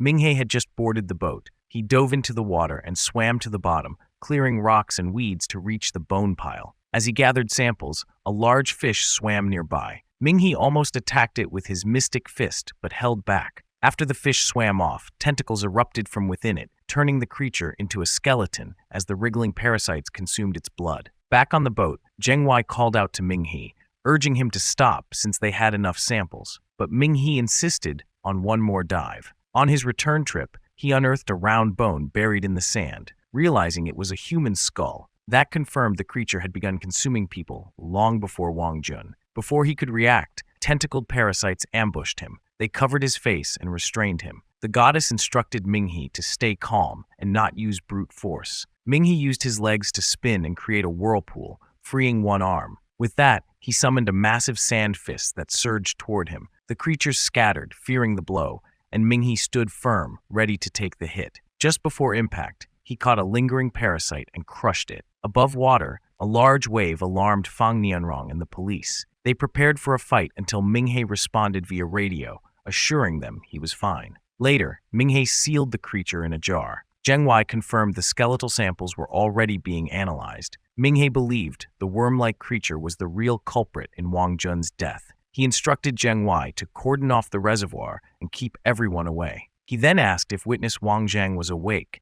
Zheng Wei promised to check. Returning to the inn, Ming-He showed Professor Tang the captured creature. He explained how it dried up outside water, but revived when submerged. Tang was impressed, thinking the find could resolve many unanswered questions. He told Ming-He the bones were still valuable for data. Ming-He offered to gather more of the creatures while Tang completed the analysis. Meanwhile, 10 miles away at Shanxi Lumber Mill, Xiana's group was investigating the disappearance of Wang Jiangnong, a known drunk. Despite complaints from Jiang Lai and Huang Fan, the group remained cautious. When Xiana spotted a deer drinking water, she warned the others, but it turned out harmless for the moment. Unknown to them, it was the deer their bus had hit, now with its flesh rotting and glass stuck in its neck. Inside the lumber mill, the group found Jiang Nong passed out in a room reeking of alcohol. When Huang Fan tried to wake him, Jiang Nong suddenly turned, revealing a half-rotten face and monstrous mouth. He bit Huang Fan's neck. Xiana kicked him off and defended the group with her bow, while Liang Dong carried Huang Fan to safety. As Xiana fought the rabid Jiang Nong, Liang Dong wondered if it was rabies. After a hard battle, Xiana shot an arrow through his skull, pinning him to the wall. Jiang Lai was stunned until she realized Jiang Nong wasn't human anymore. Just as they were leaving, the mutated deer appeared. Xiana engaged it alone, using her surroundings and quick thinking. She lured it toward an electric saw. The creature shattered the blade with its antlers. Undeterred, Xiana charged up her next arrow and fired a devastating shot. To their shock, the deer parried the arrow with its antlers, showing intelligence and combat awareness far beyond a normal beast. The deer barely flinched as Xiana's arrow smashed the floor behind it. Its calm reaction confirmed it was no ordinary animal. Jiang Lai warned Liang Dong to move back with her, noting that Huang Fan was still bleeding and the deer wasn't letting them leave. Meanwhile, back in the lounge, the supposedly dead Wang Jiangnong stirred and disappeared, leaving only the arrow pinned to the wall behind. At the Guanyun Reservoir, the water had been almost fully drained, but the wriggling creatures were still nowhere in sight. Minghe preferred to be patient and wait until the reservoir was completely empty. Once it was, bones littered the bottom, shocking the police and townspeople. A drone scan confirmed the gruesome remains, explaining the mysterious livestock disappearances. Though they couldn't find the creatures, Minghe believed that drying the reservoir at least reduced the danger. Tang Ning, Lin Hui, and Hu Guangyi arrived at the scene. Minghe confirmed the bones were linked to the beast. A villager invited everyone to the ancestral hall for a meal prepared in gratitude. Professor Tang asked Tang Ning to stay behind and watch the drained area, while urging Minghe to rest. During dinner, Minghe asked Zheng Wei if Wang Jiang was awake. Hearing that he was, Minghe decided to go question him personally, despite Zheng Wei offering to join. That night, Wang Jiang crept into Zhu Tao's house. She told him she was bathing and asked why he was there. Wang Jiang claimed he came to check on her since Wang's death. Zhu Tao invited him in while she finished up. When she returned, Wang Jiang awkwardly admitted he heard her screaming the night Wang Jun died. Zhu Tao denied it, but Wang Jiang kept pressing, insisting he wanted to take care of her in Wang Jun's absence. He suggested sleeping beside her to keep her company. Despite pretending to be hesitant, Zhu Tao led him to her room. There, Wang Jiang became more forward, ignoring her refusals. He accused her of being with someone else the night Wang Jun died and used it to manipulate her. When she told him to lie down and close his eyes, he complied, only to be attacked moments later. Zhu Tao, no longer pretending, commented on how much she enjoyed the way he screamed as she finished dressing herself. Meanwhile, Minghe stopped outside a restaurant and asked an old man about its owner, Miss Tao. The old man described Zhu Tao as a talented and beloved cook, until about 10 days ago, when her cooking deteriorated and she closed the restaurant more often. Curious, Minghe asked if anything unusual had happened lately, but the old man's rambling didn't offer much. Still, Minghe decided to find Wang Jiang and headed for Zhu Tao's house. There, Zhu Tao told him Wang Jiang was inside resting, claiming he was afraid to sleep alone. She invited Minghe to dinner, but he politely declined, saying he'd already eaten. Zhu Tao insisted her cooking was far better than what was served at the ancestral hall, then went to tend to her stew while Minghe entered the back room. He found Wang Jiang covered by a blanket and unresponsive. As he leaned in, a clawed hand grabbed him. Wang Jiang, now monstrous, revealed his fangs and spoke with writhing tentacles pouring from his mouth. He told Minghe they had met before, at the reservoir. When Minghe called him a beast, Wang Jiang lashed out in rage, declaring himself part of a higher species. Zhu Tao entered with a pot of stew and reminded Minghe about his promise to eat first. Cautiously, he asked what they really were. Zhu Tao claimed they were humans too, but Minghe pulled out his mutated crystal and called her a blood-sucking monster. Wang Jiang offered to eat Minghe's guts, but Zhu Tao calmly said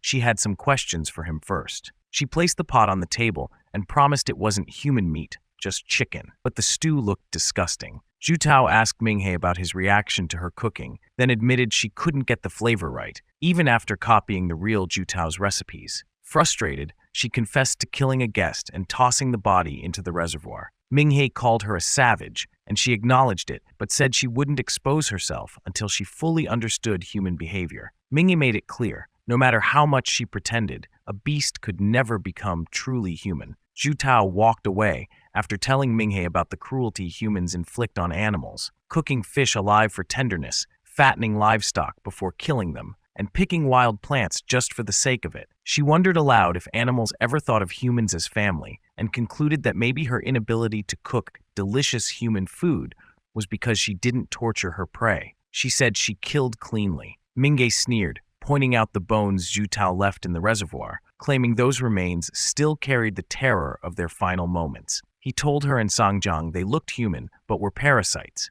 According to him, they had never done anything truly good or beautiful, only absorbed humanity's darkest instincts naturally, without outside influence. Wang Zhang agreed with Minghe, but in a sinister way, saying they should eat Minghe's tongue with chicken soup. Tentacles sprouted from Zhu Tao's hand. She wanted to make boiled live fish, but with Mei instead of a fish. Wang Zhang attacked first, his tentacles smashing into a wall when Minghe dodged. He pulled them back, complemented Minghe's reflexes, then mutated, his head opening up to reveal a mass of tentacles. Confident Minghe couldn't escape now, Wang Zhang struck again. Minghe crushed a hidden crystal in his hand, absorbing its energy into his fist, which began to freeze over. Zhu Tao noticed the change and warned Wang Zhang. Minghe activated his ultimate move, Hail Fist. Ice fists rained down from above, crushing the house. Zhu Tao and Wang Zhang were caught in the onslaught, with Zhu Tao frozen in a pillar of ice. The goddess's voice urged Minghe to run. Though powerful, his attack hadn't killed them. She revealed Zhu Tao might be a Lord-rank calamity beast, and without the frost crystal, Minghe wouldn't have survived. While fleeing, he asked what species Zhu Tao and Wang Zhang were,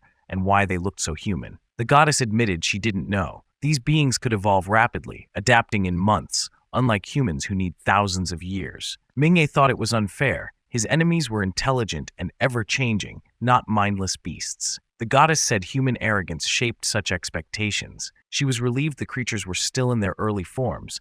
Otherwise, humanity might have been wiped out. She reminded him the fight only bought time. Zhu Tao and Wang Zhang would break free. Minghe regretted not calling for backup. The student council might have helped. The goddess agreed, especially about Tangming. Meanwhile, Professor Tanghang was examining a writhing creature Minghe had sent. Realizing what it was, he excitedly called Minghe, who was running through the fields. Tanghang warned him not to seek out Wang Zhang or his wife. They were likely already parasitized. The true threat was a beast with parasite-like traits that moved through multiple stages: dormant, parasitic, cellular theft, full digestion, and complete takeover. Minghe sarcastically wished Tanghang had warned him sooner. Out of breath, Minghe asked Tanghang to contact the Hunters Association. He confirmed both Zhu Tao and Wang Zhang were parasitized and extremely dangerous. Tanghang fumbled, then panicked when Minghe went silent. The call had dropped. Minghe had asked him to contact the student council just before the signal was lost. Realizing the network was down, Minghe cursed.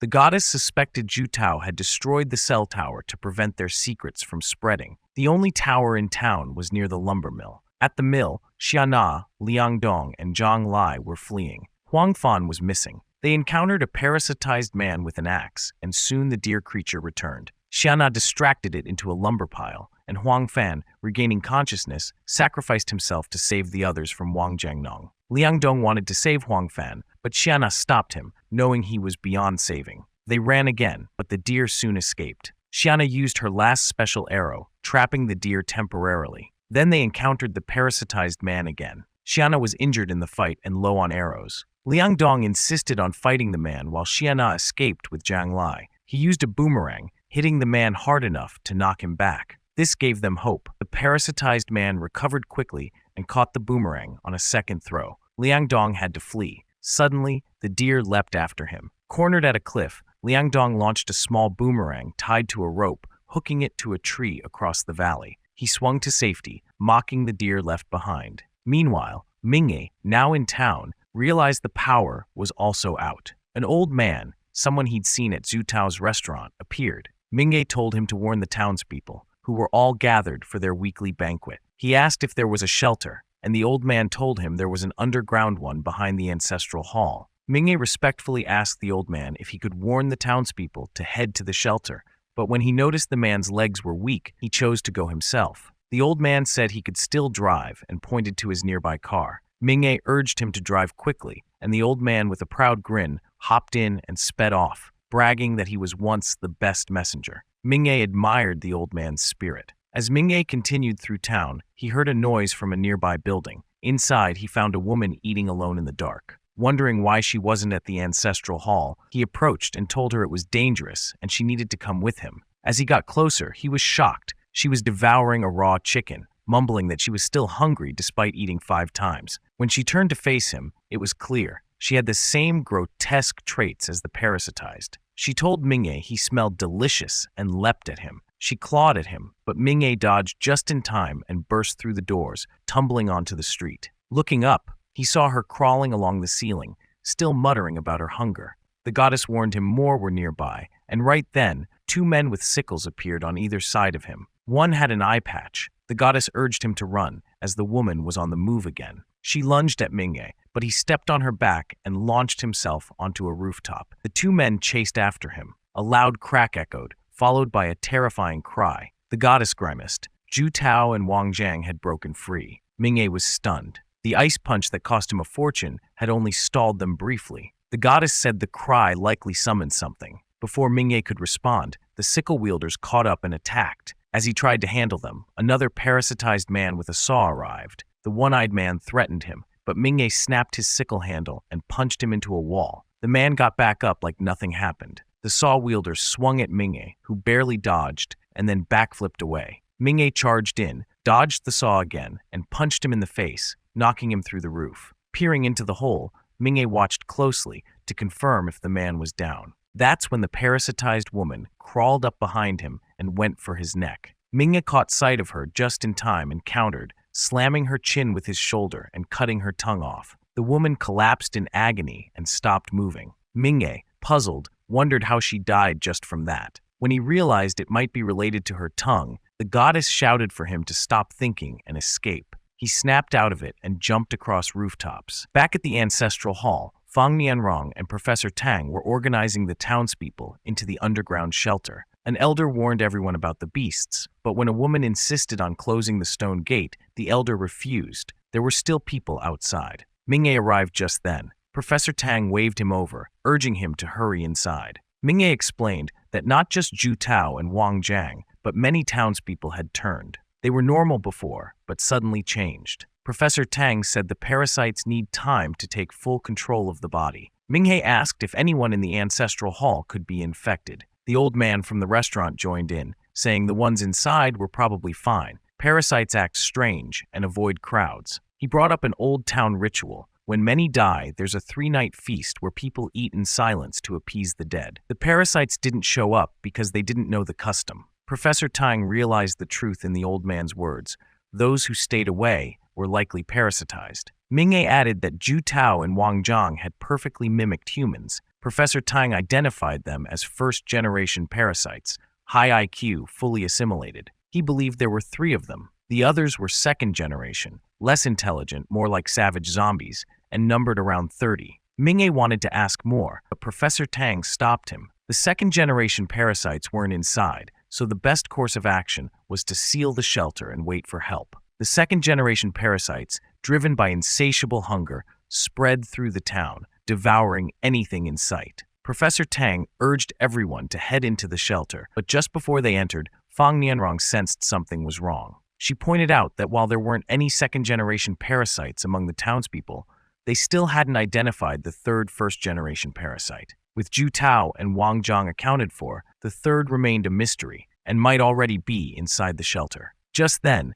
second-generation parasites burst into the ancestral hall and charged at Fang Nianrong. Professor Tang pulled her back and slammed the switch to close the stone gate. As it lowered, a one-eyed parasite dove at the entrance, only for the stone gate to slice off his head as it sealed shut. Everyone inside stared in stunned silence. The elder realized the real threat wasn't just outside, it was also hiding among them. Outside, the second-generation parasites surrounded the ancestral hall, now sealed. For now, the townspeople were safe from them, but the greater threat remained within. Ming-ye, Professor Tang, and Fang Nianrong looked around at the shaken townspeople, many of whom began to weep. An alarm began to sound across Furong town. Outside the town, Lu Feng, an elite sniper, heard it and informed his teammates that this was a level 7 disaster. One of them said such disasters required a heavenly flare-ranked superhuman. Lu Feng instructed them to regroup and request support. When challenged about abandoning those still in town, Lu Feng coldly reminded them the alarm was for evacuation, not suicide. His bluntness silenced the group. Back in town, the alarm agitated the parasites. On a rooftop,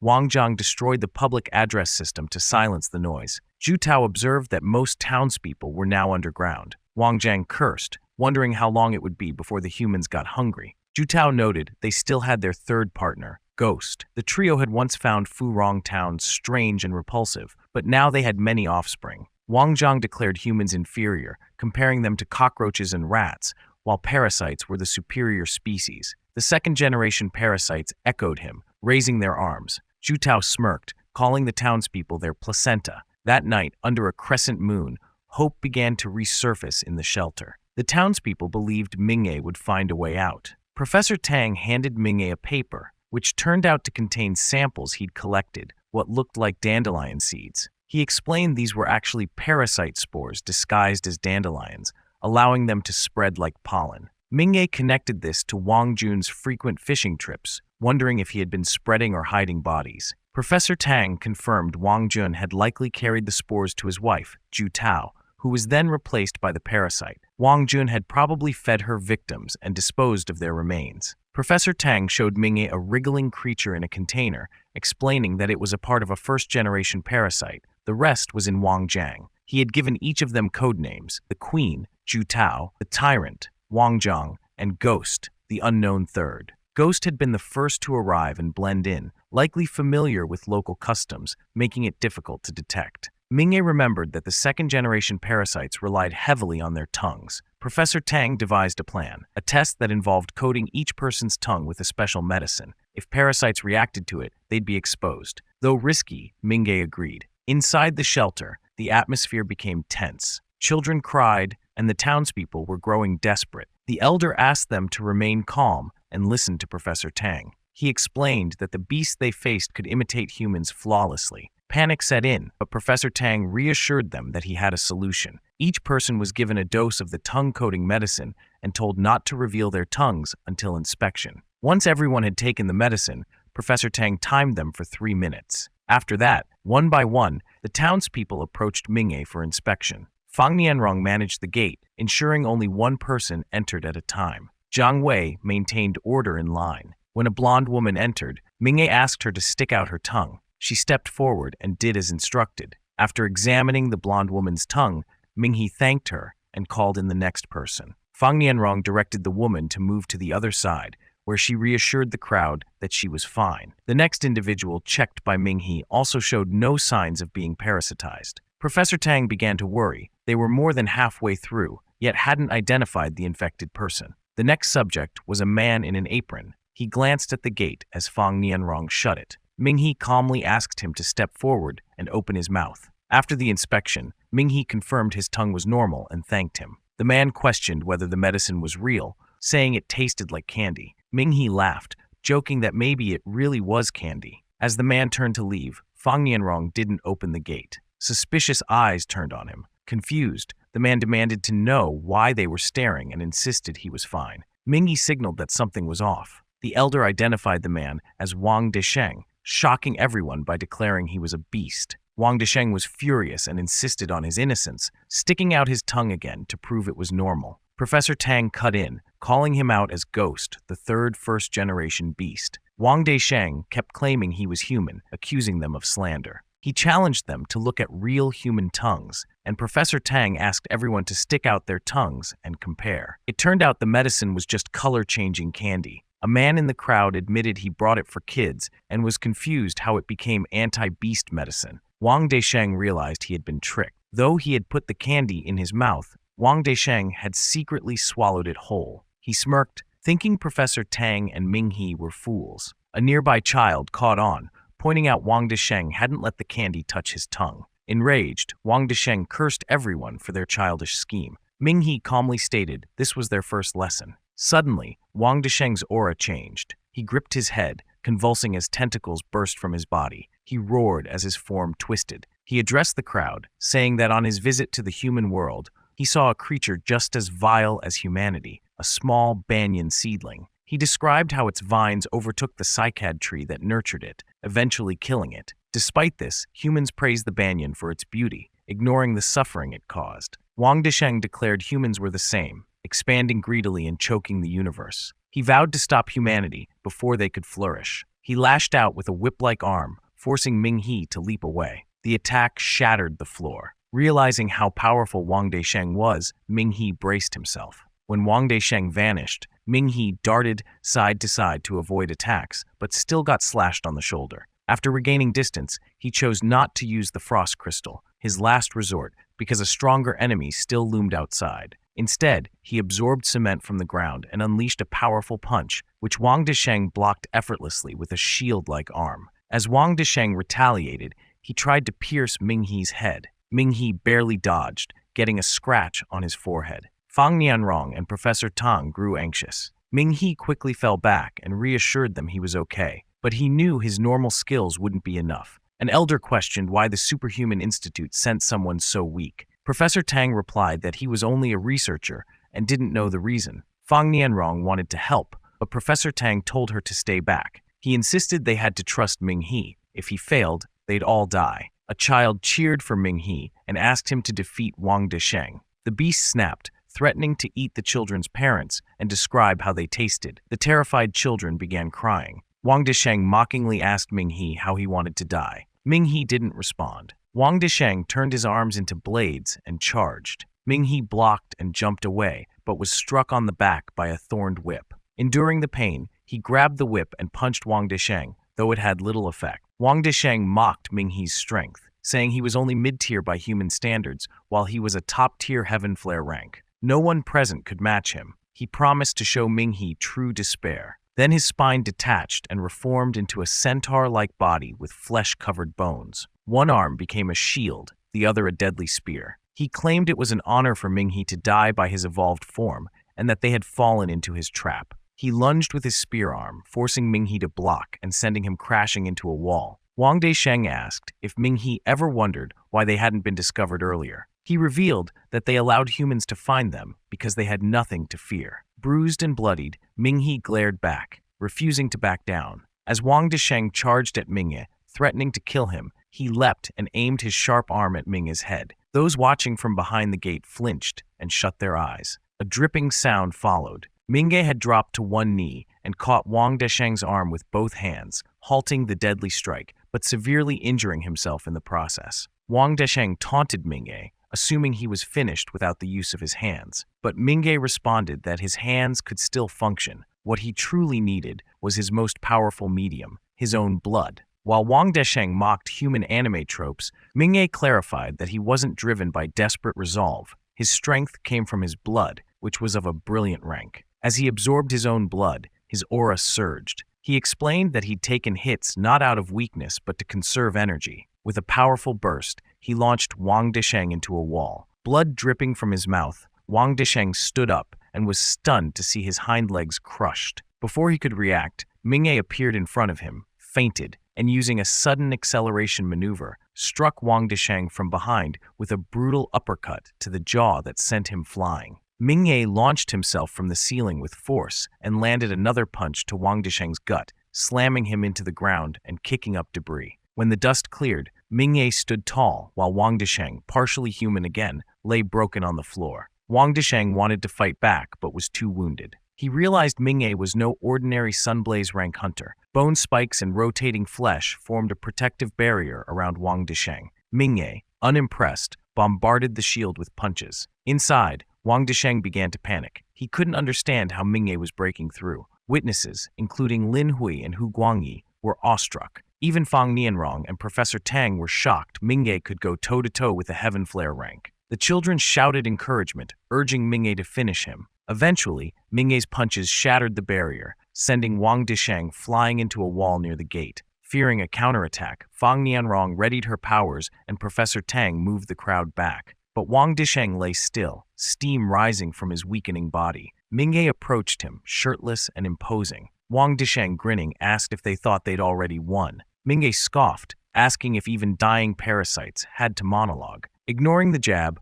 Wang Desheng said his mission was complete. Then, a parasite burst from his mouth and tried to escape through the gate, but Minghe crushed it underfoot, declaring problems should be handled one at a time. Wang Desheng's body began to dissolve. A goddess voice told Minghe something valuable remained inside. Minghe searched through Wang Desheng's clothes and found a mysterious substance. Professor Tang immediately recognized it as the liquid of the stars, a rare, pure cultivation enhancer. Professor Tang urged Minghe to drink it while it was fresh. Minghe did, and a green flame engulfed him. Sitting cross-legged, he began to meditate. His wounds visibly healed, and eventually he opened glowing violet eyes. When Professor Tang poured water over his head, the glow vanished. Minghe stood up, examined his fully healed body, and said he felt amazing. He jokingly claimed he might now be high Sunblaze rank. Fang Nianrong and Professor Tang, momentarily alarmed, thought he'd been parasitized. When Minghe revealed he was just joking, they were furious. Fang Nianrong suspected something was still off.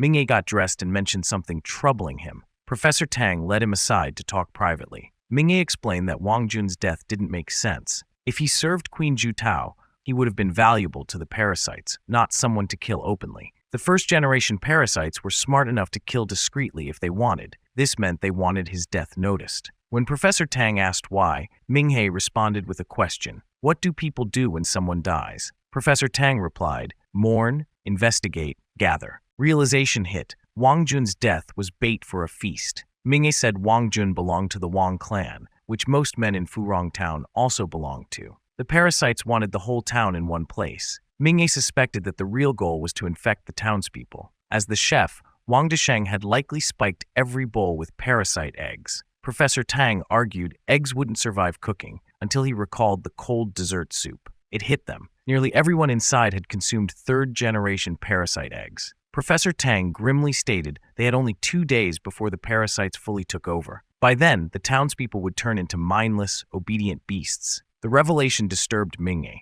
Professor Tang explained that parasites evolve quickly, improving their takeover methods. Minghe realized the parasites aimed to convert the whole town. Professor Tang agreed. It was far worse than they imagined. Minghe grasped the deeper implication. Furong Town was about to become a battlefield. Professor Tang confirmed it. The outcome here would affect the entire southern capital. The town was near an evacuation route for superhumans at the front lines. If Furong Town fell, the consequences would be devastating. Minghe understood exactly what Professor Tang feared. Minghe asked Professor Tang if he feared that the parasitic beasts in Furong Town might strike the evacuation route just as the survivors were escaping. He worried that if that happened, no one from the battlefield would make it out alive. Professor Tang admitted the fear was real. The parasites didn't need overwhelming power. They only had to delay them, like sacrificial pawns. As Minghe acknowledged how likely total defeat was, he suddenly thought of Liu Qian, who was at the front line. Professor Tang noticed the shift in Minghe's expression and asked if someone important was at the battlefield.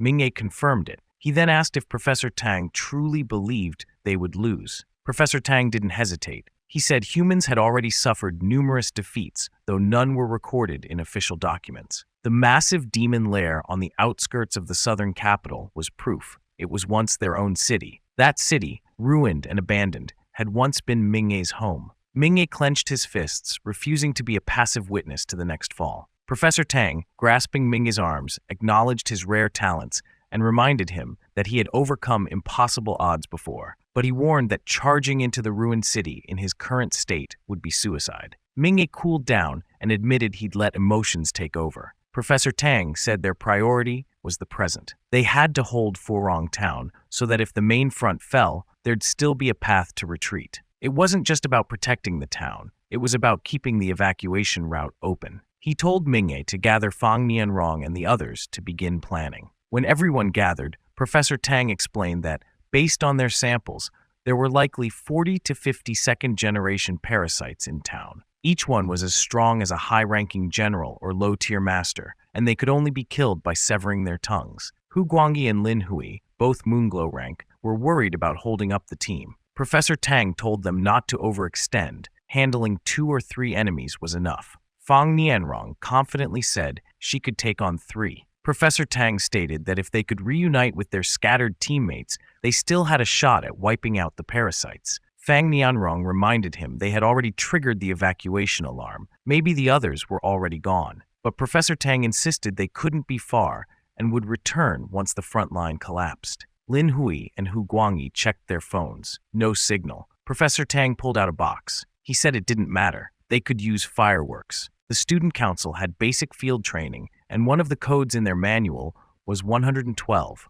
emergency assembly. Minghe confirmed they just had to launch the signal 3 times. Hu Guangyi doubted it would work, expecting everyone to have fled. Professor Tang said they couldn't control others' choices, but as long as some returned, their chances would rise. Fang Nianrong added that Minghe had already defeated a first-gen parasite, inspiring hope. When Lin Hui asked how to fire the signal, Professor Tang silently pointed at the ventilation system. The brave child, who had earlier confronted Wang Desheng, crawled into the shaft with the fireworks. Fang Nianrong said they would have gone themselves if it weren't so narrow. The elder reassured her that the vents were well hidden and that even if one got blocked, there were many others. Outside, the child successfully launched the first firework. Its light revealed second-generation parasites lurking in the shadows. He fired the second. As it burst in the sky, one parasite's tongue was pierced with ice. The child launched 2 more. As the final lights spread through the sky, Tang Ning recognized the 112 signal. Worried there was no other way, she wandered through the streets. Suddenly, squirming parasites dropped from a rooftop and attacked.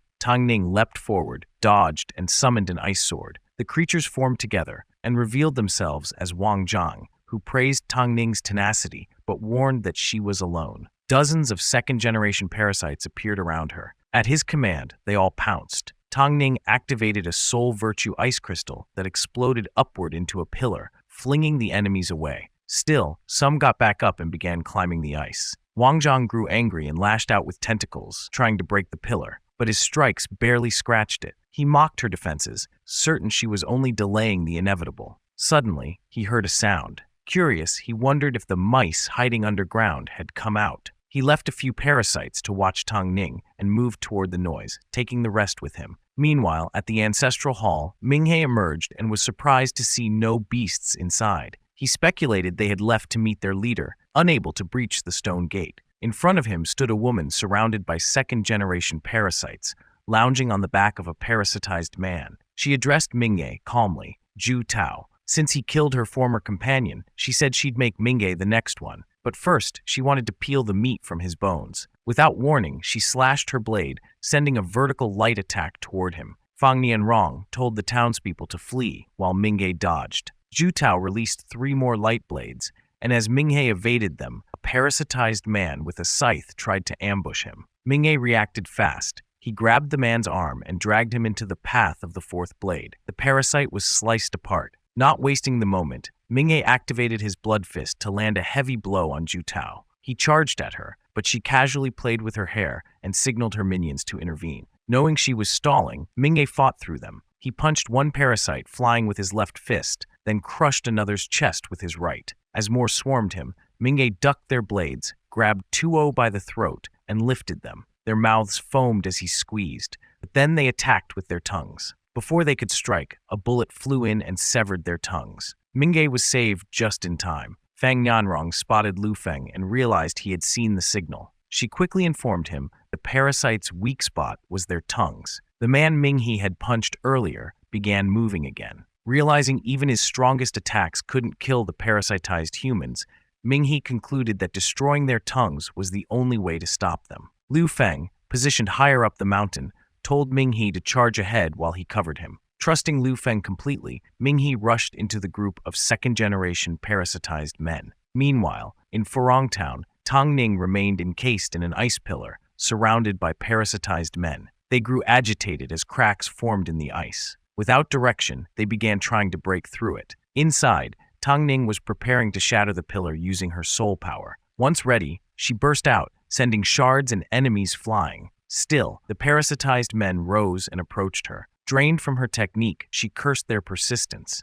2 of them charged her with weapons, but before they could strike, a fiery figure barreled through and took them out. Tang Ning shielded herself from the heat and debris as Jiang Wenwen emerged from the explosion, suited in fire-resistant gear. Surprised by Tang Ning's state, she explained she stayed behind because the battle was too critical to abandon. Wenwen cursed when she saw the enemies unharmed by fire. Tang Ning explained that their tongues were their weak points. Wenwen, unimpressed, created a fireball and declared she'd burn them to ash. Her fiery assault blasted the parasitized soldiers, and once satisfied, she confidently told Tang Ning they were just expendable pawns. Suddenly, a parasitized dog lunged at Wenwen, but before it could bite, an ice spear pierced its tongue. Tang Ning warned her to stay sharp. The second-generation parasites were more dangerous than they seemed. Embarrassed but defensive, Wenwen claimed she had it handled. Tang Ning didn't argue. She agreed the enemies were only foot soldiers and said their real targets were two stronger foes likely waiting in the ancestral hall. They backed each other up as they attacked the approaching parasitized men, who lunged at them without hesitation. In Furong streets, Tang Ning and Wenwen swept their enemies away with combined powers. Up the mountain, Liu Feng sniped at parasitized targets, giving Minghe a clear path to Zhu Tao. Minghe even gave Liu Feng a thumbs up, leaving Liu Feng wondering about the gesture. Liu Feng then warned Minghe that more enemies were incoming. Minghe suddenly faced a wall of parasitized men swinging weapons at him. He ducked and leapt over them, landing on one and pushing off its face before dashing toward Zhu Tao. Disappointed in her soldiers, Zhu Tao raised her knife and slashed down at Minghe. He dodged and countered with his blood fiend technique, landing a solid punch on her jaw. She crashed headfirst into the ground. Keeping his distance, Minghe silently celebrated that his attack landed before his power faded. Zhu Tao, impressed by his improvement, smiled through her bloodied face and asked why it felt like his energy was waning. Minghe mocked her arrogance and poor defense. She admitted her body was weak, but hinted at replacing it soon. Minghe promised to destroy her completely. Parasitized men surrounded him again. As he charged at Zhu Tao, one blocked his way. Minghe punched it aside, only to be confronted by a massive parasitized man, Wang Jiang. Minghe launched a punch at his chest, but it barely had an effect. Recognizing him, Minghe saw tentacles emerging from his mouth. It was Wang Jiang, now mutated. Wang Jiang attacked with a powerful punch, which Minghe narrowly dodged. The floor shattered. Realizing Wang Jiang had become much stronger, Minghe cursed the parasite's rapid evolution. Zhu Tao ordered Wang Jiang to kill Minghe without making him bleed. Curious, Wang Jiang asked if it was for her cooking. She sternly explained that Minghe's blood fueled his power. Wang Jiang morphed his arm into a warhammer, vowing to crush every part of Minghe's body. He charged and swung, sending Minghe flying into a platform. Wang Jiang enjoyed watching him struggle. Suddenly, he caught a bullet aimed at his head. Liu Feng was stunned. Wang Jiang ignored him, focused on finishing Minghe. He built up speed by spinning like a top and lunged at Minghe, who leapt onto a building. Wang Jiang smashed through it, causing Minghe to fall. As he stood, Wang Jiang was already diving toward him. Minghe dodged, but was hit by a follow-up blow that cracked the ground beneath him. As the dust cleared, Minghe admitted Wang Jiang was stronger than a ghost. Wang Jiang stomped and shouted not to compare him with someone weaker. Then he noticed a slithering creature approaching. It was a parasite he'd once kept in a jar, now merging with him again. Wang Jiang's body convulsed, tattoos appeared, and he grew even more powerful. He bragged that he was now the perfect, unbeatable version of himself. Zhu Tao sensed something wrong and asked how the parasite escaped. Before Wang Jiang could answer, green liquid erupted from his chest. He collapsed, steaming and trembling. His warhammer vanished. Professor Tang appeared, holding the original container, saying this was the only way he could help Minghe. Wang Jiang panicked as smoke poured from his chest. He screamed at Professor Tang, who casually said he had added an alpha-decaying crystal. Wang Jiang fell silent, dug into his chest, and yanked out the parasite, cursing it. He crushed it underfoot, furious it had tried to take him down with it. Minghe, stretching his arm, mocked Wang Jiang for once calling it his child, now killing it without a thought. Climbing toward Wang Jiang, Minghe said he only saw selfishness and cruelty in him, a species that deserved extinction. He punched Wang Jiang's chest, but it had no effect. Wang Jiang tried to grab him, but Minghe slipped behind and struck again. Still nothing. Wang Jiang turned, only for Minghe to retreat and get caught anyway. Minghe blocked a punch, but was pushed back. Wang Jiang taunted him, saying his punches only tickled. Then Liu Feng shot 3 bullets into Wang Jiang's head, still no real damage. Furious, Wang Jiang turned to Liu Feng, but before he could react, Zhu Tao appeared and slashed Liu Feng's arm. She mocked him for avoiding death, and Liu Feng cursed himself for being careless, realizing she might be a Lord-rank threat. He retreated into the forest. Zhu Tao morphed her hand into tentacles and snared Liu Feng, lifting him up while calling him a tasty little sheep. Just as she was about to devour him, Jiang Wenwen arrived and ordered her to stop.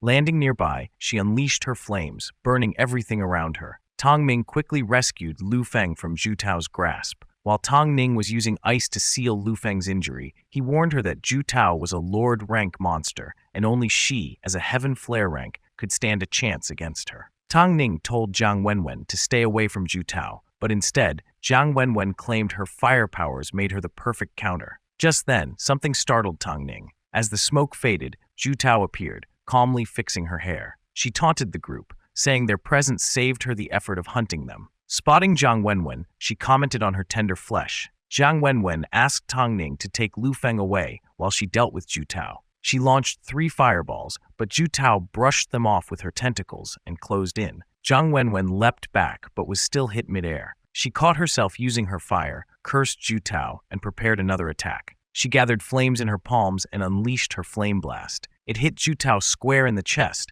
but had no visible effect. Unbothered, Zhu Tao formed a tornado of tentacles, filling it with black liquid. As it grew, Jiang Wenwen continued her assault in vain. Zhu Tao finally drenched her in the dark fluid, leaving her unable to rise. Zhu Tao licked her tentacle and talked about marinating Jiang Wenwen before feasting. Tang Ning stepped in. Zhu Tao asked if she was the one killing her spawn across town. Tang Ning said she was just clearing out trash. Zhu Tao admired Tang Ning's body and expressed her desire to leave her own. Tang Ning reacted in disgust. Zhu Tao explained her obsession with beauty, saying it made her hungrier. She then promised to devour Tang Ning's friends after taking her body. Zhu Tao lashed out with her tentacles, but Tang Ning flipped away and summoned ice spikes with her frost crystal technique. The spikes caged Zhu Tao, who noticed her cheek starting to freeze. Tang Ning followed up with ice spears, piercing Zhu Tao's body. Zhu Tao slumped, seemingly defeated. Jiang Wenwen asked if it worked, but Tang Ning doubted it. Just then,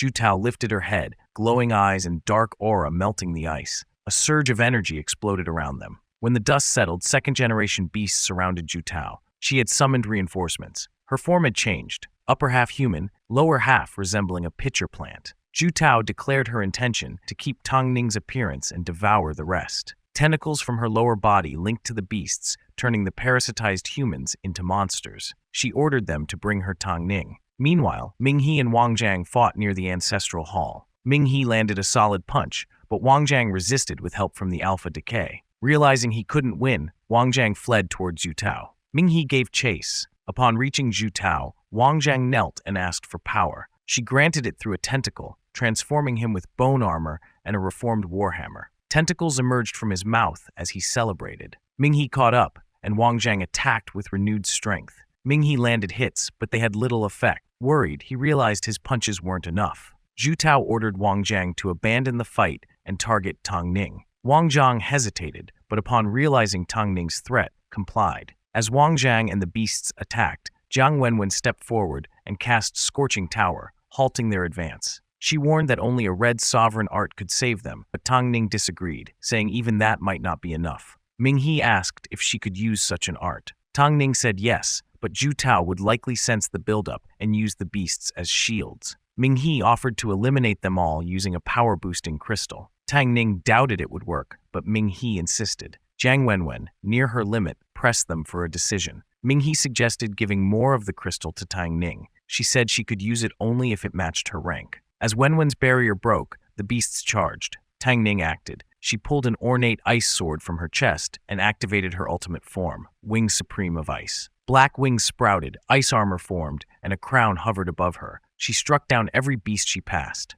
Only Wang Jiang escaped, retreating to Zhu Tao. With only the two of them left, Wang Jiang asked what now. Zhu Tao didn't answer. She grinned. Tang Ning slashed at Zhu Tao, but Zhu Tao yanked Wang Jiang forward as a shield. Despite his pleas, she let him die. His frozen body hit the ground. Tang Ning was exhausted. Sensing it, Zhu Tao launched an attack. Her tentacles shattered Tang Ning's wings. Tang Ning dropped her sword and was pulled close. Zhu Tao admired her body, but since Tang Ning defied her, she promised to make her suffer. As Tang Ning was absorbed, she managed to flick her crown toward Ming He. Ice shards gathered on his back as the crown landed on his head. He leapt, wings forming midair. Zhu Tao had nearly consumed Tang Ning when she noticed Ming He. He launched his final attack, an enormous ice fist, followed by enclosing ice walls. The punch crushed Zhu Tao, freezing her upper body and sending a trail of ice down the mountain like a descending dragon. At the base, Hu Guanghe and Fang Nianrong saw the ice wall and went to investigate. Wen told them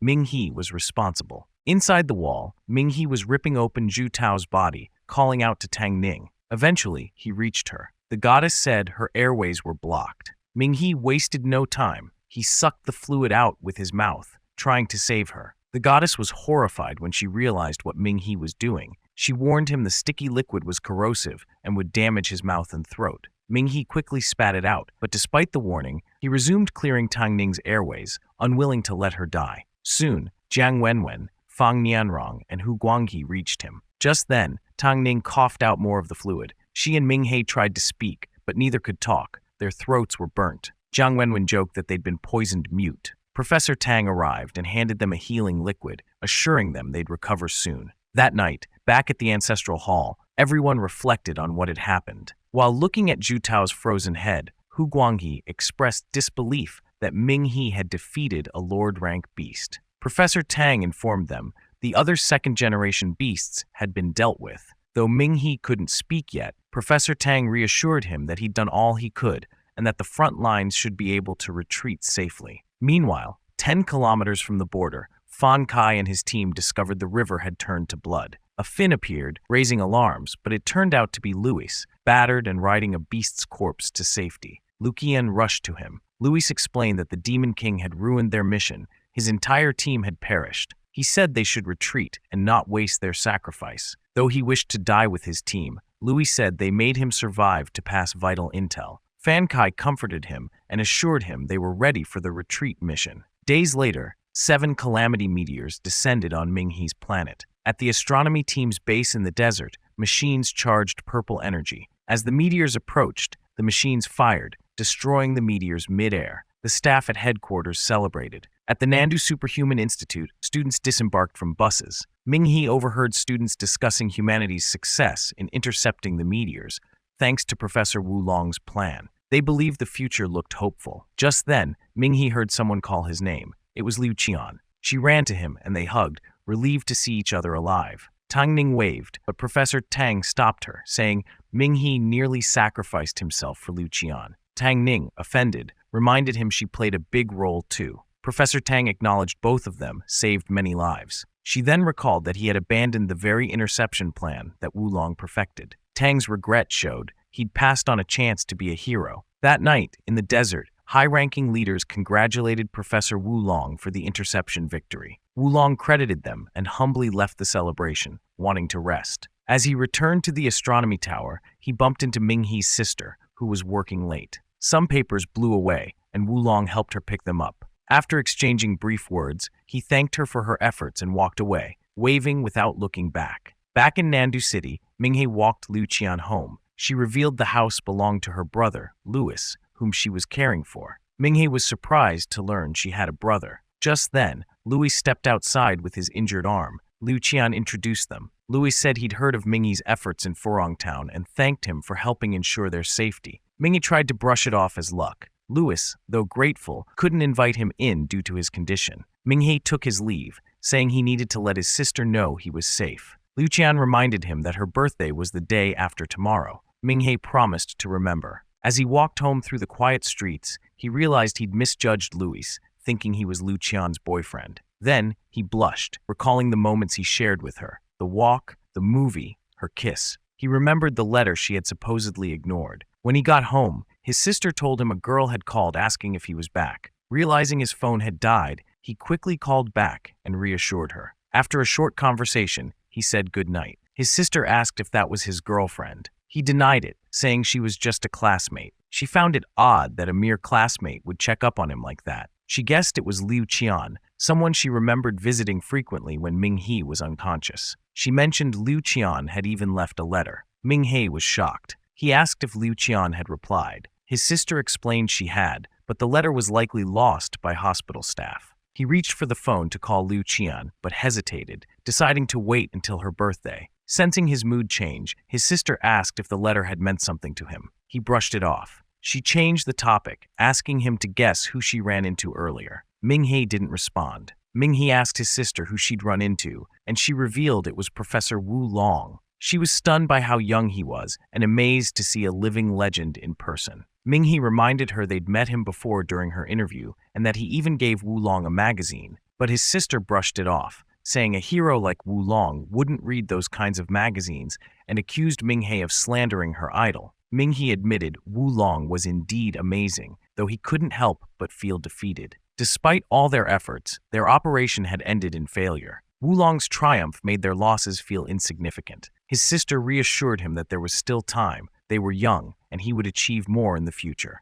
That night, Ming-He went to the gym to train, furiously working on his punches. The goddess appeared behind him with a vial of liquid stardust. She explained it was an incredibly pure form, likely a result of parasites adapting to human hosts. Ming-He asked if he could absorb it fully. The goddess said yes. If his body could withstand it, it would break his limits with no side effects. The liquid came from Zhu Tao. While Ming-He was rescuing Tang Ning, the goddess had retrieved it from Zhu Tao's frozen head. After a year of conditioning, Ming-He's body was ready. Eager to become a heaven flare rank, he drank the liquid and began to meditate. But during his meditation, he saw Zhu Tao in his spiritual world. Initially, he thought it was just a simulation. The goddess clarified it was Zhu Tao's lingering resentment. The liquid stardust rejected him. Ming-He grinned, saying fists were his way of convincing others. The goddess laughed and urged him to beat Zhu Tao into submission. As he confronted her, he caught her arm and shouted that this was his world, and she couldn't stop his breakthrough. Meanwhile, elsewhere, Tang Ning walked the halls of a secret lab with Lin Qingyu. She asked about her uncle, Professor Tang, who had locked himself in and was unresponsive. Lin confessed that if not for the strange noises inside, he wouldn't have dared call Tang Ning. Tang Ning wanted to know her uncle's job there, but Lin said he couldn't disclose it. He believed Professor Tang was close to a breakdown. Outside the door, Tang Ning called out to him. When the door cracked open, Professor Tang peered out, making sure she was alone before letting her in. The room was a chaotic mess of papers, plants, and wine bottles. Professor Tang sat in the dark, clearly distressed. When Tang Ning asked what he was doing, he said he had hoped his research would never succeed. He walked to the balcony, which had no safety rails or glass, and sat on the edge, drinking. Tang Ning approached carefully and asked what had him so upset. Professor Tang cried out, clutching his head, screaming that he was a criminal and that they had completely failed.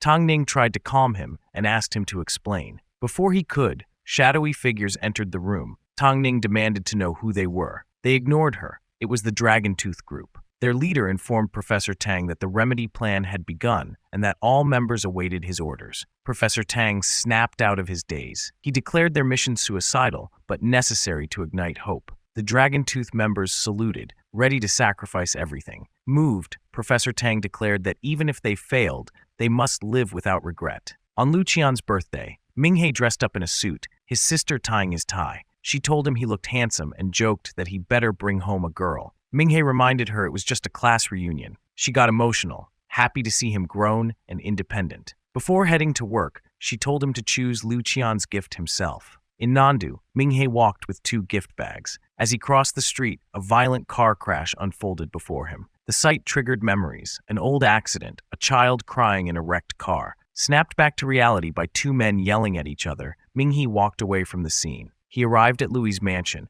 where Lu Qian welcomed him. He handed her the gift and wished her a happy birthday. Lu Qian said their old classmates were upstairs, but Ming-He stopped her. He had something important to ask. She looked uneasy, but agreed. He asked if she had given him a letter before he fell unconscious. She quietly said yes. Ming-He, noticing her pale expression, asked if she was ill. She denied it. He explained he never saw the letter. It had disappeared. Lu Qian was shocked, believing he had read it. Ming-He took her hands and explained how he'd been agonizing over what her response might have been. Then he told her it didn't matter anymore. What mattered was the present, that just like in high school, she still made his heart race. He confessed his feelings and asked her to go out with him. Lu Qian blushed and hugged him, saying she already had. Suddenly, she remembered something. She pushed Ming-He out of the mansion, warning him to run. Soldiers had surrounded the place, weapons raised. Ming-He was confused. Lu Qian said they were trying to arrest him. Louis told him to stop resisting,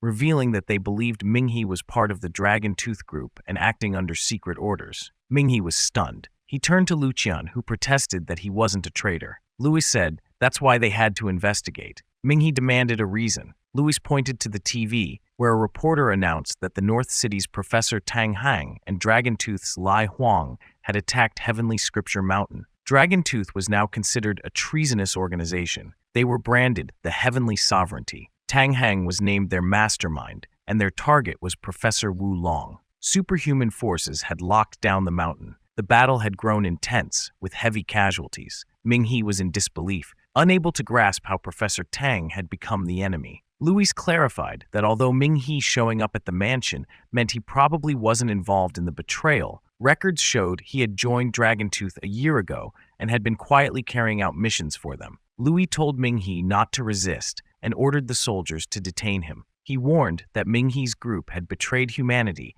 and now stood on the opposite side. Louis said he believed Ming He had been lured into Dragon Tooth unknowingly and wasn't really part of the Heavenly Sovereignty organization. Ming He, radiating a menacing presence, asked if they were accusing him of that. Louis responded that the situation was more complicated than Ming He could imagine and pleaded with him to cooperate. He promised their superior would treat him fairly and warned that resisting would make him look guilty. When Ming He expressed distrust, Louis said that's why they needed his help, emphasizing his uniqueness and importance to the case because of his ties to Dragon Tooth and Tang Heng, who had attacked the Heavenly Scripture Mountain. Louis asked Ming He if he truly didn't grasp the seriousness. He pointed to a crying Lu Qian and, on her behalf, as her brother and vice captain of the Special Forces, promised Ming He's safety. Ming He finally calmed down and withdrew his threatening aura, agreeing to cooperate. A soldier immediately handcuffed him, prompting Lu Qian to question why that was necessary if Ming He was willing to help.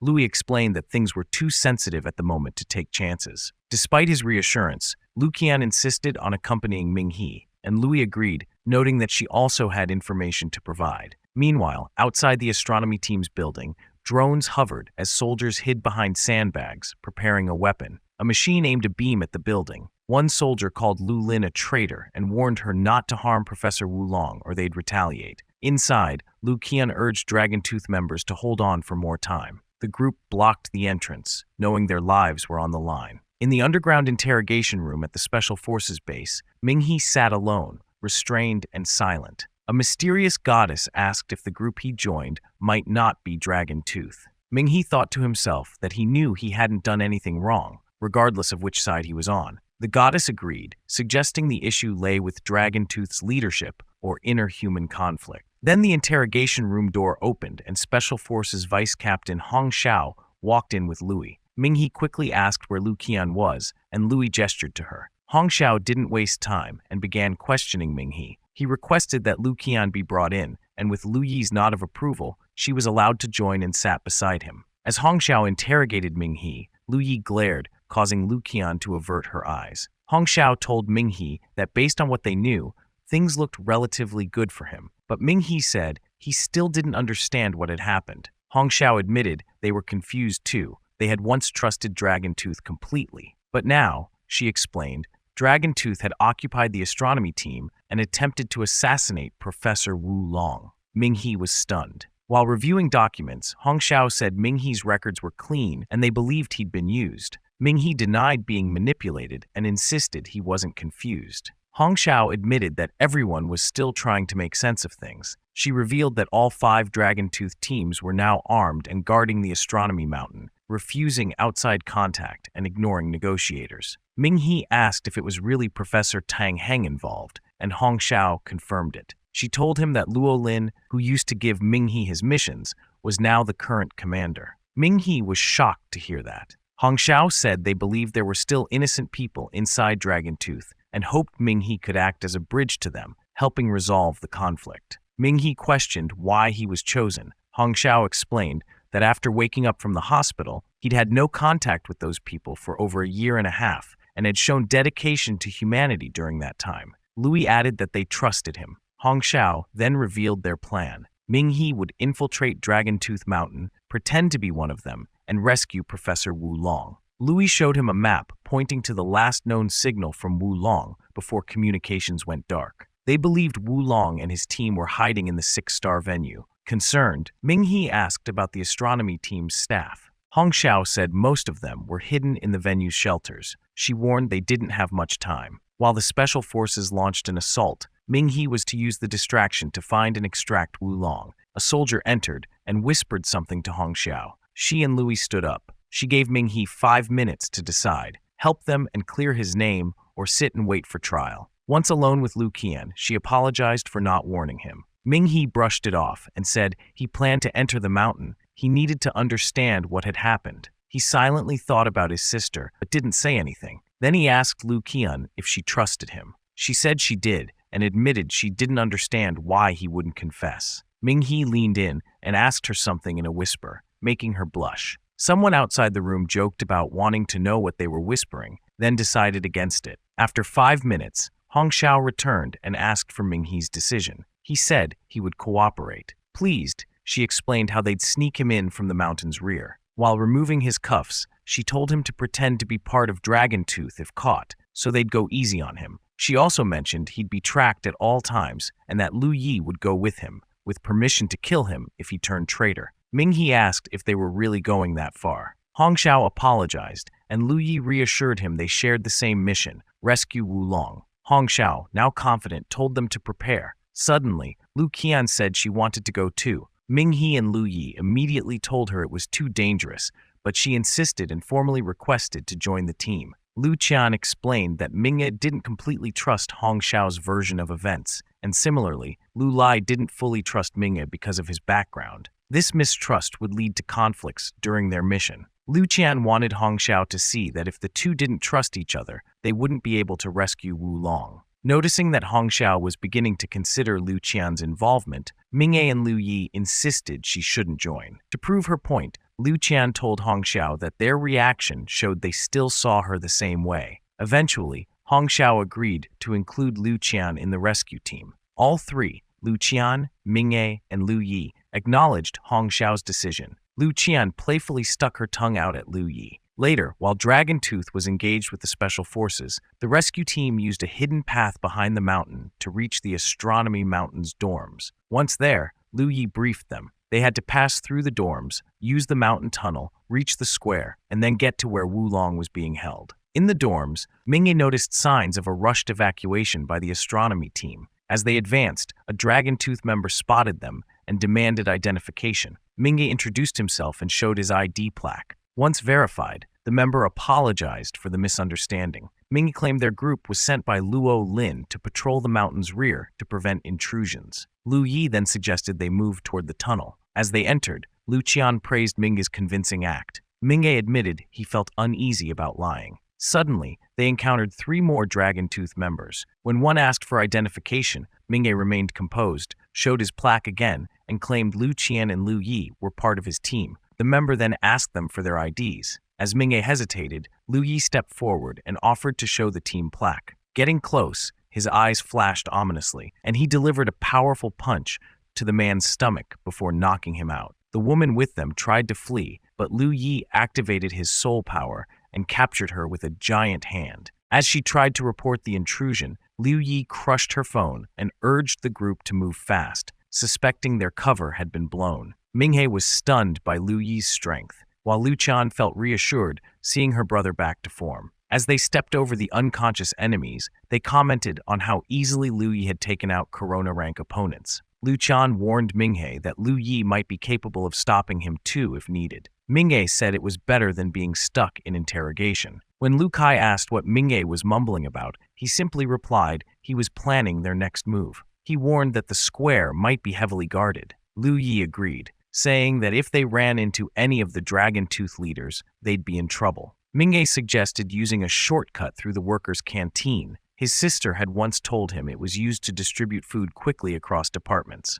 Curious, Lu Qian asked how his sister knew such details. Minghe explained she had interned there, doing tasks like making tea and delivering food. Finding the info useful, Lu Qian encouraged him to lead the way. Meanwhile, Dragon Tooth members regrouped at the tunnel's end, confused about who had attacked their comrades. A superior scolded the surveillance team for failing to detect the intruders and ordered heightened security. Shaoling City was now engulfed in thick mist, with residents puzzled and increasingly frustrated. A news broadcast advised everyone to stay indoors. Helicopter scouts couldn't figure out the cause either, only confirming the entire city was shrouded in mysterious fog. On Heavenly Scripture Mountain, Dragon Tooth patrols were suddenly cut off from communication. Feng Hai, the fifth team leader, was updated that Ming-A had entered the area with two others. Not recalling working with him before, she quickly concluded he had betrayed them and ordered his capture. Meanwhile, Ming-A, Liu Qian, and Liu Yi were closing in on their target.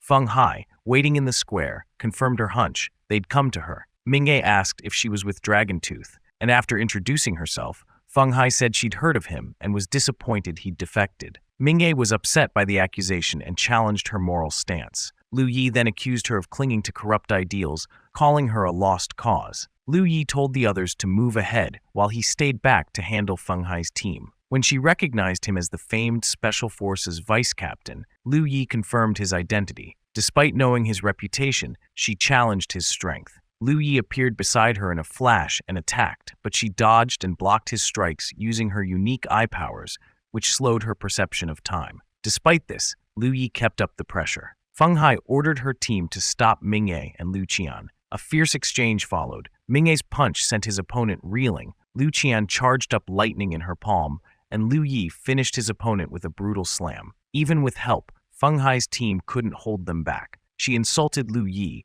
who brushed it off and told the others to keep going. Liu Qian trusted her brother and ran ahead with Ming-A. The goddess inside Ming-A commented on Feng Hai's fly-like eyes. Ming-A agreed, guessing Liu Yi had figured it out and adapted. Tired of her chatter, Ming-A told the goddess to shut up. When Liu Qian asked whom he was talking to, he claimed he was just thinking aloud, noting they had reached the Star Stadium where Wu Long was believed to be. Later, another Dragon Tooth unit found the aftermath of Liu Yi's fight and realized the intruder was powerful. Their leader vowed to eliminate him. Meanwhile, Ming-A and Liu Qian entered the aluminum-made stadium, finding it isolated and complex, with 5 levels and no basement. Ming-A feared locating Wu Long inside would be difficult, and that Wu Long might not even know they were allies.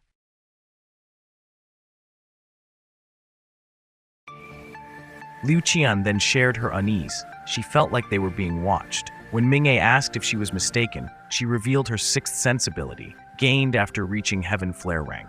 Convinced, Ming-A urged heightened caution. A woman who had been hiding in the darkness couldn't help but appreciate how observant Liu Qian was. Below a suspended skeleton, Liu Qian and Ming-A stopped to scan the area. Suddenly, a dagger sliced the rope, sending the skeleton crashing down. It was too late to escape, so Ming-A shielded Liu Qian with his body. The impact broke the floor and filled the area with dust. The woman, Chu Ying, the second Dragon Tooth team leader, approached, commenting that superhumans like them shouldn't be harmed by something so trivial, though she was still surprised by what she saw. Ming-A and Liu Qian had survived thanks to the ribcage protecting them. Liu Qian joked about forgetting Ming-A's stealth abilities. Annoyed by the sneak attack, Ming-A told Chu Ying such tactics were unnecessary among heroes. Chu Ying laughed, teasing them for bringing family along on a dangerous mission, and questioned whether they feared dying together. When Ming-A asked who she was, Chu Ying casually introduced herself and mocked him with a veiled insult.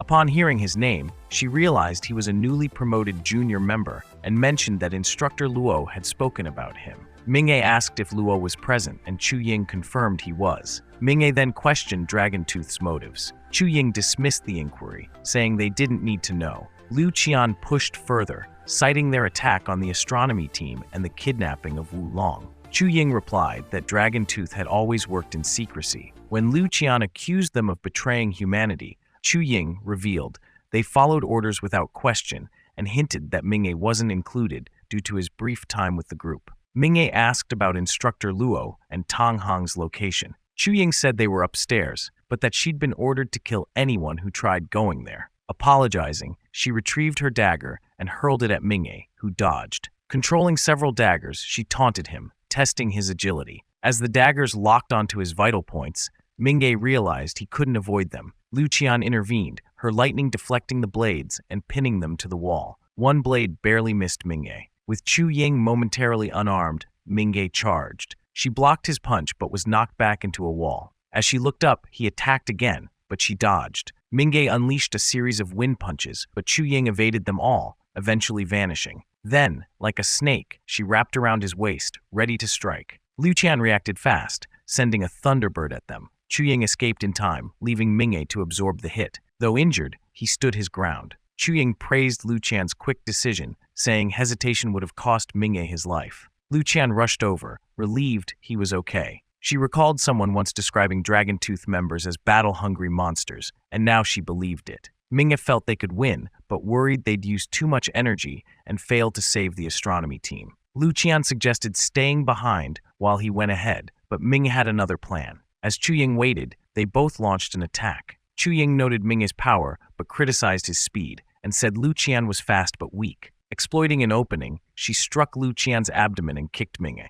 Grabbing 2 more daggers, she prepared her next move. Anticipating the attack, Minghe and Lu Qian narrowly dodged. Realizing how close he came to death, Minghe yelled for Lu Qian to begin their plan. Her eyes glowing, she summoned lightning to cut the ropes, suspending a large effigy above Chu Ying. As it fell, Chu Ying shredded it with her daggers and emerged unharmed, mocking their lack of stronger moves. Realizing they were stalling, she cursed as they bolted for the elevator. Minghe slammed the close button. Chu Ying threw her daggers. Most passed through the closing doors, but one got stuck. Furious, she slashed at the door, then looked toward a shattered window, sensing someone nearby. A figure with glowing red eyes slowly approached. Meanwhile, inside the elevator, Minghe and Lu Qian watched the floating daggers spinning dangerously above them. As the doors opened on the second floor, they quickly exited, relieved to have escaped her. With only one button on the lift, they figured the next elevator to the 3rd floor must be nearby. Lu Qian noted the building's defensive design, and Minghe scouted the area, spotting a guard. Lu Qian asked if they should fight, but Minghe chose a safer route, thinking the guard might be another high-ranking member. In the forest, Minghe spotted 2 Dragon Tooth members on a balcony. One sensed something, but dismissed it when a bird flew by. The woman said the first group was still searching the 3rd floor for the astronomy team, thinking someone must know the professor's location. Suddenly, a creature with claws loomed above them. Oblivious to the threat, the woman questioned why it was taking so long. The man told her to focus. In a flash, both were decapitated. The strange being's arms returned to normal, and he walked off, wiping his hands and discarding the cloth. Minghe and Lu Qian stared at it in shock. Minghe wondered if the killer was a superhuman, but Lu Qian thought he looked too bizarre. When Minghe questioned why he attacked Dragon Tooth, Lu Qian speculated that another group might be involved. She said the official version of events wasn't adding up. Suddenly, she pointed out something behind a bush. A terrified man bolted upon seeing Minghe. Minghe asked if he was Brother Zhao. The man paused, then asked if he was Qin Yu's brother. Minghe confirmed it and said he came to find his sister. Zhao said she was in a 3rd-floor safety room, but refused to explain what happened, muttering that many had died and he'd been hiding. Lu Qian warned Minghe not to push Zhao further. The man was so scared he had wet himself. Minghe asked if Zhao could show them the way, but Zhao refused to leave his hideout, convinced it was the only safe place. He eventually whispered the safety room's location to Minghe, but still wouldn't come along. Accepting this, Minghe wished Zhao well. He and Lu Qian reached the forest's edge, and Minghe told her the lift was just ahead. Minghe found it odd that no one was guarding the lift, but Lu Qian suggested the strange man had already gone up. Agreeing it was possible, Minghe opted to wait longer to avoid him. Suddenly, the goddess warned him to look up. Shocked by what he saw above, Minghe rushed to Lu Qian and pushed her out of harm's way as a deadly blade sliced through trees behind them. They turned to see the same strange man from earlier,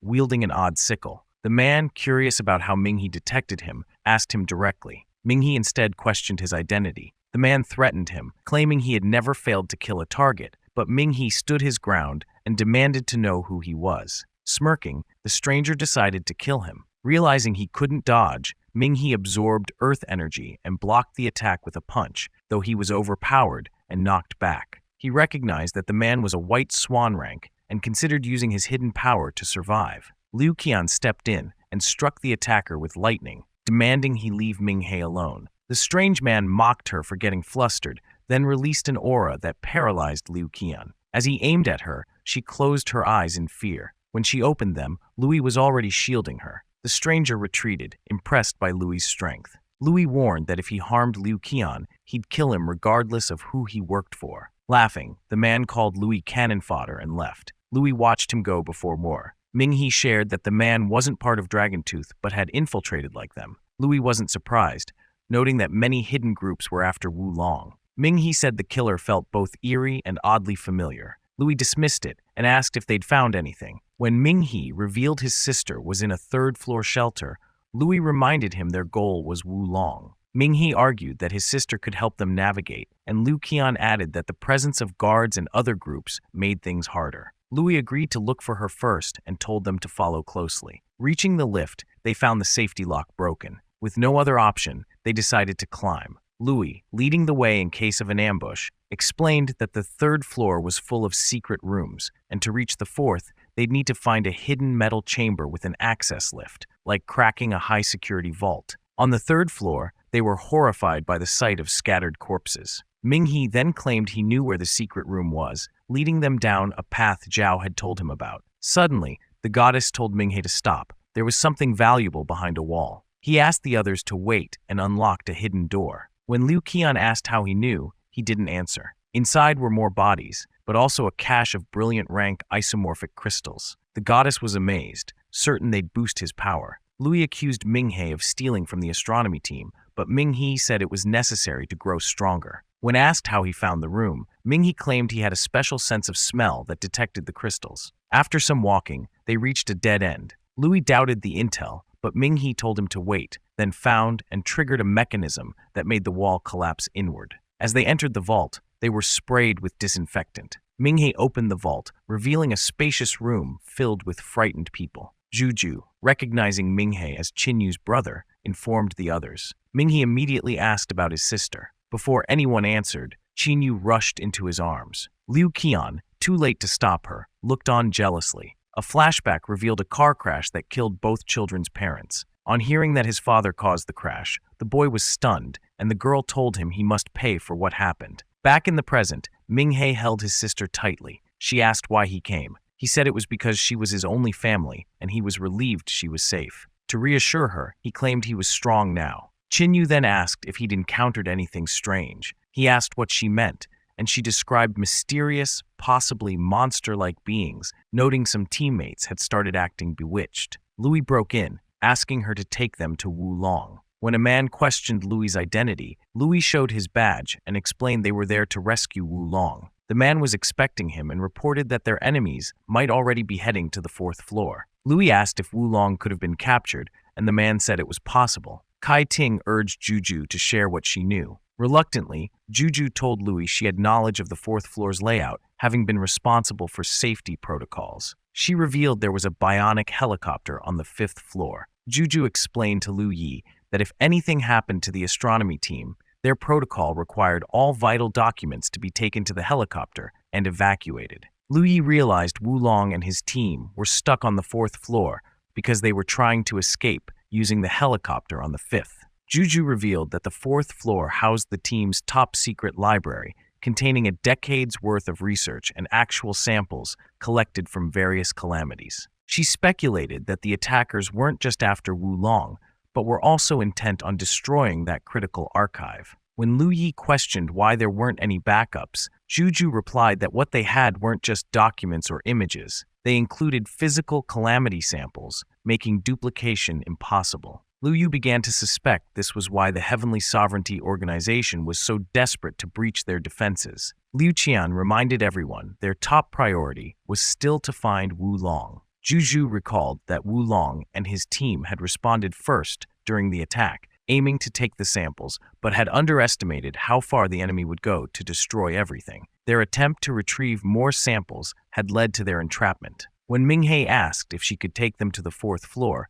Juju agreed and led him to a strange wall. She knocked on it, revealing a hidden machine. The device scanned her iris, accepted her password and fingerprint, and announced that a tunnel would open. As lines formed on the ceiling and the tunnel revealed itself, the floor began to rise. Juju urged them to head for the helicopter on the fifth floor once they reached the fourth. Just as they neared their destination, an alarm blared, signaling an attack on the shield. The scene was grim. Damaged equipment and dead calamity beasts lay scattered. Juju was hopeful Wulong was still inside since the shield hadn't been breached yet. Suddenly, a spike impaled Juju's chest. Kai Ting, heartbroken yet furious, confronted her. Despite years of closeness, Kai Ting resented that Juju had refused to share the entry method, yet revealed it easily to Ming-hee's group. As Qinyu demanded answers, Kai Ting tore off her disguise and declared her intent to kill. Her appearance horrified the others. A man with her strangled another using his tongue, declaring he didn't need to explain anything before killing.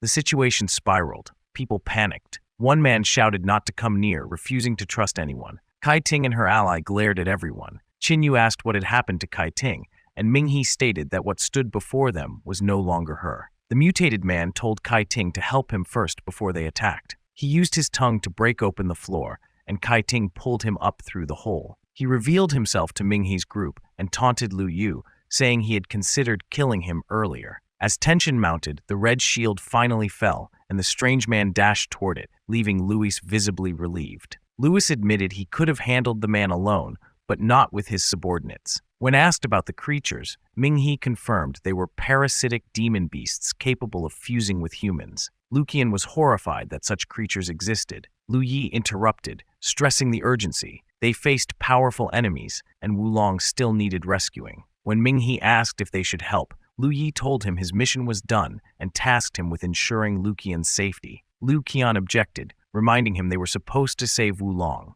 Lu Yi scolded her for overestimating herself and warned that the strange man was too powerful. Still, Lu Qian insisted on fighting. Ming He held her back, agreeing with Lu Yi that survival was their priority. Lu Yi emphasized that they must survive, regardless of Wulong or the parasitic beasts, and left. When someone called Juju's name, she passed a card to Qin Yu, urging him to escape and trust no one. As she died, Qin Yu dashed for the 5th floor. Ming He and the others reached the 5th floor safely. As they questioned why the helicopter was still shielded, the system announced autopilot activation and ordered all to board within 15 minutes. Ming He used the access card to open the door. Qin Yu and Lu Qian boarded, wanting to preserve Juju's data and samples. But Ming He stayed back and blocked the others from entering. The survivors protested. Liu Qian and Qin Yu begged him to leave with them. Ming He said he couldn't trust anyone else, and revealed he was the head of the astronomy team. One survivor accused him of betraying humanity. Ming He demanded to know how the man knew about him, suggesting he was a monster. He struck the man, sending him crashing into the wall. Others doubted Ming He's identity until the man's skin split, revealing a parasitic beast. It confessed that it had planned to slaughter everyone after liftoff,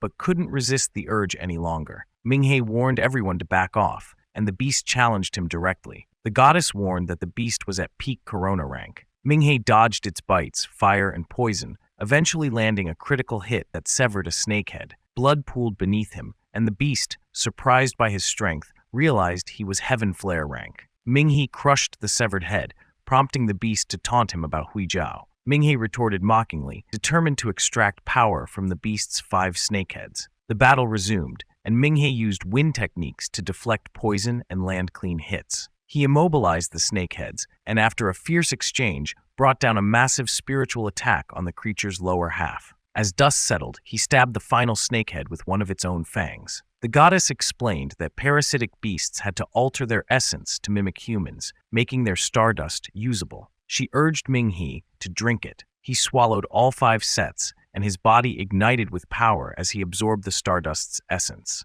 After Ming He absorbed the essence of the liquid stardust, the goddess asked how he felt. He said he felt powerful, as if his strength had surged by an entire rank. She explained that while he had spent a year in a coma, his internal cultivation had progressed, but his body hadn't caught up. The stardust from the parasitic beasts synchronized his body and inner strength, propelling him to the middle stage of the Heaven Flare rank. She reminded him that in Furong Town, he had barely handled a tyrant-level enemy, but now he could easily defeat foes of the same rank. Now at Heaven Flare rank, Ming He could fully wield his purple art, and his red sovereign talent, though powerful, could likely only be used once before his body gave out. She praised his earlier decision to keep that ability hidden. With 10 minutes left before takeoff, Liu Qian and Qin Yu pleaded with Ming He to board the helicopter, but he refused, saying others might try to board, and he would stop anyone who tried without his approval. They were confused. Why were calamity beasts appearing within the astronomy team? Ming He admitted things were more complicated than they thought,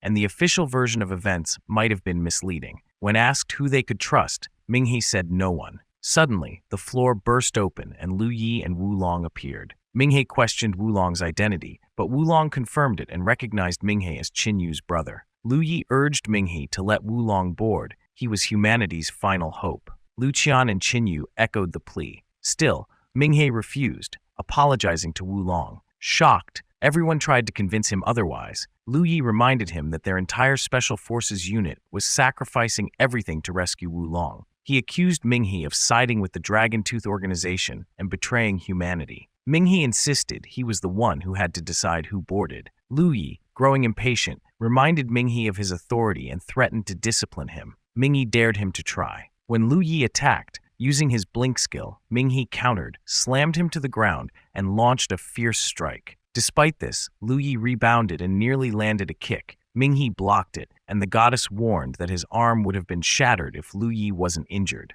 Minghe pulled out a pair of gloves, gifts from Professor Feng that he had enhanced, and combined them with a pair of mutated ice gloves. The goddess was impressed. Lu Yi, gritting his teeth, split into afterimages. Minghe countered with ice attacks and a giant dragon-shaped defense. As Lu Yi's clones approached, Minghe spread his arms and unleashed a powerful gust. The illusions faded, revealing the real Lu Yi, who was struck and sent flying. Lu Yi reminded Minghe that he'd rescued Wulong and had fought alongside Dragon Tooth. He asked why Minghe doubted Wulong, who had always fought for humanity. The crowd joined in, demanding Wulong be allowed aboard. They insisted that even if monsters had infiltrated them, Wulong had never given reason for doubt. Wulong explained that the Calamity research and his contributions to humanity were too important to be left behind. Qin Yu and Lu Yi insisted he couldn't be one of the infiltrators, given all he'd done. Minghe then revealed a discovery he and Tang Hang made in a town destroyed by calamities. They had found highly intelligent parasitic beasts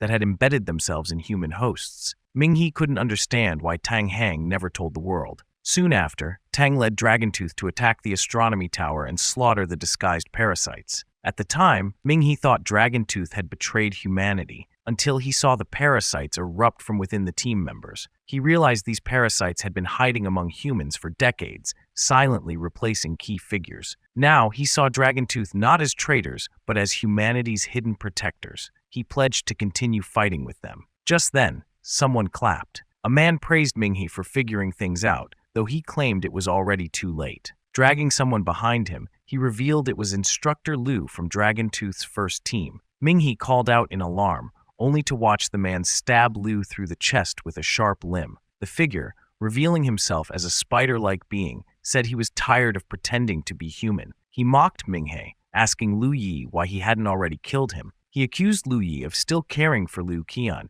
even though the early infiltrators like them didn't need to hold human emotions. Lu Yi lashed out to silence the spider, but the creature easily restrained him. He accused Lu Yi of hiding his identity and said he would help him reveal himself. Liu Qian demanded the spider let go, but to her horror, it tore off Lu Yi's human disguise. Lu Yi apologized, claiming he had never harmed her, but Liu Qian fainted in shock after realizing her brother had always been a parasitic beast. The spider laughed and told Lu Yi that their master would surely let him keep Liu Qian as a pet due to his contributions. Enraged, Lu Yi attacked again, but was restrained once more. Someone from the survivors called the spider Hui Zhao. Another man stepped in to stop the fighting, saying it wasn't the right time for conflict. Everyone was stunned, including Qin Yu. Then Wulong confessed he too was a parasitic beast. But unlike Hui Zhao, he claimed to be working with humans voluntarily, saying evolution hadn't erased their primal instincts to hunt and dominate. Qin Yu broke down, unable to reconcile the truth with all that Wulong had done for humanity. A voice from the crowd accused Wulong of lying to humanity 2 decades ago. Minghe was stunned to see Tang Heng and Luo Lin alive. Tang Heng revealed a truth that shocked everyone. Calamitous beasts didn't come from space. Since ancient times, while humanity had always looked to the stars in search of alien life, they overlooked a powerful civilization that existed right beneath them, deep within the earth. According to Tang Heng, these beasts originated from the planet's depths. Survivors were stunned, finding it hard to accept, especially since Wulong had been part of the astronomy team. But Tang Heng explained that Wulong had lied. The so-called life drop he found wasn't a life source, but a wormhole stone. These stones, when 2 exist in close proximity, one above ground and one buried, can generate a wormhole when activated. Meteorites with wormhole stones are rare, and those buried deep in Earth are almost never exposed. But if a meteorite's landing site is pre-prepared, a wormhole can form. This had only happened twice in Earth's history, once at the end of the Cretaceous period and once 40 years ago, triggering the era of recurring calamities. Tang Heng revealed that every wormhole since had been engineered. Holes were dug to place underground stones where meteorites were expected to fall, creating rifts that allowed these creatures to invade. The beasts posed as alien beings to convince humanity they were superior and to claim ownership of Earth. Chinyu collapsed from the weight of this revelation. The survivors realized their entire understanding and research had been misguided. They had looked to space while the real threat came from beneath. Ming-He concluded that the so-called Calamity Prevention Plan had been a long-term deception. Humanity had wasted its best resources chasing false leads, and they had already lost. But Tang Heng insisted that even if they'd lost the battle, they must preserve their dignity. Ming-He agreed, declaring Dragon Tooth Organization was humanity's last shield. Luo Lin vowed they wouldn't let any parasitic beast escape. She exposed Wu Long as their leader, the very person they'd been searching for. Hui Zhao laughed, mocking their resistance. He suggested to Wu Long that they should slaughter everyone and release the mist to take over the city. But Wu Long noted there were still strong humans in the southern city and said they should retreat. Hui Zhao obeyed, but said he would take care of the obstacles first. Lu Yi warned Wu Long that Ming-He was stalling. Wu Long confirmed it, stating Ming-He was buying time for Lu Qian and Qin Yu. He even revealed he'd disabled the helicopter's departure timer while Ming-He was fighting Lu Yi. Ming-He, surprised, finally understood why the countdown had vanished. Hui Zhao, eager to fight, stepped up. He taunted Ming-He about their past, asking what had changed. Ming-He didn't answer, but quietly crushed an isomorphic crystal. Suddenly, purple flames burst from his fists, startling Hui Zhao. Ming-He charged, using his Roaring Tiger Spirit Fist to launch Hui Zhao into the air. The battle intensified. Ming-He followed up with Flame Dragon Spirit Fist and Ice Meteor Fist, unleashing a storm of fire and ice. Tang Heng and Luo Lin shielded themselves as the force of the attack rocked the area. Survivors barely held on. Wu Long watched and realized why Ming-He had been able to kill his students. Ming-He denounced the parasites as vermin and warned them to return underground.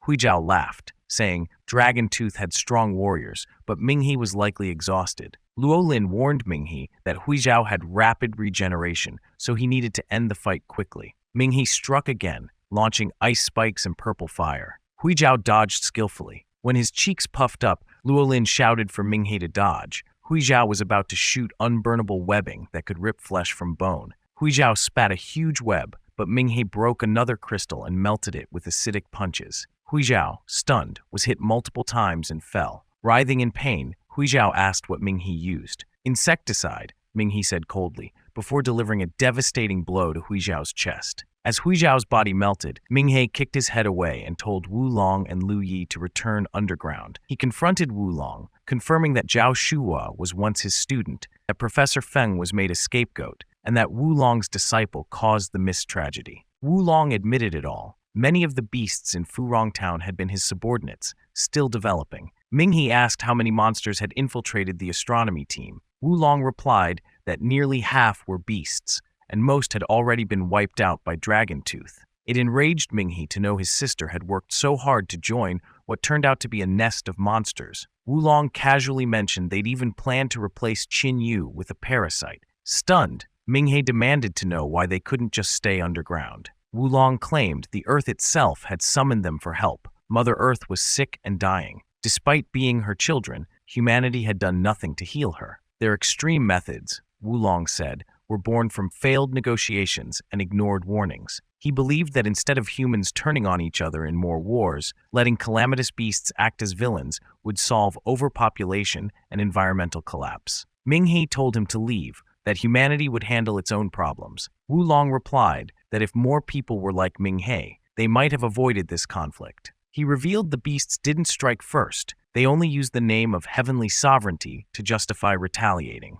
He urged Ming-He to rise in rank and discover the truth, suggesting that only then could real dialogue begin. Suddenly, Wu Long placed something on Lu Yi's shoulder. Lu Yi screamed in pain, horns emerged, his back twisted, and his transformation began. Ming-He tried to stop him, but Lu Yi attacked with such power that Ming-He was thrown into the ice. Ming-He warned that Wu Long would harm Lu Qian, but Lu Yi insisted Wu Long would never hurt her. Wu Long said special forces were about to arrive, and whoever survived between him and Ming-He would get to shape the narrative. Ming-He vowed not to let him escape or go near Qin Yu or Lu Qian. He punched Lu Yi in the chest, but his acid had no effect. Lu Yi revealed he was now an underground draconian, a powerful evolved form. Ming-He activated his Flame Dragon Spirit Fist again, but Lu Yi, now transformed, taunted him, saying he relied too much on crystals. Then, he opened his mouth and breathed fire. Ming-He blocked it with crossed arms, but was sent crashing into the ice wall. Yet he stood up immediately, ready to continue the fight. As Wulong was already placing Lu Qian and Qin Yu onto the helicopter, Ming-He used his second stage speed burst to close the distance, ignoring Lu Yi entirely. But Lu Yi still managed to grab his arm. Ming-He fought through with sheer force and finally broke free, shouting at Wulong to release the two. Wulong refused. He said he was taking his daughter Xingling and entrusted the saintess of their clan to Ming-He. That was when he revealed that Xingling, who Ming-He thought of as a divine presence, was actually his daughter. Stunned by the revelation, Ming-He was unable to react when Wulong slapped him, sending him flying. Dazed, Ming-He asked Xingling for answers, but she admitted she had no prior memories. Still, she promised she would never lie to him. She warned that if he didn't move, Lu Yi would kill him. Ming-He narrowly avoided a stomp and was immediately pursued. Luolin tried to intervene, but Lu Yi effortlessly flung her aside and dismissed the Dragon Tooth as traitors. Xingling pleaded with Ming-He not to use his trump card, saying Lu Yi was even stronger than Hui Zhao. But Ming-He insisted he had no choice. Xingling relented and encouraged him to reveal his full strength. A red aura burst from Ming-He, and Lu Yi realized he was invoking a red sovereign dominion. But Tang Heng saw through it. It wasn't a red sovereign power, it was divine descent, a power of the Black Saint rank. The divine soul of Xingling had descended, and her symbol appeared on Ming-He's forehead. Lu Yi was overwhelmed as Ming-He's power doubled. He absorbed another isomorphic crystal, fused the essences into his chest, and confronted Lu Yi, declaring that humans would never be livestock for calamitous beasts. Then, in a blast of force, Ming-He smashed Lu Yi through multiple floors of a building. Outside, people gathered, watching as Ming-He's divine aura clashed with Lu Yi in a high-speed battle. Dragon scales and embers rained down. Ming-He eventually landed a powerful blow, making Lu Yi groan in pain as wings sprouted from his back. He launched into the air, and the observing special forces questioned if Lu Yi was even human. Before Ming-He could react, Lu Yi rammed him with his head, slamming him into the ground. Lu Yi then unleashed a fire blast, but from the flames, golden streaks surged. Ming-He, now electrified, stomped on Lu Yi and launched a full-force lightning attack. Lu Yi coughed up blood as the strike hit him. Even the surrounding area wasn't spared. Buildings were reduced to rubble. Luolin realized that Ming-He's true power had surpassed their expectations. Survivors acknowledged they could never have helped in such a battle. When the dust cleared, Ming-He stood victorious over what had become a wasteland. He questioned Lu Yi about his past betrayals, but Lu Yi only mocked him. Determined, Ming-He swore to wipe out all parasites hiding within humanity. When he demanded to know where Wulong took the others, Lu Yi laughed, hinting that they had gone to the battle ruins. He dared Ming-He to try and stop them, and Ming-He declared that he would. Soon after, Hongxiao arrived and confirmed that the creature lying beaten was Lu Yi. Ming-He informed her that Lu Yi had been a parasite all along, and that the Dragon Tooth organization had been right to hunt down the infiltrators in the astronomy team. Hongxiao expressed regret, realizing the real heroes were the ones they had mistakenly fought. Orders were sent to hunt remaining parasitic beasts. City guards, superhuman associations, and the military were all notified. The truth about the astronomy team's infiltration was finally exposed. The Dragon Tooth organization, except for Ming-He and Luolin, had perished. Their burial was attended by South City's top officials and organizations. As the heroes were honored, Luolin vowed to carry on their mission and safeguard humanity. Later, Luolin warned Ming-He not to rush into danger without adequate strength. Though he was desperate to save Qin Yu and Lu Qian, she reminded him that unless he reached White Swan rank, he wouldn't even stand a chance. Ming-He knew he was still at Mid-Heaven Flare rank and time was against him. Back at his dorm, his roommates greeted him with admiration, having seen him on TV. Zhang Yuan and Wang Jia praised him. Lai Jin apologized for his past jealousy, calling Ming-He the city's hero. Ming-He accepted, saying they were all brothers. Peng Linghui burst in excitedly, wanting to know more about the Black Saint expert. Ming-He downplayed his involvement, claiming he'd only seen the expert from afar, and that such things were top secret. Later that night, Ming-He tried to cultivate again, but Xingling scolded him. She warned he needed rest or he'd die from overexertion. Though he insisted on seeing the heroes off at their burial, his exhaustion soon caught up with him. Xingling watched silently as he collapsed into sleep. He slept for nearly 40 hours. Upon waking, he felt rejuvenated and hungry. In the cafeteria, he devoured bowl after bowl of food. When asked how to raise his strength, Xingling warned him not to rush. But knowing his urgency, She revealed that he could accelerate his growth by consuming a plant-type parasitic beast's liquid stardust. Minghe noted that such beasts were rare, so Xingling offered him a drop of her blood. With it, he could create a sensor to detect weaker parasitic beasts, unless they used advanced concealment. Minghe questioned if she was betraying her own kind. Xingling acknowledged the parasites may have once been her kin, but she wanted to see the beauty of humanity's world and believed Minghe could show it to her. Xingling told Minghe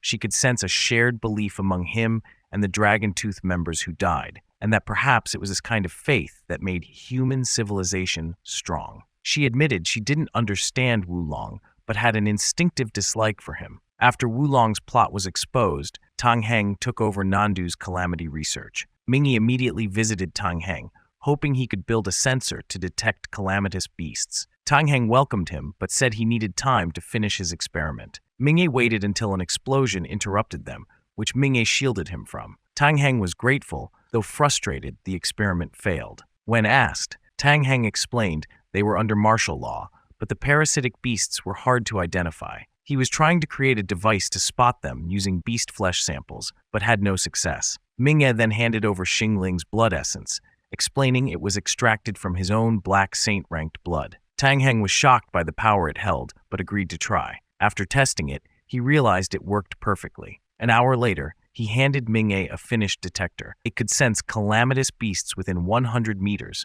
activated by channeling superpowers into it. Minghe tried it out, and the device pointed to a direction inside the academy. The signal vanished as the beast moved away. Tang Heng urged Minghe to chase it down. Minghe tracked the signal to the dormitory. Midway, it reappeared, making him suspect the beast might be a student. He then saw Feng Ling chasing a winged figure, who turned out to be Lai Jin, Minghe's roommate. Lai Jin begged Minghe to spare him, insisting he never harmed anyone and was coerced into this. Feng Ling exposed him, stating he leaked intel and tried to bomb the academy. Minghe ended the conversation by raising a boulder and slamming it on Lai Jin, who had broken free. After confirming he was subdued, Feng Ling remarked on Minghe's immense strength, saying she hadn't expected him to grow so powerful. They discussed the current state of the academy. With the teachers recalled under martial law, Feng Ling explained the student council was tasked with rooting out the parasitic beasts. She and Tang Ning led separate teams. Despite their efforts,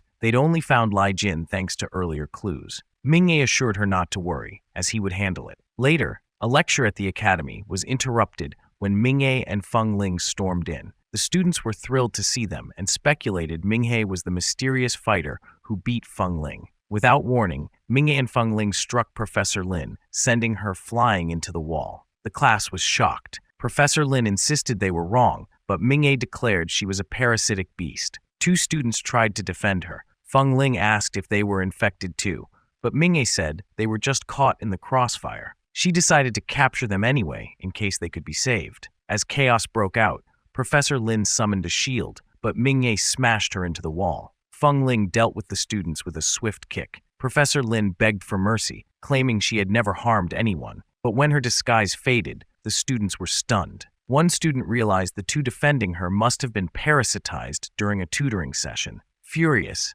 Minghe watched as she slashed her bindings and lunged at him, ranting that humans were pests. Minghe ignited his powers and burned her from below, ending her life. Feng Ling was impressed by how easily Minghe dispatched her and vowed to catch up to him. She admitted she hadn't expected Lin to be a parasitic beast, and without the detector, Lin would have gone unnoticed. Minghe emphasized they needed to clear the academy first before worrying about the rest of the city. Later, Minghe barged into the girls' dorm, startling everyone. He punched a woman who turned out to be a plant-type parasitic beast, the rarest they'd seen so far. They had now eliminated 9 within the academy. When asked what was next, Minghe decided to contact Luo Lin to check in on the situation outside. Luo Lin said they'd hit a dead end after finding 3 parasitic beasts. Minghe offered to help, and she agreed. Minghe and Feng Ling rushed over. On the way, a funny moment happened when Minghe accidentally grabbed Feng Ling inappropriately after she hit a bump on her bike. Once they arrived, Luo Lin welcomed them.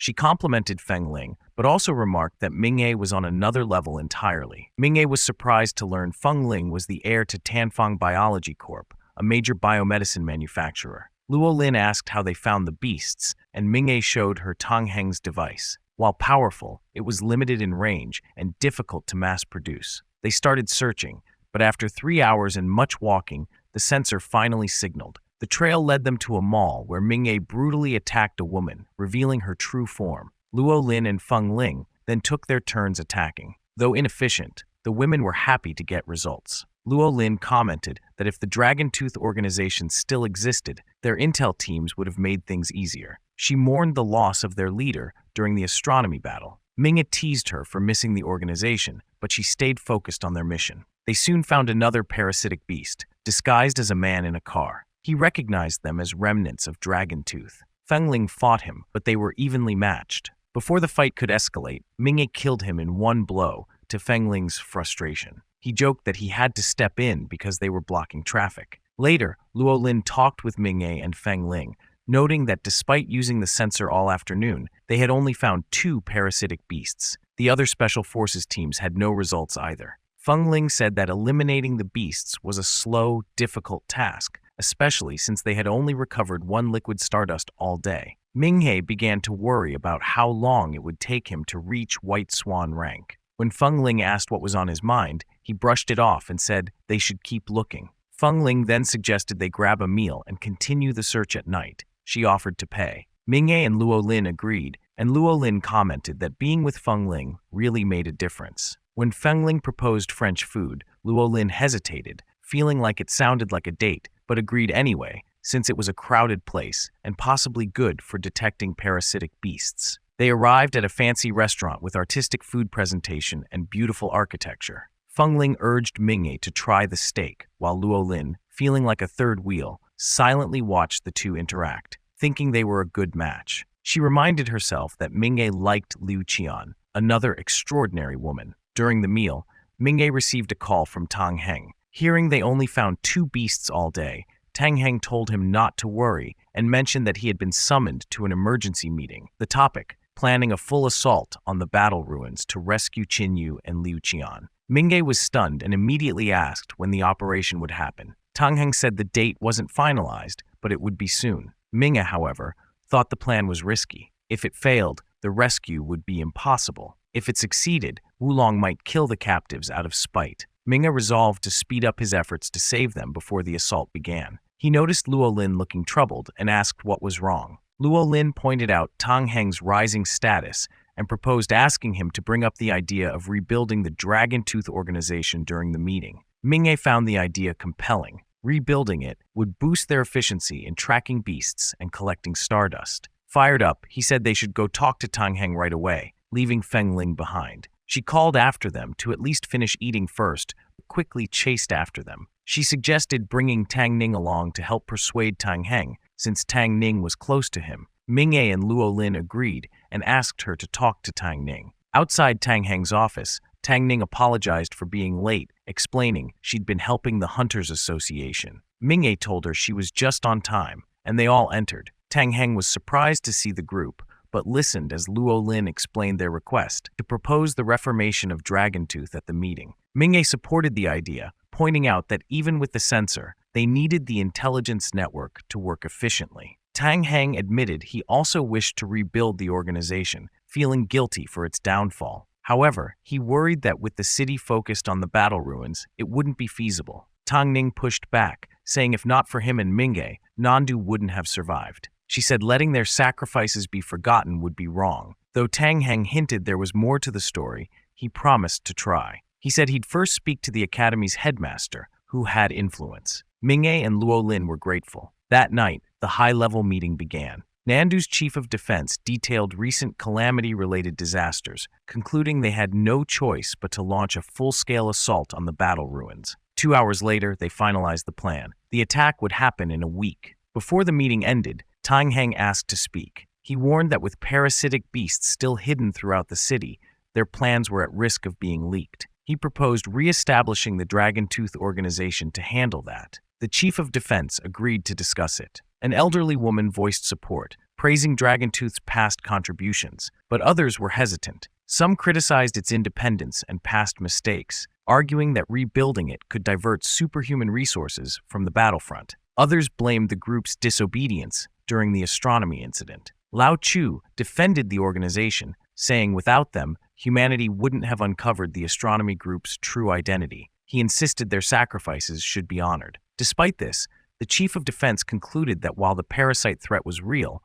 they lacked manpower to fight on both fronts. He believed that if they destroyed the battle ruins and the mastermind behind it, the parasitic beasts would be easier to handle. The proposal was tabled. When asked for final thoughts, Tang Heng and Lao Chu reluctantly agreed to go with the majority. Later, in Tang Heng's office, the group awaited news. Tang Heng confirmed the Dragon Tooth rebuild was postponed. When asked why, he explained that while some supported it, others felt they couldn't stretch their limited superhuman resources. Feng Ling was frustrated, calling it a weak excuse. Tang Ning agreed and said they should argue it further. Ming-Ye suggested that the organization's independence during the astronomy incident might have hurt their credibility. Luo Lin calmed them down, saying it was natural for the higher-ups to be cautious. When Luo Lin asked Ming-Ye about his next move, he admitted he had no better plan and that leaving the parasitic beasts unchecked would be dangerous. They all fell silent, understanding the gravity of the situation.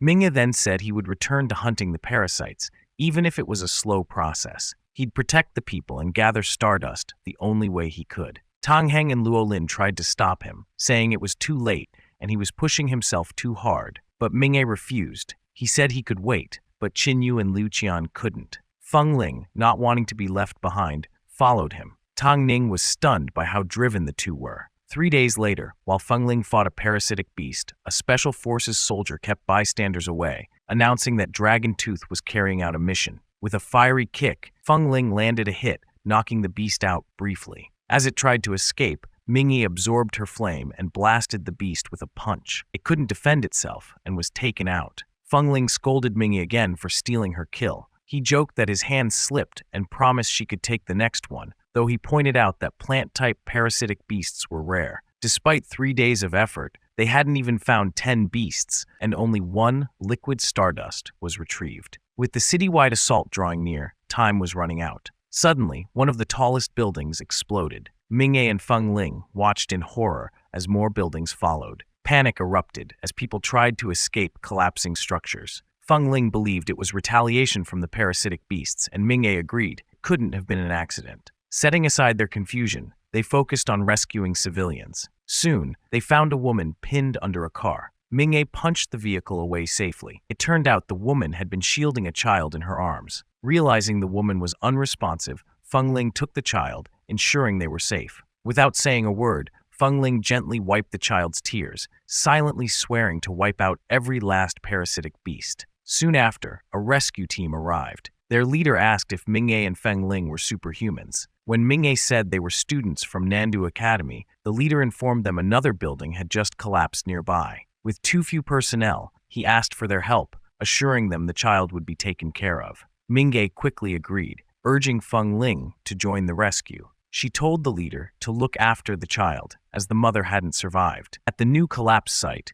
Ming-Ye told the team to clear the area. He placed his hand on the ground, lifting the debris into the air with his powers and concentrating it into a single spot. The rescue team stood in awe at the sight of the floating wreckage. The leader ordered his men to take advantage of the moment to rescue survivors. Feng Ling watched, clearly impressed. Ming-Ye hurled the debris into an empty lot and let out a sigh of relief. Survivors rejoiced, crediting the Dragon Tooth organization for their rescue. When the rescue leader thanked him, Ming-Ye simply said it was their duty and told Feng Ling they should check other areas. Since 4 buildings had collapsed, he felt it would be inefficient for just the 2 of them to continue alone. He decided to contact Luo Lin and asked Feng Ling to call Tang Ning so they could bring in students from the academy. Feng Ling agreed, and Tang Ning confirmed that Headmaster Chu had already dispatched help. Ming-Ye added that Luo Lin and the combat forces were also on the way. When Feng Ling asked what they should do next, Ming-Ye suggested continuing the rescue efforts until reinforcements arrived. Shortly after, the superhuman troops and special combat forces joined the scene.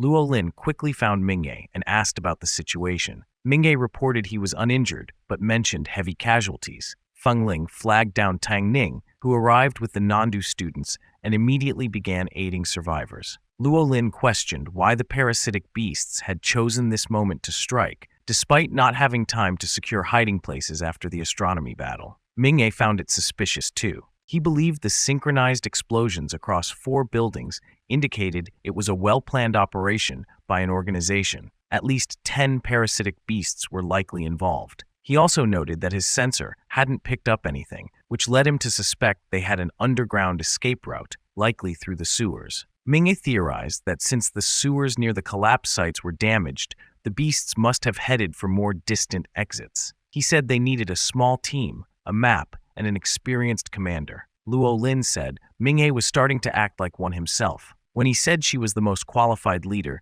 she dropped the argument and set out to find a map. Feng Ling volunteered to go with Minghe, as did Tang Ning and others, Zhang Yuan, Wang Jie, and Peng Linghui. Luo Lin handed them dragon-tooth communication devices and confirmed she'd found a map and would coordinate from above. Minghe led the team into the sewers. Inside, he split the team. Group A, himself, Peng Linghui and Feng Ling. Group B, Tang Ning, Zhang Yuan, and Wang Jie. He told them to follow any trails and wait to regroup before launching an attack. When Peng Linghui got too excited, Feng Ling quickly shushed him, which made Luo Lin smile. Later, Minghe updated Luo Lin that the sensor hadn't picked up anything yet. She directed them left. 10 minutes later, a signal appeared at 11 o'clock about 100 meters away, but vanished quickly. Minghe realized the parasitic beasts were moving extremely fast. He asked Luo Lin to alert Group B and warned her the sewers in their area were damaged. Minghe and Feng Ling pursued the trail alone. Despite leaving the explosion zone,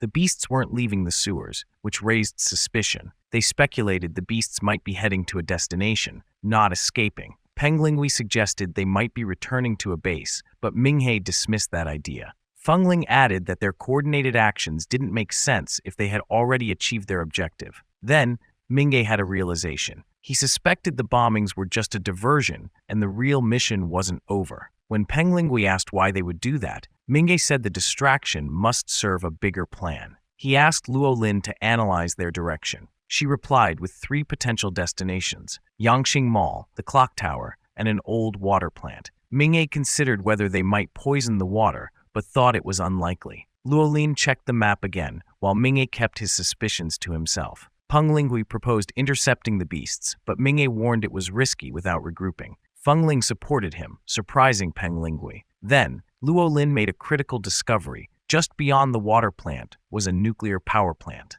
Minghe was alarmed. Luo Lin dismissed it at first, saying it was heavily guarded, but Minghe reminded her that those troops had been reassigned to the rescue effort. Luo Lin realized the parasitic beast's real target was the nuclear plant. If they destroyed it, Nandu would lose power, making the city vulnerable. With the defense systems down, launching an attack on the battle ruins would be impossible. Minghe agreed and emphasized the urgency. He pointed out that city traffic and destroyed infrastructure meant the reinforcements wouldn't arrive in time. The only advantage they had was that the beasts didn't know their plan was exposed. He suspected a traitor inside the plant. Luo Lin agreed. The parasitic beasts were moving with purpose and clear intel. She asked Minghe what to do. When he asked if the abandoned water plant was near the nuclear facility, she confirmed it. Minghe then instructed her to tell Tang Ning's group to head straight to the water plant and blow it up. Luo Lin was stunned but listened. Minghe explained the water would flood the sewers, delaying the beast's approach. Though aggressive, he argued it was the only way to slow them down.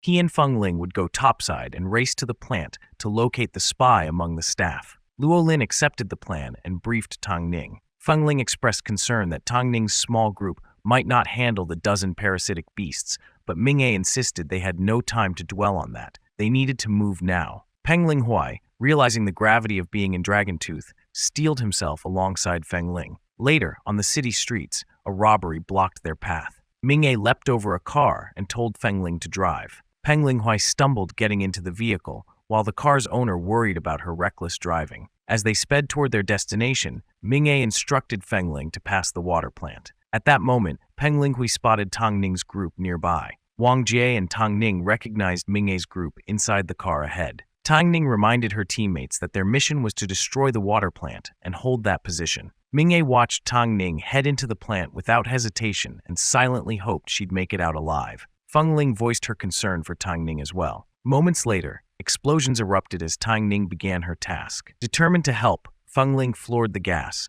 ignoring the chaos behind them as they raced toward the nuclear plant. Upon arrival, the guards were immediately on alert. Minghe introduced himself as part of the Dragon Tooth organization, while Feng Ling explained they were Nandu Academy students on a special mission. The guards, puzzled by their presence, questioned why they were there. Minghe went straight to the point. They suspected a parasitic beast was hiding inside the plant. Alarmed, the guards hesitated. When Peng Linghui demanded to be taken to the control center, the guards said only the chief could approve that. But Minghe stopped them. He said they couldn't alert the chief since he might be compromised, and the sensor had a limited range. With such a large facility, they needed a more targeted approach. He asked which team handled regular maintenance. The guards pointed them to the West Wing, the engineering department's maintenance team. Peng Linghui was confused about the relevance, but Minghe explained that only the chief or maintenance staff had access to vital systems, making the team a likely spot for infiltration.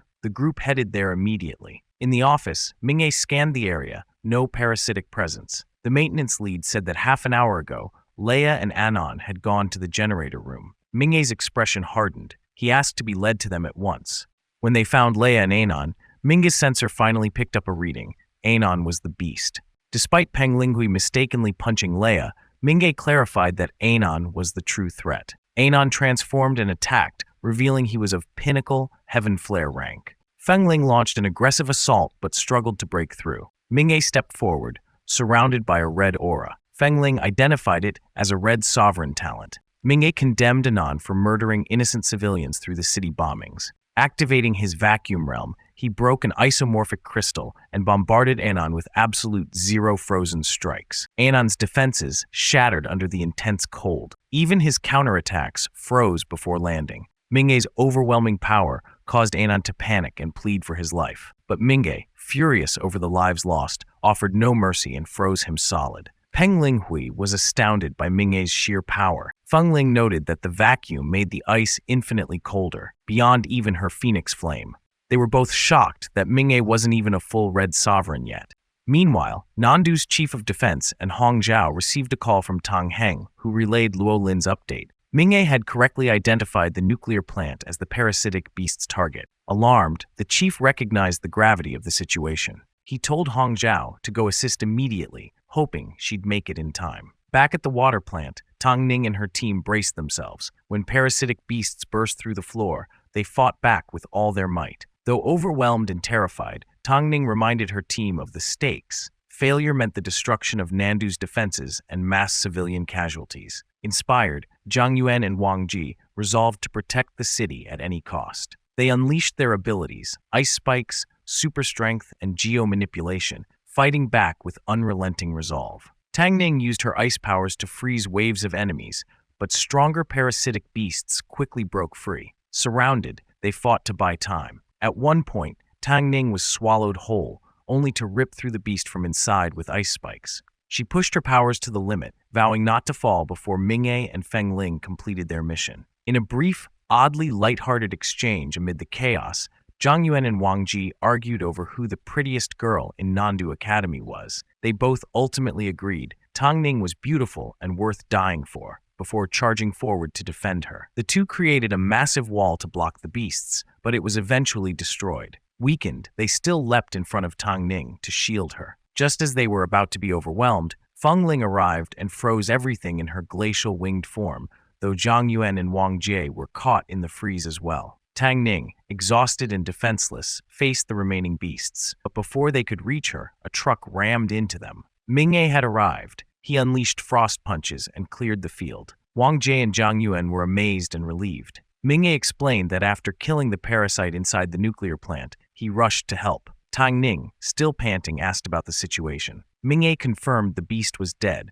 but Feng Ling and Peng Linghui stayed behind to secure the area. Tang Ning was relieved as Minghe assured her the rest was up to him. He addressed the parasitic beasts, telling them their plan had failed. Shocked, the beasts demanded to know how he figured it out. Minghe simply said, because they were Dragon Tooth. The beasts scoffed, saying that organization was long gone. But Minghe declared that the Dragon Tooth organization would live on, always a blade against calamity. Tang Ning, Zhang Yuan, and Wang Jie echoed his words with conviction. They were the Dragon Tooth, and they would never fall. Wang Jie and Zhang Yuan asked Minghe to avenge the innocent people who died or were injured in the explosion. Without hesitation, Minghe lunged at the remaining parasitic beasts, declaring that eliminating those hiding among humans was the Dragon Tooth organization's duty. Thanks to his overwhelming power, most of the beasts were quickly wiped out. When Wang Jie and Zhang Yuan asked to take on the last two, Minghe stopped them. He felt there were still missing pieces to the incident and wanted to capture the beasts alive. But the two remaining enemies attempted to self-destruct, screaming that everyone should die with them. Minghe reacted instantly, slamming his hand to the ground to immobilize them, giving his allies time to escape before the beasts exploded. The blast was so powerful that it caught the attention of approaching vehicles. In one of them, Hong Xiu ordered her team to investigate. Upon arriving, they were stunned to see dozens of dead parasitic beasts and only 4 people standing there. Hong Xiu asked Minghe to explain what had happened and what the situation was at the nuclear plant. Minghe told her the parasite at the nuclear facility had been eliminated and that Feng Ling and Peng Ling Hui were guarding it. He credited Tang Ning, Wang Ji, and Zhang Yuan with saving the power plant by holding off the beasts at the water plant. When Tang Ning tried to speak, Minghe stopped her, noting her injuries. Wang Jie and Zhang Yuan tried to correct him, but Minghe insisted the credit was theirs. Hong Xiu understood what Minghe was doing and praised their bravery. She sent the wounded to the hospital and left 2 men to clean up the site. She then asked Minghe to accompany her to the nuclear facility. When they arrived, Feng Ling asked about Tang Ning and the others. Minghe said they were fine but hospitalized. Feng Ling was relieved to hear Minghe was uninjured. Inside the facility, Hong Xiu's team was shocked to see the evidence of the powerful parasitic beast that had been hiding there. She credited Minghe for preventing disaster. Minghe instead praised Feng Ling and Peng Ling Hui for their support. Hong Xiu asked if they were students, and Feng Ling confirmed it. A bashful Peng Ling Hui admitted he was only a first year. Impressed, Hong Xiu said she would report their accomplishments to Chief Qin. Privately, she offered Minghe a position in the Special Combat Forces. Minghe declined, saying his loyalty was with the Dragon Tooth organization. Hong Xiu respected his decision and said she believed its rebirth was near. 15 minutes later, Luo Lin called Minghe to congratulate him. The higher-ups had been informed, and Chief Qin had called an emergency meeting. Luo Lin hoped Minghe would lead the new Dragon Tooth organization. Minghe was stunned. At the meeting, Chief Qin declared that the parasitic beasts had caused massive damage and could not be allowed to continue. He praised Minghe for stopping their plan to destroy the nuclear plant. While some officials admitted they had been too focused on disaster relief, Qin said the time had come for reflection. When asked if he planned to revive the Dragon Tooth organization, Chief Qin said yes. He explained its strengths. Intel gathering and strategic combat were necessary to eliminate the parasites. All the higher-ups eventually agreed to the proposal. The next challenge was choosing a leader. Some felt Luo Lin lacked the combat ability. Lao Chu nominated Minghe. Chief Qin agreed, but suggested appointing Minghe as acting leader and testing him. If he could wipe out all parasitic beasts in Nandu within 4 days, before the assault on the battle ruins, he would officially be named leader. Lao Chu protested that the time frame was too short, but Chief Qin said they had no choice.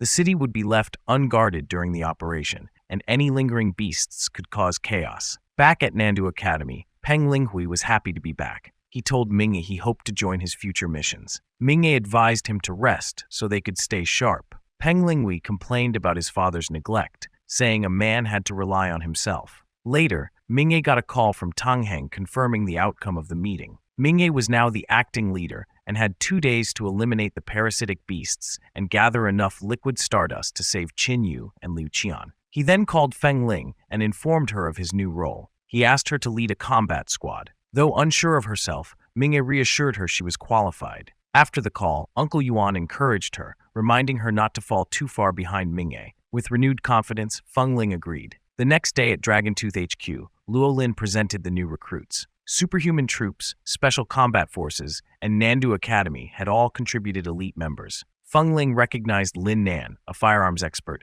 and Song Yi, a stealth specialist, both from the student council. Minghe was pleased until Luo Lin warned him about one tricky recruit, Zhang Hu, former Squad 1 leader. Though strong and now White Swan rank, Zhang Hu was arrogant and prone to disobeying orders. Luo Lin suggested rejecting him, but Minghe insisted on letting him join. If he disobeyed, Minghe said he'd simply beat him into line. At the lobby, some veterans murmured about Minghe's youth. Others from Nandu admired him. Minghe noticed the group still kept to their cliques. unity was lacking. He welcomed everyone and skipped the formalities, stating that their first emergency mission was to hunt parasitic beasts hiding throughout the city. As he began assigning teams, Jang Hu interrupted. He argued that it wasn't right to rush in without first understanding everyone's abilities. Luo Lin reprimanded him for insubordination, reminding him that Minghe's assignments were approved by higher-ups. But Jang Hu openly admitted his dissatisfaction. Jang Hu scoffed at the idea that someone as young as Minghe could lead Dragon Tooth, questioning who gave him that authority. Furious, Luo Lin defended Minghe, listing his achievements, especially his key role in the fight against the astronomy group and the nuclear power plant crisis. She argued that without him, Nandu City would be in chaos and challenged Jang Hu's right to judge him. Jang Hu dismissed Luo Lin's argument, saying everyone there had faced tough battles and had earned their place. He claimed Minghe's success could just be luck, and declared that if Minghe wanted to lead, he'd have to prove he was the strongest. As Luo Lin tried to argue further, Minghe stopped her and asked Jang Hu what it meant to be the strongest. Jang Hu said they should fight. If Minghe won, he'd accept his leadership. Minghe agreed, and they all headed to the training ground. Luo Lin warned Minghe that Jang Hu might be even stronger than their former leader. But Minghe said they didn't have time for internal discord, and this fight might be the only way to bring unity. When she asked if he truly believed he could beat someone of White Swan rank, he confidently said yes. Seeing his resolve, Luo Lin and Feng Ling backed him, urging caution. Song Yi noted Jang Hu's rank, and with Lin Nan, doubted Minghe's chances since he was only at Heaven Flare level. Jang Hu mocked Minghe's strength and vowed to teach him a lesson about leadership. Minghe smirked and asked if that strength included belittling others. Angered, Jang Hu launched an intense aura that sent shockwaves through the area. Then he attacked, using his Tiger-style combat and Blue Spirit Sonic Boom talent. Minghe evaded, but was still hit by Jang Hu's first strike. Observers said the fight was unfair, given Jang Hu's superior strength and abilities. Jang Hu then unleashed his Sonic Tiger Palm, summoning a massive tiger that charged at Minghe. Feng Ling was visibly worried. Just then, Minghe extended his arm, and to everyone's shock, Jang Hu's attack dissipated. Minghe reappeared and closed in on Jang Hu, unleashing an air blast punch. Jang Hu tried to block but was thrown back, stunned. People gasped as Minghe released a red aura, his red sovereign talent. The aura surged outward, forming a vacuum realm. Jang Hu was confused. Minghe announced it was his turn to attack. Both charged at each other, Minghe with his air blast punch, Jang Hu with his sonic tiger punch. The clash created a huge explosion, sending both fighters flying. Jang Hu couldn't believe a Heaven Flare rank was matching him. Minghe pointed out that Jang Hu still didn't understand why. When Jang Hu attacked again, his sonic tiger punch vanished upon hitting Minghe's vacuum realm. Feng Ling explained, Minghe's vacuum blocked sound-based attacks like Jang Hu's. Minghe used this to land a kick while Jang Hu was distracted. Spectators were stunned. Minghe was dominating. Minghe told Jang Hu that his overconfidence was his downfall. He recalled how Jang Hu led a squad at Changliang River, where a member, Lin Pingfeng, died. Minghe blamed Jang Hu's rash decision-making for the loss, saying he failed to report lurking enemies in the river. Jang Hu argued he had killed 4 calamities and wasn't responsible for Lin's death. But Minghe insisted Lin's death resulted from Jang Hu's recklessness in rushing into battle without fully assessing the situation. Minghe then shattered an isomorphic crystal and used absolute zero frost. As ice shards crept toward Jang Hu, Minghe stopped short, stating he agreed.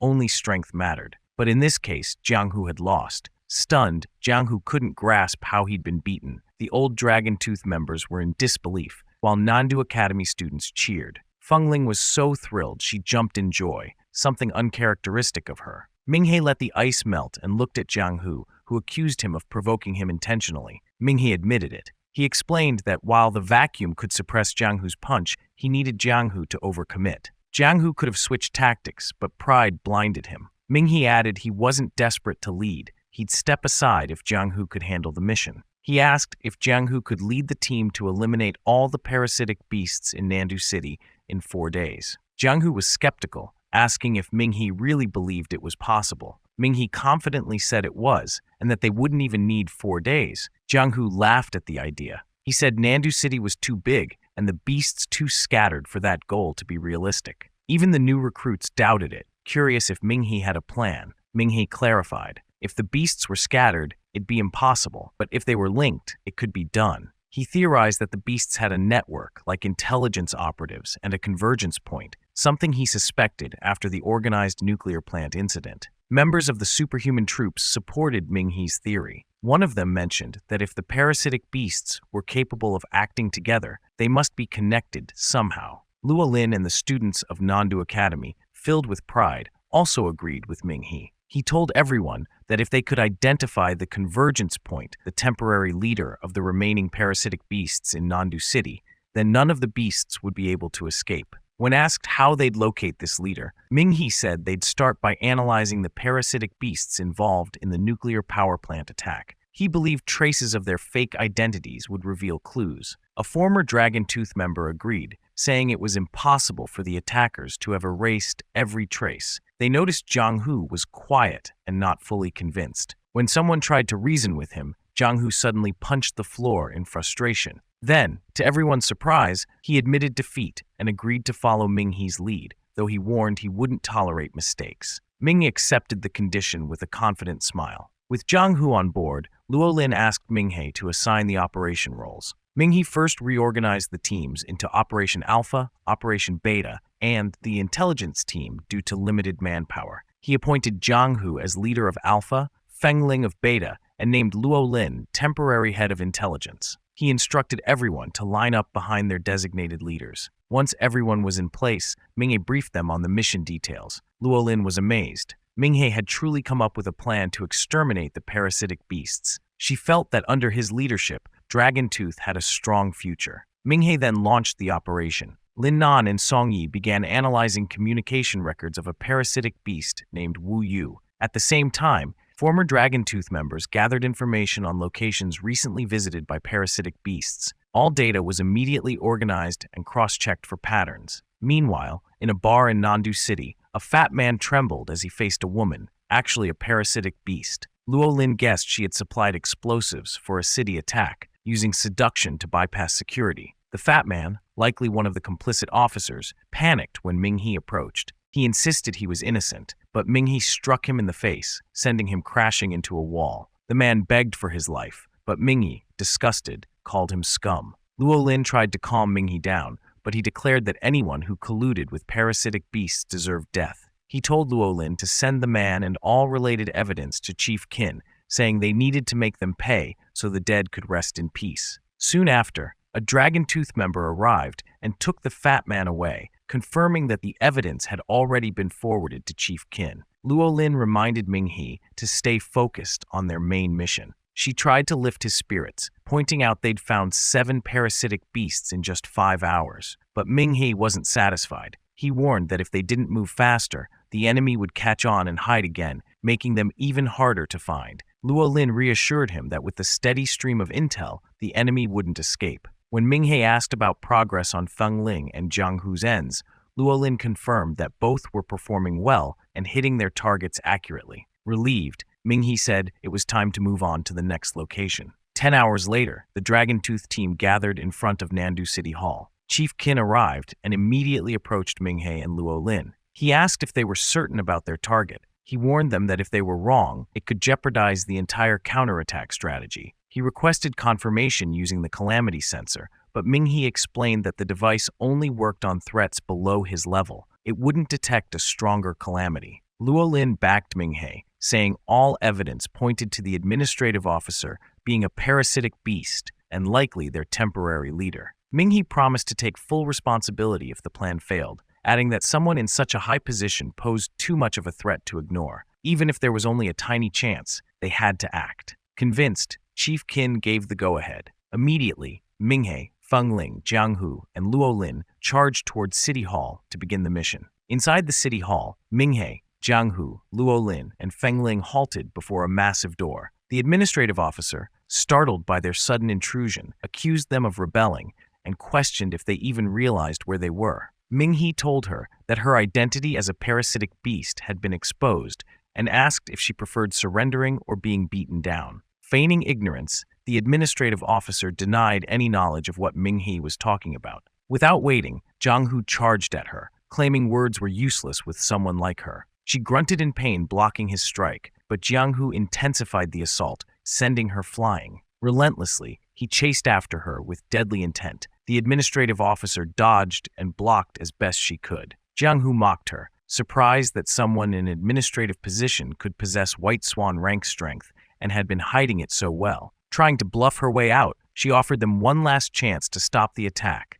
and promised to pretend none of it happened. Just then, Jiang Hu's aura formed a tiger that struck her off guard, sending her reeling. As she screamed and tried to brace herself, vines burst from the floor, her true form revealed as a plant-type parasitic beast. Furious, she vowed to kill Jiang Hu. Minghe smiled, glad she was a plant type. It was the perfect chance to use his last vial of liquid stardust. He launched his rock punch enhanced with absolute zero frostbite, freezing her in place. She sneered, claiming the ice wasn't strong enough to contain her. As cracks spread through the ice, Minghe urgently asked Fengling to lend her flames. Without hesitation, she used her blue spirit technique, the true flame of Phoenix. Minghe absorbed the flame into his fist, then activated his vacuum realm, merging it with his flaming punch. He unleashed a massive, blazing fist that slammed into the officer, burning her with intense heat. The office windows shattered from the explosion. Amid the smoke, coughing could be heard. Once it cleared, a puddle of green liquid appeared. Minghe quickly knelt to collect the liquid stardust. Jiang Hu jokingly accused him of stealing his kill, but Minghe replied that he had to step in because Jiang Hu was too slow. Unable to argue, Jiang Hu scratched his head awkwardly. Feng Ling was relieved the plan had worked. They'd taken down 37 parasitic beasts and the supposed leader, but Luo Lin wasn't convinced. She found it odd that someone meant to be the temporary leader was taken down so easily. Minghe agreed, suspecting the officer was merely a decoy. He pointed out that someone truly in charge wouldn't sit still and wait for death, especially after the chaos their operation caused. Minghe emphasized that parasitic beasts were selfish and power-hungry, and only someone with overwhelming strength could lead them. While the administrative officer had White Swan-level strength, it seemed artificial, like her power had been forcibly amplified. Since they had previously fought Heaven Flare-ranked beasts just as powerful, he doubted those would follow her. He concluded that the true leader was still hiding and had sacrificed these beasts to throw them off. Luo Lin admitted she shared doubts but hadn't gone as far in her thinking. Feng Ling asked where the real leader might be. Jiang Hu, leaving the thinking to others, pledged to focus on fighting. Minghe reassured them that since the distraction had failed, the leader wouldn't be able to hide for long. He ordered them to expand their search to include all parasitic beasts spotted in Nandu over the past year, even before the instructor's time, and to dig through their backgrounds for clues. Luo Lin agreed. Knowing they lacked the manpower for this massive task, Minghe asked Feng Ling to bring in capable, careful students from Nandu Academy's student council to help investigate. Since they wouldn't be fighting, Feng Ling agreed and leapt from the building to gather them. Minghe then told Luo Lin he'd need to enter seclusion to prepare and left her in charge of the investigation. Luo Lin promised to update him with any leads. With nothing more to say, Minghe jumped down to leave. Jiang Hu called out, confused, asking what he should do. Minghe, without turning back, told him to assist Luo Lin. Jiang Hu wanted to object, but Minghe was already gone. Later that day, Minghe arrived at his apartment. Xingling warned him he was still far from White Swan rank and should ascend gradually. After taking the first dose of liquid stardust, Minghe felt a massive surge of power and quickly reached high-tier Heaven Flare rank. Xingling handed him another vial, which he immediately consumed. Eventually, after fully absorbing the energy, Minghe stood at the edge of Heaven Flare. Looking at the last 2 vials before him, he knew it was time to ascend. He consumed both at once, and his aura erupted so violently that Xingling had to step back. Determined, Minghe steeled himself. He was going to reach White Swan rank. Minghe was close, he could feel it. But no matter how hard he pushed, he couldn't make the final leap to White Swan rank. Xingling had estimated that 5 vials of liquid stardust should be enough, especially since the one left by the administrative officer, a Lord-rank calamity, was of exceptional quality. Still, Minghe remained stuck just before the breakthrough. Refusing to give in, he continued cultivating. Eventually, Xingling stopped him, telling him he had been at it all night and warning him not to force it. When Minghe opened his eyes, the frustration was written all over his face. He demanded to know what had gone wrong. Was it possible he needed more stardust? Xingling assured him her calculations were correct. The issue wasn't the quantity of stardust, it was him. She explained that he had climbed too quickly and the spirit power in his body had become unstable. Without stabilizing it, he wouldn't be able to ascend. Minghe asked how to fix it. Xingling told him there was no shortcut. He'd have to slowly reinforce his spirit power to lay a solid foundation. Disheartened, Minghe gave up on pushing further for the moment. Rawr. He told Xingling that regardless of whether he broke through or not, he would still go rescue Qinyu and Liu Kaya in 2 days. Just then, he noticed his communicator vibrating. Seeing 13 missed calls, Xingling explained that she had muted it so his cultivation wouldn't be disturbed. When Minghe picked up the call, Luolin immediately reported a lead on the temporary leader. Minghe's heart raced as he asked where. Luolin urged him to stay calm, warning that the news wasn't easy to accept. She revealed that, after multiple checks, they'd concluded the temporary leader might be hiding inside Tianfeng Biology. Minghe was stunned. He never imagined Fengling's family business could be involved. Luolin explained that they had traced numerous high-ranking parasitic beasts and found links to the company. Some had bought products from Tianfeng Biology, others frequently passed by the building. Since Minghe hadn't answered her earlier calls, Luolin took initiative and investigated the lead on her own. Hearing the tension in her voice, Minghe anxiously asked if there was more. Luolin confirmed that their silent investigation had revealed one thing for sure. The temporary leader was almost certainly hiding within Tianfeng Biology. Recognizing the gravity of the situation, Minghe asked for her location so he could meet her right away.